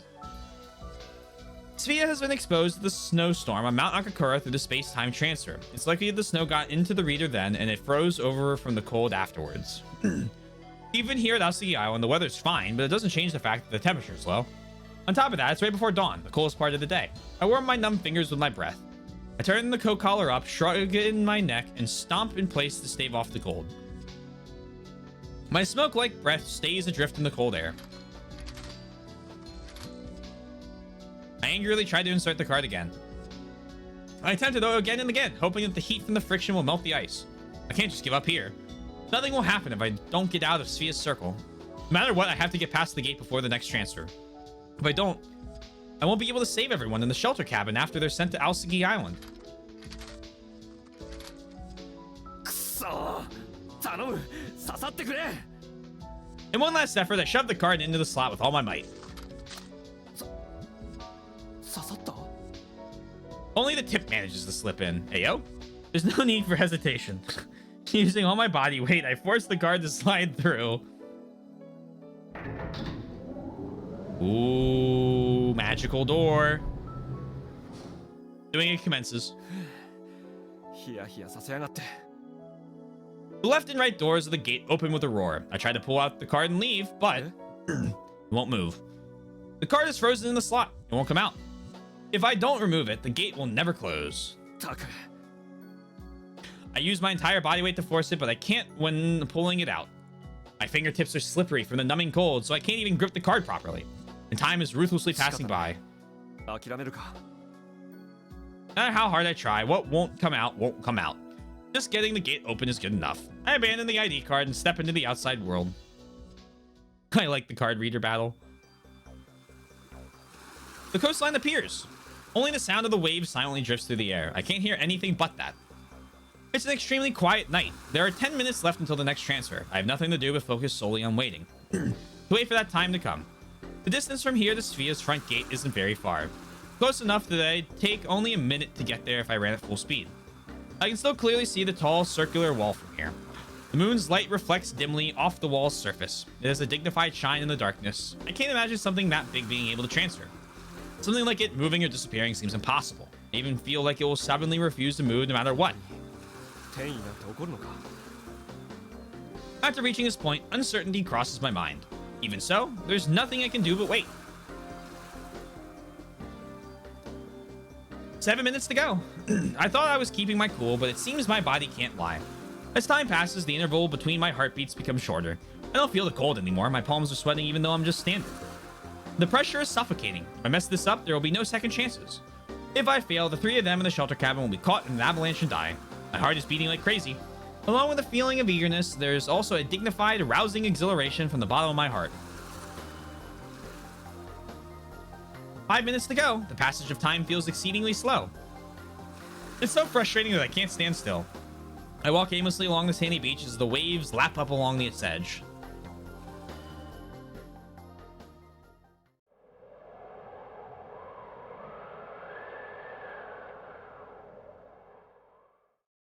A gust of wind blows past me. Before the wind finishes blowing, Sophia suddenly disappears. What replaces it is a brown plain without snow. There's no thunderous roar, and there's no brilliant flash of light. It happens silently without a sound, like turning a single page in a book. Because that mysterious spectacle has occurred right before my eyes, I fall into a trance. I stand where I am, dumbfounded, without understanding what's happened. Only time steadily continues. The sound of the waves gradually returns to my ears. I suddenly look up at the night sky and see the countless stars and the waning moon casting the same light as ever. Nothing's changed. The world continues to revolve as usual. However, when I lower my eyes, a strange scene is waiting for me. The brown earth is spread out in a great big circle. It isn't an illusion. Even when I blink and shake my head, the scene won't disappear. これが転移なのか。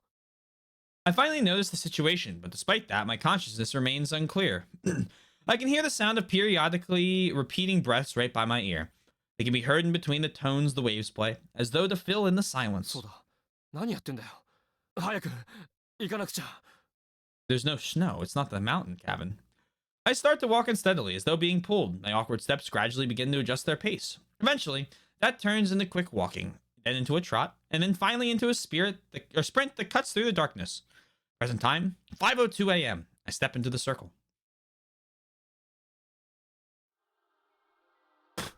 What the fuck? That zone is a barren wasteland of brown rock. Even though I say wasteland, the ground isn't dry. I stop running and touch the earth's surface. A damp sensation is transmitted to my fingers. The soles of my leather shoes slide over the bare rock, which is gently coated with moisture. Mindful of the surface under my feet, I start running again. The place I'm aiming for is at the circle's core. However, what's there isn't a shelter cabin made of wood, but a structure plastered in pure white. どういうことだ。ここはどこなんだ。 After reaching it, without taking a moment to breathe, I walk around the circumference of the structure. It's a cube, each side around 5 meters long. It looks like a large 6-sided die. Of course, there isn't anything like numbers, letters, or symbols carved into its side. On 3 of the 4 sides, there's nothing like a window or anything sticking out. There's a ladder attached to the last side. Made out of iron pipes, it continues up to the roof. I climb it. A square rooftop. There isn't anything like a fence set up around it. The only thing there is a round door painted in green. The small iron door is like a manhole cover, hidden in the corner of the roof. There's a handle on it. I try to lift it, but it won't budge. Looking closely, I see a keyhole-like groove carved near the handle. I remember right away about the key in my pocket, the one I hadn't known the use for. The key I found in my room on the 12th. It was placed next to the ID card, an extremely ordinary and simple key. まさかな。 Despite my doubts, I had to check it anyway. I take it out of my pocket and hold it up to the keyhole. 入った。 Of course it did. As if being inhaled, the key smoothly settles inside the hole. I try turning it. With a pleasant metallic sound, the lock easily releases itself. マジかよ。開いちまったぞ。 The round green door, I open without hesitation.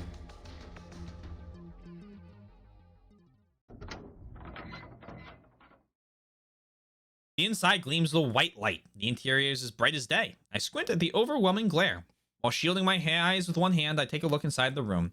There isn't even a shadow. No one is present. A ladder leads down from the round entrance. I descend it. Apoptosis. Apoptosis. Apoptosis.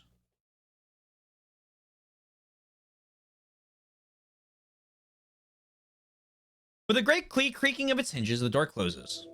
The room is saturated in white because light shines from every direction. No shadows exist in the room. This scene where all shade is lost warps my sense of perspective. Where do walls begin and end? Where are the limits of the ceiling? How far does the floor extend? I can't understand at all. I feel like I'm floating, isolated in the middle of a white space. Only the sensation in the soles of my feet makes sure that I'm touching the floor. This is the process of cell death. Thank you.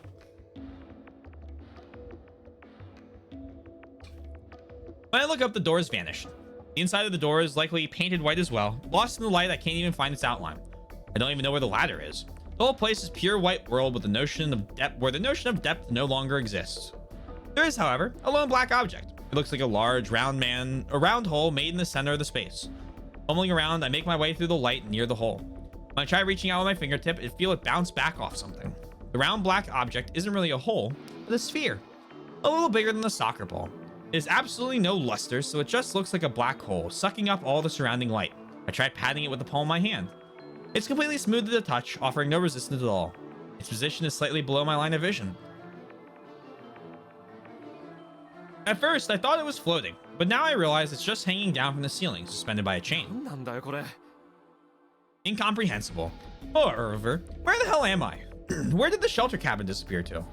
Once again, I fumble and tore into the light. Almost immediately, I run up against the wall. Judging from the feeling against the palm of my hand, I can tell that the surface of the wall is curved. Apparently, this structure is in the shape of a dome. It's a cube from the outside, but it's a hemisphere inside. I walk along the wall for a while. My knee hits something. When I concentrate hard and look around within the light, I'm able to make out a bed lying there. Every surface of the bed is painted white. It has a simplicity that reminds me of an old hospital. Someone lives here? But I can't see a blanket or pillows, not even sheets on the mattress. Not lives, but lived? The bed, the ladder, the sphere, it seems that there's nothing here aside from those. Present time 5:21 a.m. Suddenly, I hear a deep rumbling from outside, almost like an earthquake. That sound instantly brings me back to reality. That's right! I have to get to the shelter cabin. No sense in hanging around here forever. Groping for the ladder, I manage to grab hold of a rung. As the sound of clanging iron resounds, I climb up. When the ladder comes to an end, I extend an arm toward the ceiling. The feeling of iron. It's the door. I try pushing up against it. It doesn't move. It doesn't budge a millimeter. Even when I try to force it open with my shoulder, it doesn't give in the slightest. I immediately search for the keyhole, but it's nowhere to be found. まさか閉じ込められた。 I try ramming into it over and over, but the results are always the same. This is bad. Very bad. Impatience assails me. I have to get out of here right away. There's nothing I can do. Finally, I lose my grip and fall to the floor. There must be a way. Is there another way out? I desperately look for other exits, but it's useless. The bed, the ladder, the sphere, there's nothing here aside from those. Meanwhile, the time is mercilessly advancing. All of a sudden, the door opens. Someone is climbing down the ladder. The one who comes down? Okay. The last person I think I expected to see. Mostly because all spaces between 1 and 1,000 were me. Me. I wanted it to be me. Satoru. Give me 1 sec. I got reply to soy.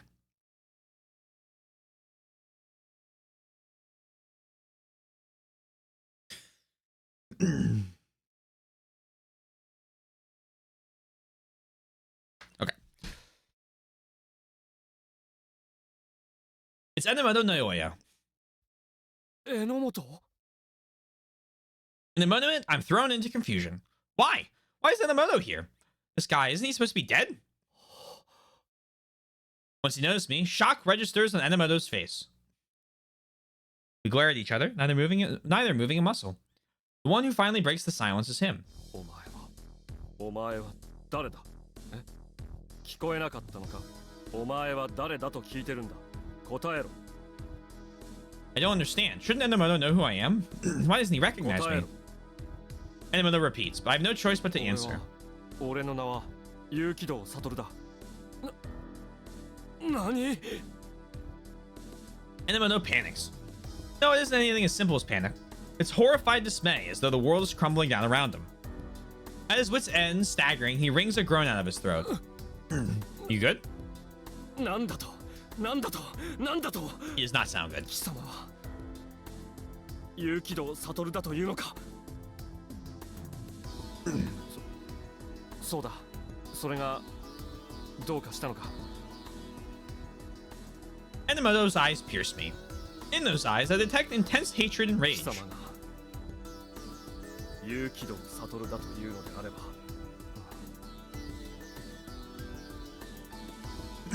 そういうことか。 Saying that, Enomoto's face darkens. While tapping on his temple, he continues muttering. 貴様がここに来てしまうとはすべて台無しだ。 Evil ghost. 計画は失敗だ。自分のことながらまったく愚かすぎてヘドが出そうだ。 Nucleus. 何を言ってるんだ。意味がわからないんだが。 But Enomoto continues without answering my question. 失敗したと言ってもそれは一つの可能性がついえただけに過ぎない。可能性は世界は無限に存在する。簡単なことだ。別の世界では失敗しないとも言える。俺さえしっかりしてればこんなくだらない結果は生まれない。俺は貴様とは違う。断じてだ。断じて貴様のようなバカな結果は生み出さない。 Enomoto spits that out, still glaring at 何 me. のことを言ってるんだよ。多世界解釈さ。 Oh, here we go. That doesn't have blue? Are you shitting me? 多世界解釈 Meaning of those words. I don't know it. なんだよ。多世界解釈って。 Jump the gun.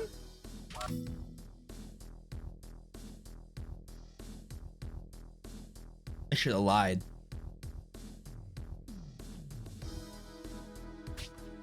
In science fiction literature and the like, authors sometimes include settings called parallel worlds. A common setup is for the protagonist to see worlds that are very similar to the one we live in, but are different in subtle ways. Every time the protagonist makes a choice in life, several worlds diverge from that point based on the number of alternatives. It turns out that a similar way of thinking also exists in physics. This is the so-called many-world interpretation. Proposed by a scholar named Everett, it elaborates on the quantum mechanical way of thinking. It is comparative with the current mainstream interpretation of quantum mechanics. In quantum mechanics, both matter and energy are seen as a certain kind of wave. To avoid confusion, the word wave here refers strictly to waves in the world of quantum mechanics, rather than the concept of waves in classic theory, which are transmitted and spread outwards in all directions. Quantum mechanical waves are basically waves of probability. When dealing with the world on a microscopic scale, there is a restriction that prevents an object's position and momentum from being known simultaneously, the uncertainty principle. Meaning that you can only say the object exists in a particular place with some probability. Yes, I remember Physics 3. Because of this, quantum mechanics considers the existence of the object from a probabilistic perspective. The mathematical tool used to describe the phenomenon is called a wave function.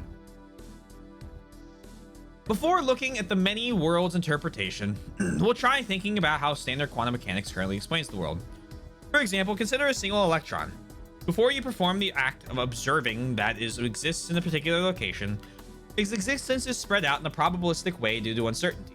Until it is actually observed, its existence is described by assigning a probability to all the places where it could possibly exist. In this state, we call it an electron cloud. Now, suppose you were to use some method to observe the electron.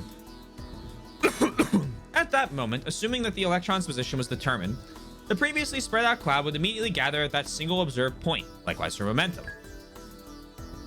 This is called a wave function collapse. It basically means that the act of observing the electron, which was previously viewed as a probability distribution, renders its fixed existence as a real phenomenon. This explanation is known as the Copenhagen interpretation and is considered mainstream in modern quantum mechanics. Now then, what about the rivaling many worlds interpretation? It agrees with the Copenhagen interpretation on the treatment of the electron's existence as a probability distribution. The question is, what happens after the moment the electron is observed? Under the many worlds interpretation, the probability distribution is considered to be maintained regardless whether the electron is observed or not. What does that mean? For example, when an observer confirms the electron is in a particular position, the other possibilities don't just disappear. Instead, they actually persist in other worlds the observer can't perceive. It's not such a ridiculous idea. Isn't it because we can't perceive them in our world that we say they don't exist? Certainly. If an observer observes that a possibility doesn't exist, then it doesn't exist in his world. However, it does exist in the world of observers other than that one. In other words, not worlds. Under the many worlds interpretation, even the observers are explained probabilistically. The wave function does not only consist of the target of observation, but also the observer's entire space-time. That means that every possibility which has a non-zero probability exists at the same time. Every possible world advances simultaneously, which can be interpreted as truly many worlds. If you think about it, the main point is this. Observers and observed things are made from the same substance to begin with. There's no reason whatsoever for an interpretation to distinguish between the two. Someone who dislikes the idea of a person receiving special treatment might find the many worlds interpretation easy to warm up to. It gives the impression that it was originally created for the purpose of explaining why waves should suddenly collapse at the moment of observation. In that sense, perhaps we can say it has advanced a step beyond current standard quantum mechanics as a theory.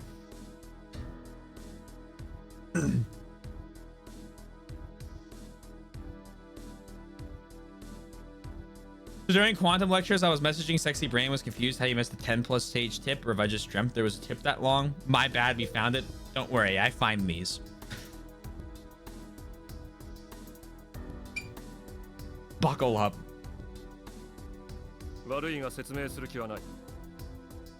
Fuck you! I already read about it. Okay. And the Mo suddenly closes his eyes.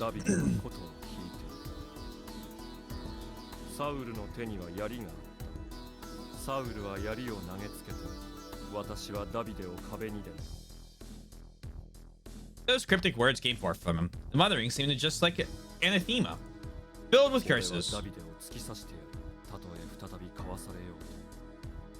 Opening his eyes, Enemoto fixes me with another stare.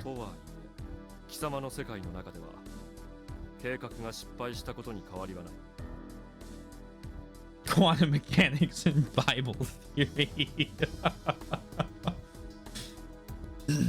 貴様にはけじめをつけてもらわねばな。ちょっと待ってくれ。俺にはわからないことだらけだ。どうしてお前はここにいる？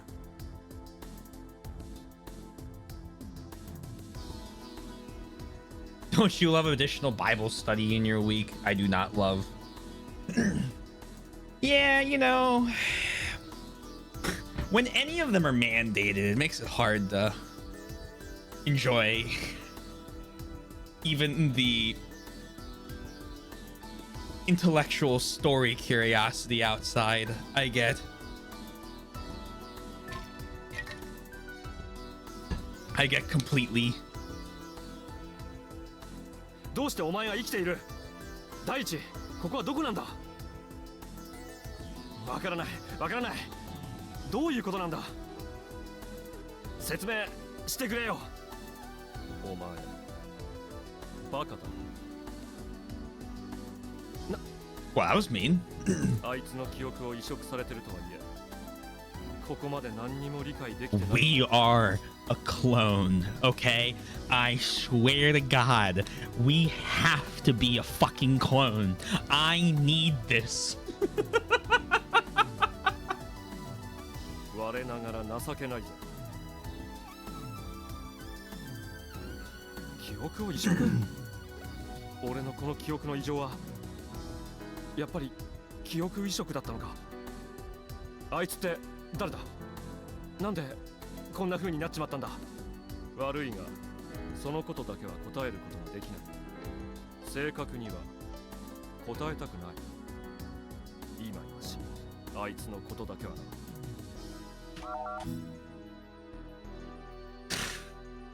This isn't a tip. For that person, there is no past. For that person, there is no future. To be more accurate, the concept of time does not exist for that person. For that person, the past, the present, and the future are all condensed into a single point. Point, emptiness, zeroth dimension. Three concepts that overlap. And great. In a place without anything exists that person. An absolute will is the only thing there. An absolute will to them. To give an example, David. Without a doubt, that person was a king who entirely ruled them. Means beloved in Hebrew. The biblical David, from whom this name is derived, was the second king of ancient Israel who established Jerusalem as its capital, united Israel, and built Israel's era of prosperity. King David excelled in battle tactics, and the mystics who felt that sorcery was behind those tremendous abilities thought that the battle flag of David was undoubtedly a demon summoning charm. The symbol of David used as an emblem is known as the Star of David. And in Israel, it is also believed to be a crest that protects oneself from danger. The symbol can be found in the Israeli national flag. In Japan, the Star of David, called the Roku Bose, Rokubose, or hexagram, is known as the crest of the Ise Grand Shrine. The symbol that holds the opposite meaning to the Star of David is the Gobosai, or the pentagram, also called the Star of Solomon.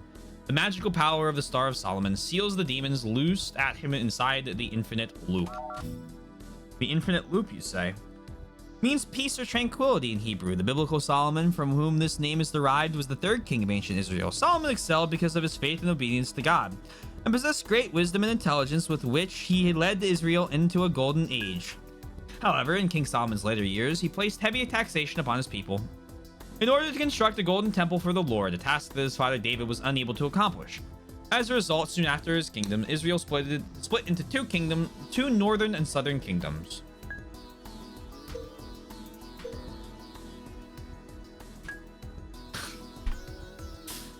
And to him, a hateful enemy. Him, to give you an example, Saul.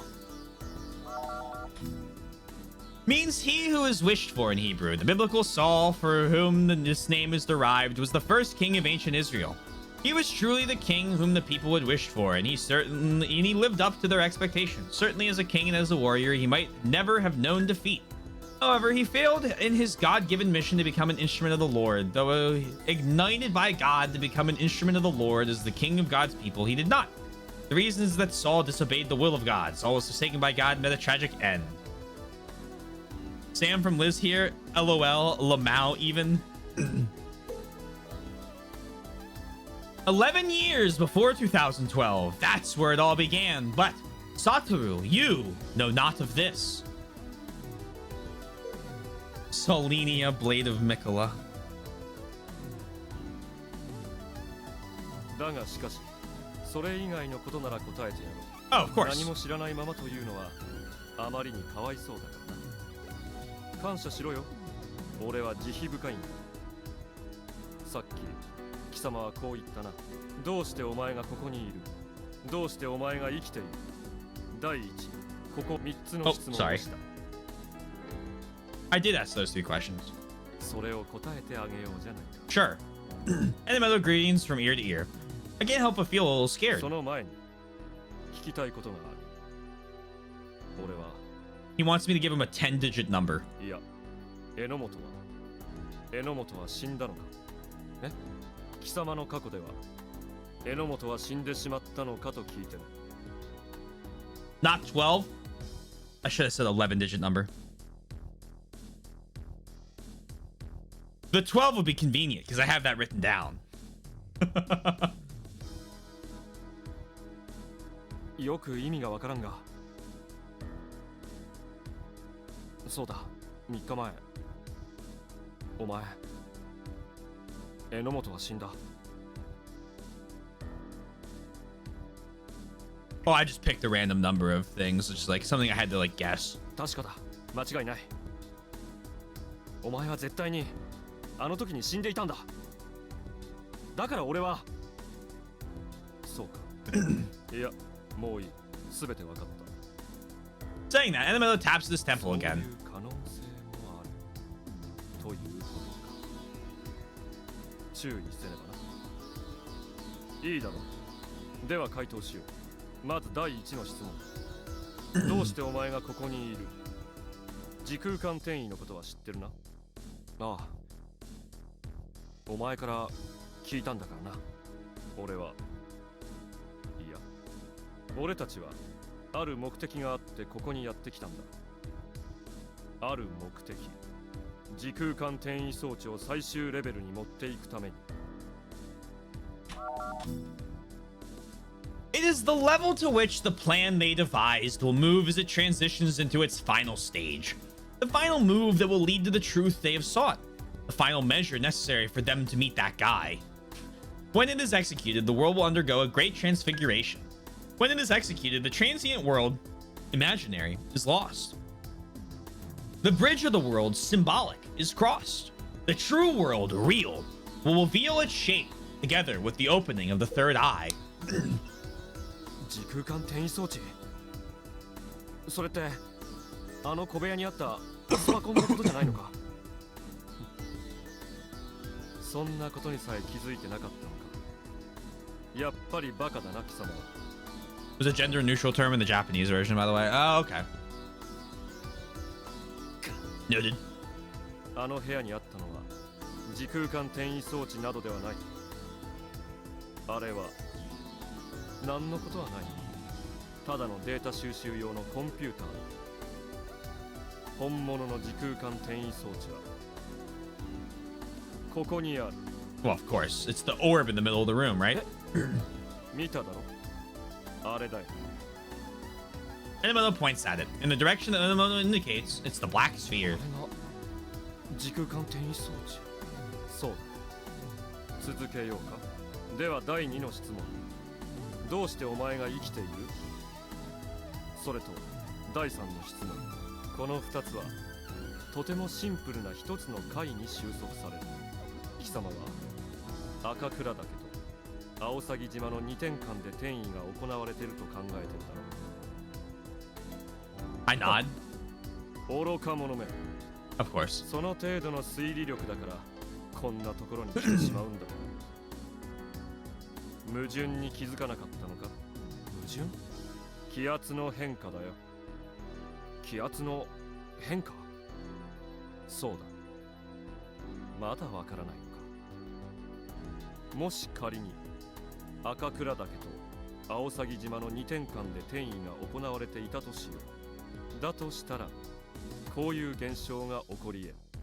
急激な気圧の変化だ。赤倉岳の避難小屋は We saw that. 1298 We even メートルの地点 commented に on ある。 this. それに引き換え青鷺島のスフィアの地点はたかだか標高11メートルだ。 We were bamboozled. 赤倉岳は低気圧に覆われており、スフィアは逆に高気圧に覆われている。この2点間で転移が行われたのなら、転移の被験者は気圧の変化により耳鳴り、あるいは耳の痛みのようなものを体感するはずだ。さすがにわかるだろ、このくらいは。ああ、そういえば。 I remember. In the video I saw in that little room wherein I observed the moment of the transfer, the window of the rooms violently shook as though struck by a gale.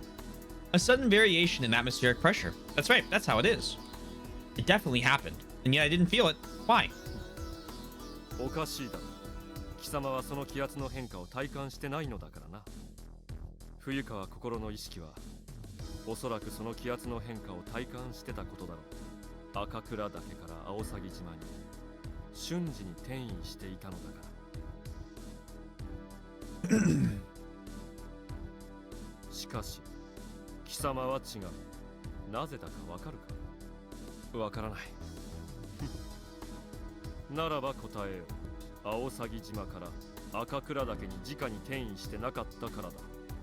え、つまり青鷺島と赤倉岳との間に中継点があったということだ。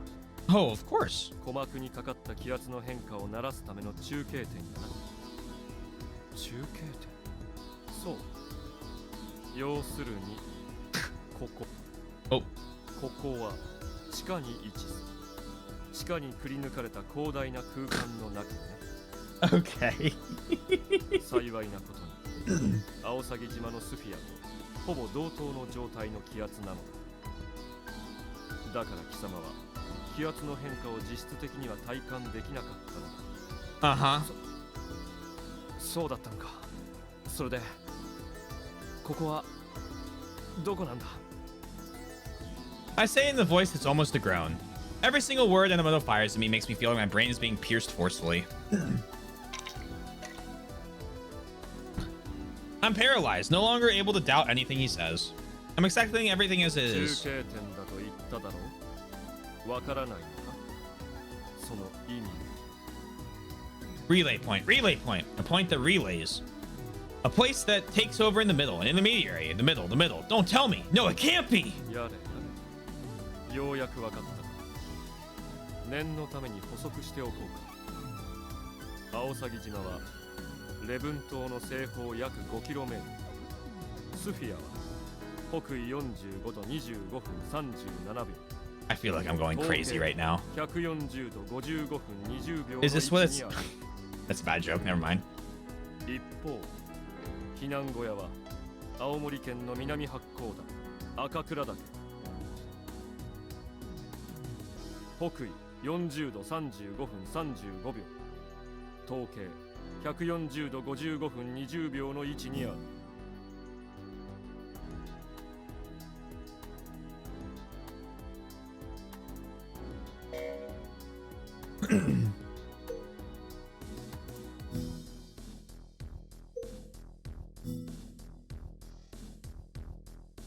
So it's the same east latitude, it's just the north one that changes.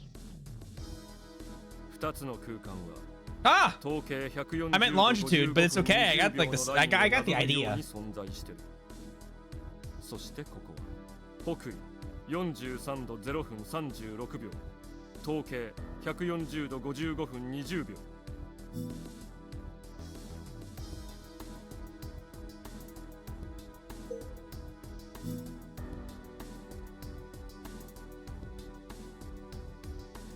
Okay.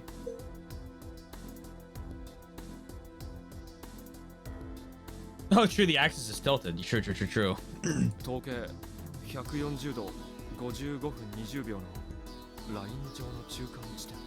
そう。まさに中継点。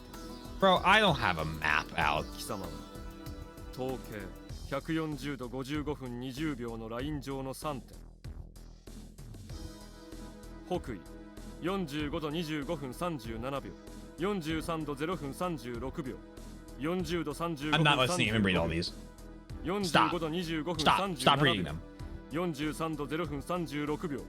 40度35分35秒。 What the fuck? とこのように転移を繰り返して。 Okay. I hold my head, unable to endure anymore. This is what's happening. 北緯43度0分36秒。ここは一体何なんだ。地下ってことはさっき聞いたが。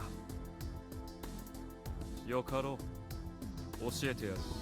北海道日和郡萌木村蛍火鉱山廃鉱跡だ。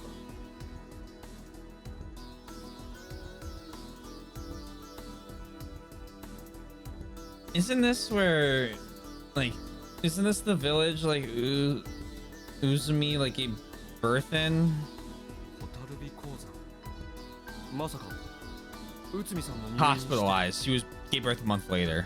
ごめんと記憶力だけはいいみたい And the mother suddenly grins scornfully だ at な me. まだわからないことがある俺が生きてる理由かそうだどうしようもないバカだな赤倉岳は2011年1月青鷺島は2012年1月 The mine exists in 2013! だとしたら時間も空間と同じように両極の中点を通るように移動してた Oh, と okay, it's 考える never mind. I guess July of 2011. わからないのかここはな貴様にとっての過去なのだそして冬川心にとっての未来でもある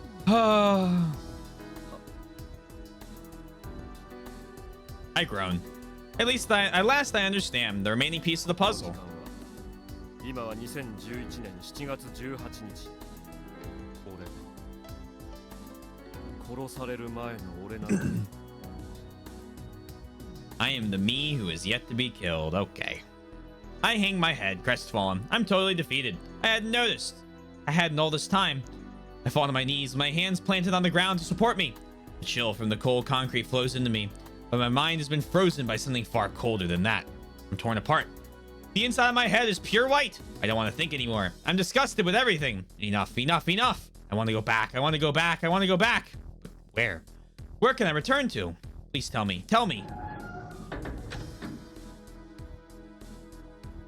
And then there's the sound of the door being open, and following that, the sounds of someone descending the ladder.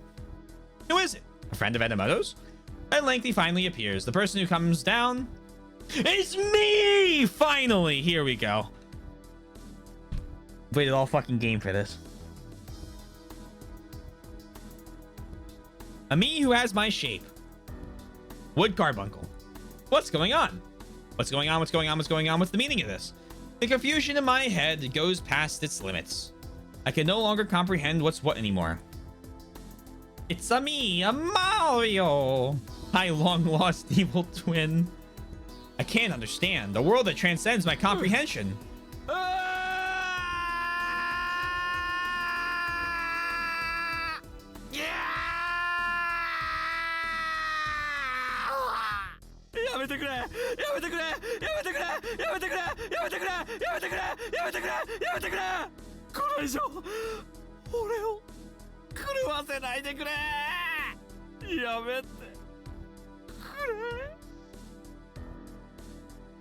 Panic overwhelms me. It's said that if you ever come face to face with yourself, you would fear them. And that's exactly what I fear now. Feel now. I fear everything I see before me. It's as though my reason itself is being ripped apart. This can't be right. This can't be right. This can't be right. This world isn't right. おい、どうなっているんだ The me I see before me also looks unsettled as he catches sight of なん me. でここに私がいるんだ Oh, good. The eye's a different color. Oh, excellent. So much for a translation bug, huh?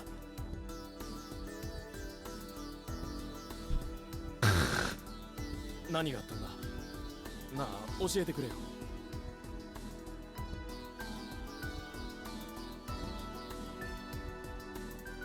The me before me asks Enamoto. Enamoto heaves a sigh and shrugs his shoulders. 失敗したのさ計画がなこいつの世界においては The me in front broods for a while, but soon そういうことか he nods in agreement. で、どうするんだこいつはこのまま放置しておくわけにはいくまいそうだなそれを今 Oh, look, you're blue. 考えているところなの Oh, so we actually did play as Enamoto, I guess. After a while, the me before me proposes something. 未来の私を殺してしまったらどうなる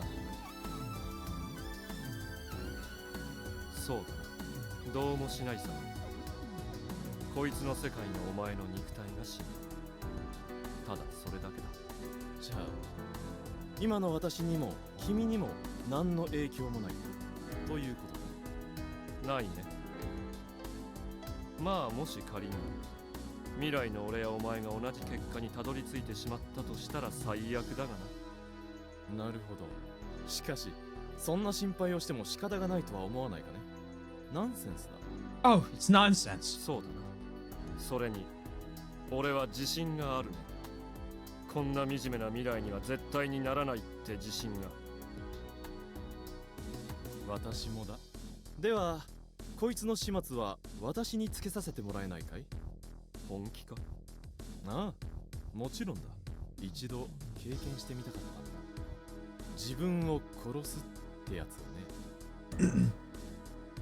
I'm listening to that conversation with my hazy consciousness. Killing myself? Am I gonna kill me? Ha! What a foolish thing I'm saying.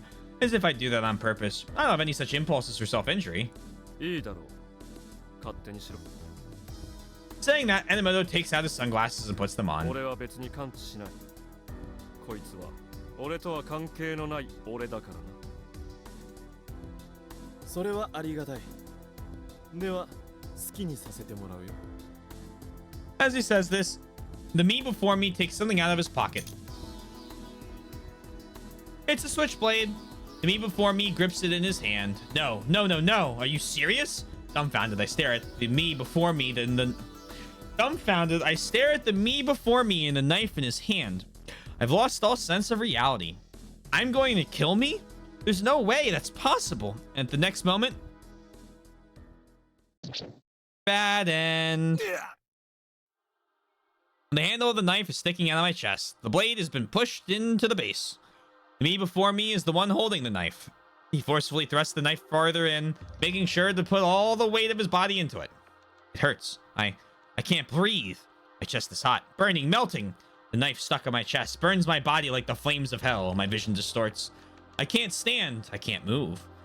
With my distorted vision, I can see my own face before me, full of twisted joy. The one bathing in the shower, my spurting blood slowly turning red is me.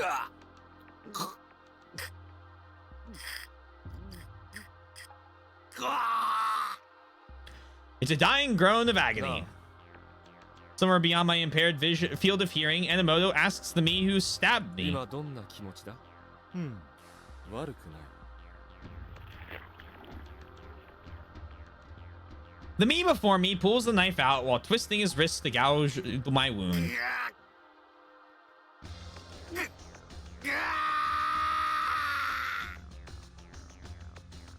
Fresh blood overflows from my chest. My vision is dyed crimson. 本当に悪くないね。まるで最高にうまいブラックのコーヒーを飲んでいるような気分。You're such a weirdo. やはりコーヒーはブラックに限る。そうは思わないかね。勇気度。Yukido? Huh? What did he just say just now? 俺はお前とは違うからな。榎本。Enomoto? The me before me is Enomoto, and Enomoto... Oh, God. And Enomoto is Yukido. What the hell is going on? Has this world gone mad after all? Did it even exist to begin with? Where in the world? Where am I? And then my consciousness returns to nothingness.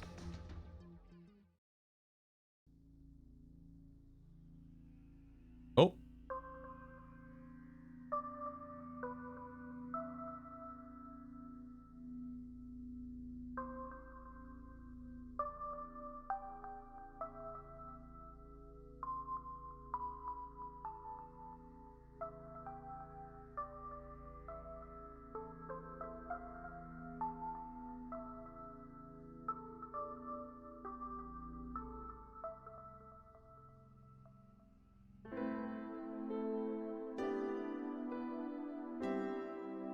Is that not a bad end?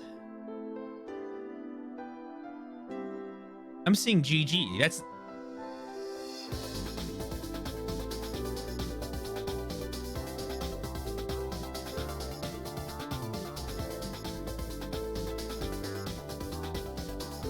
no execution?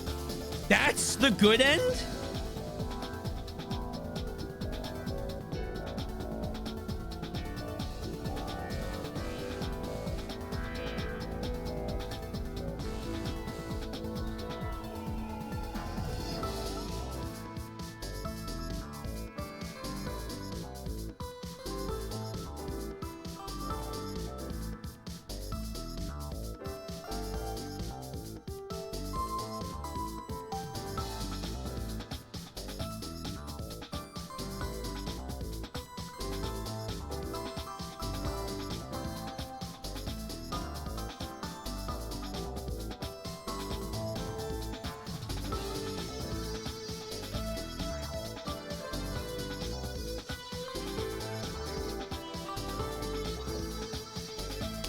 What's wrong? We're dead. I was speechless too. What about this doesn't feel good? Is this just about inflicting this on everybody? Is that all you wanted to do? Oh my fucking lord.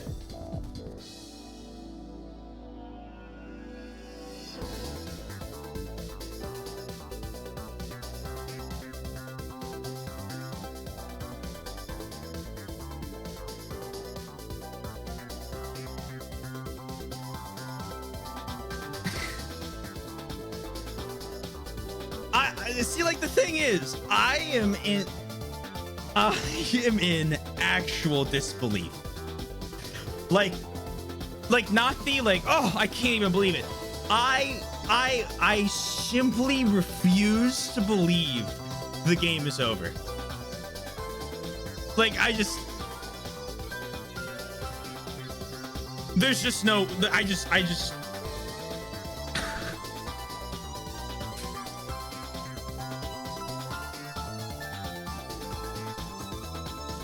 I don't even know what to say. Like, I am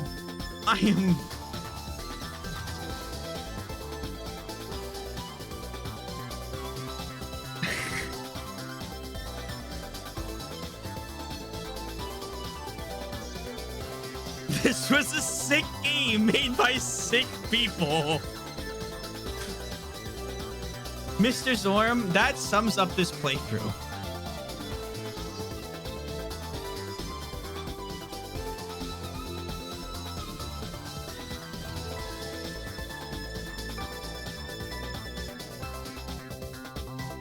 No, I just, that's not the end of the game. You're fucking with me. This is good. This is a good bit. You got me, and I'm willing to admit that.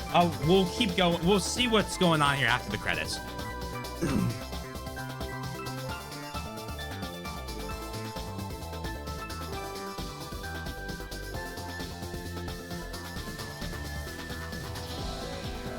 This is a good bit. You all fucking got me. That's good. There's no way that's the end.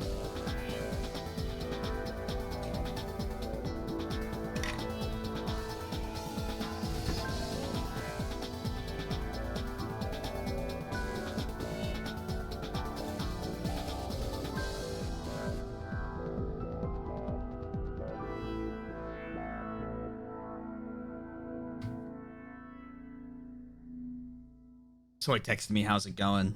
Well, we're about to find out.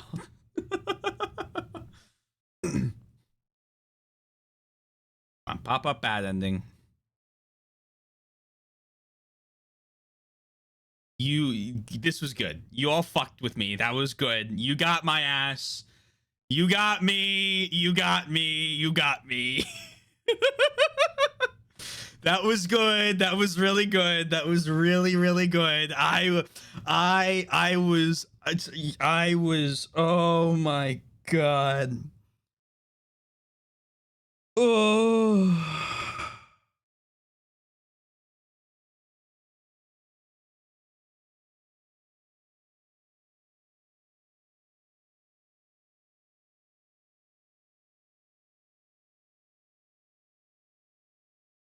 That was great. That's hilarious. That's really, really, really funny. Oh my God. I have a feeling it's gonna get really old as I keep trying to get through the actual endings.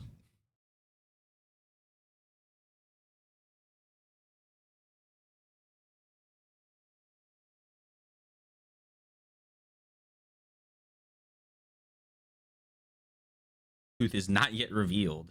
It circulates through an instant. An infinity loop. Oh boy.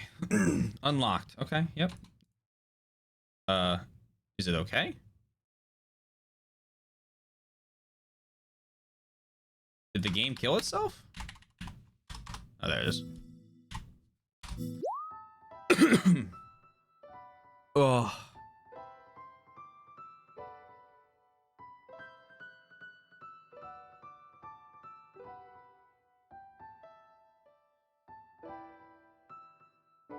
That's how you get people to go hunting for your good ending.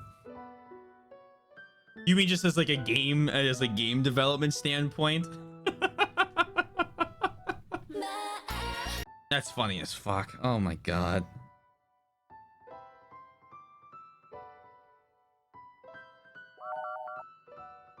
All right.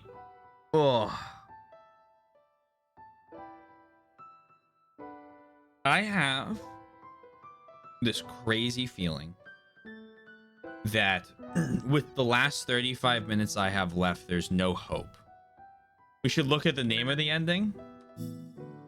Theories? I don't do theories. I get made fun of for theories.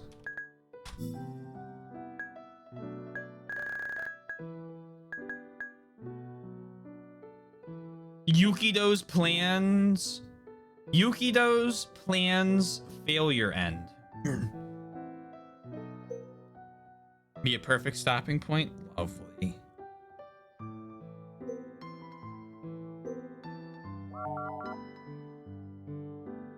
All right. We'll come back tomorrow. We'll have a good idea on whether or not we get to watch Yosh get executed.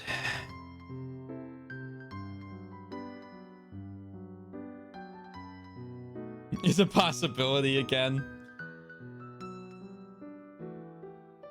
I guess he technically has till 2 hours in the Monday stream next week. Then we kill him. We beat him to death with hammers. Oh boy. Okay, well, what a game. That fucking got me. That I was about to explode. Like I was like, if I had ended and you were like, no, that was actually the good ending, I would have blown up. Like I think that would have been. I don't think I'd ever have to talk about Edelgard or Yakuza 5 or any other game ever again. But it was brilliantly done, and I still hate it, but in a good way. Gonna miss you, Yosh. All right. Well, with that.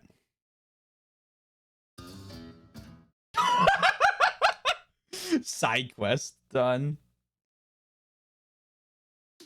Oh. Well, everyone. With that, thank you for being here. I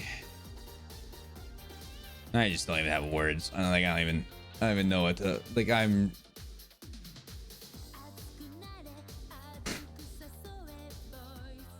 Jesus. All right. If you haven't been any new here, hey, consider following. A couple links real quick. Discord right there. YouTube for both VODs and edited content. And finally, I'm in a band. Check us out. We're gonna raid out the Courtney, who's playing Skyrim. GG's. Thank you for being here.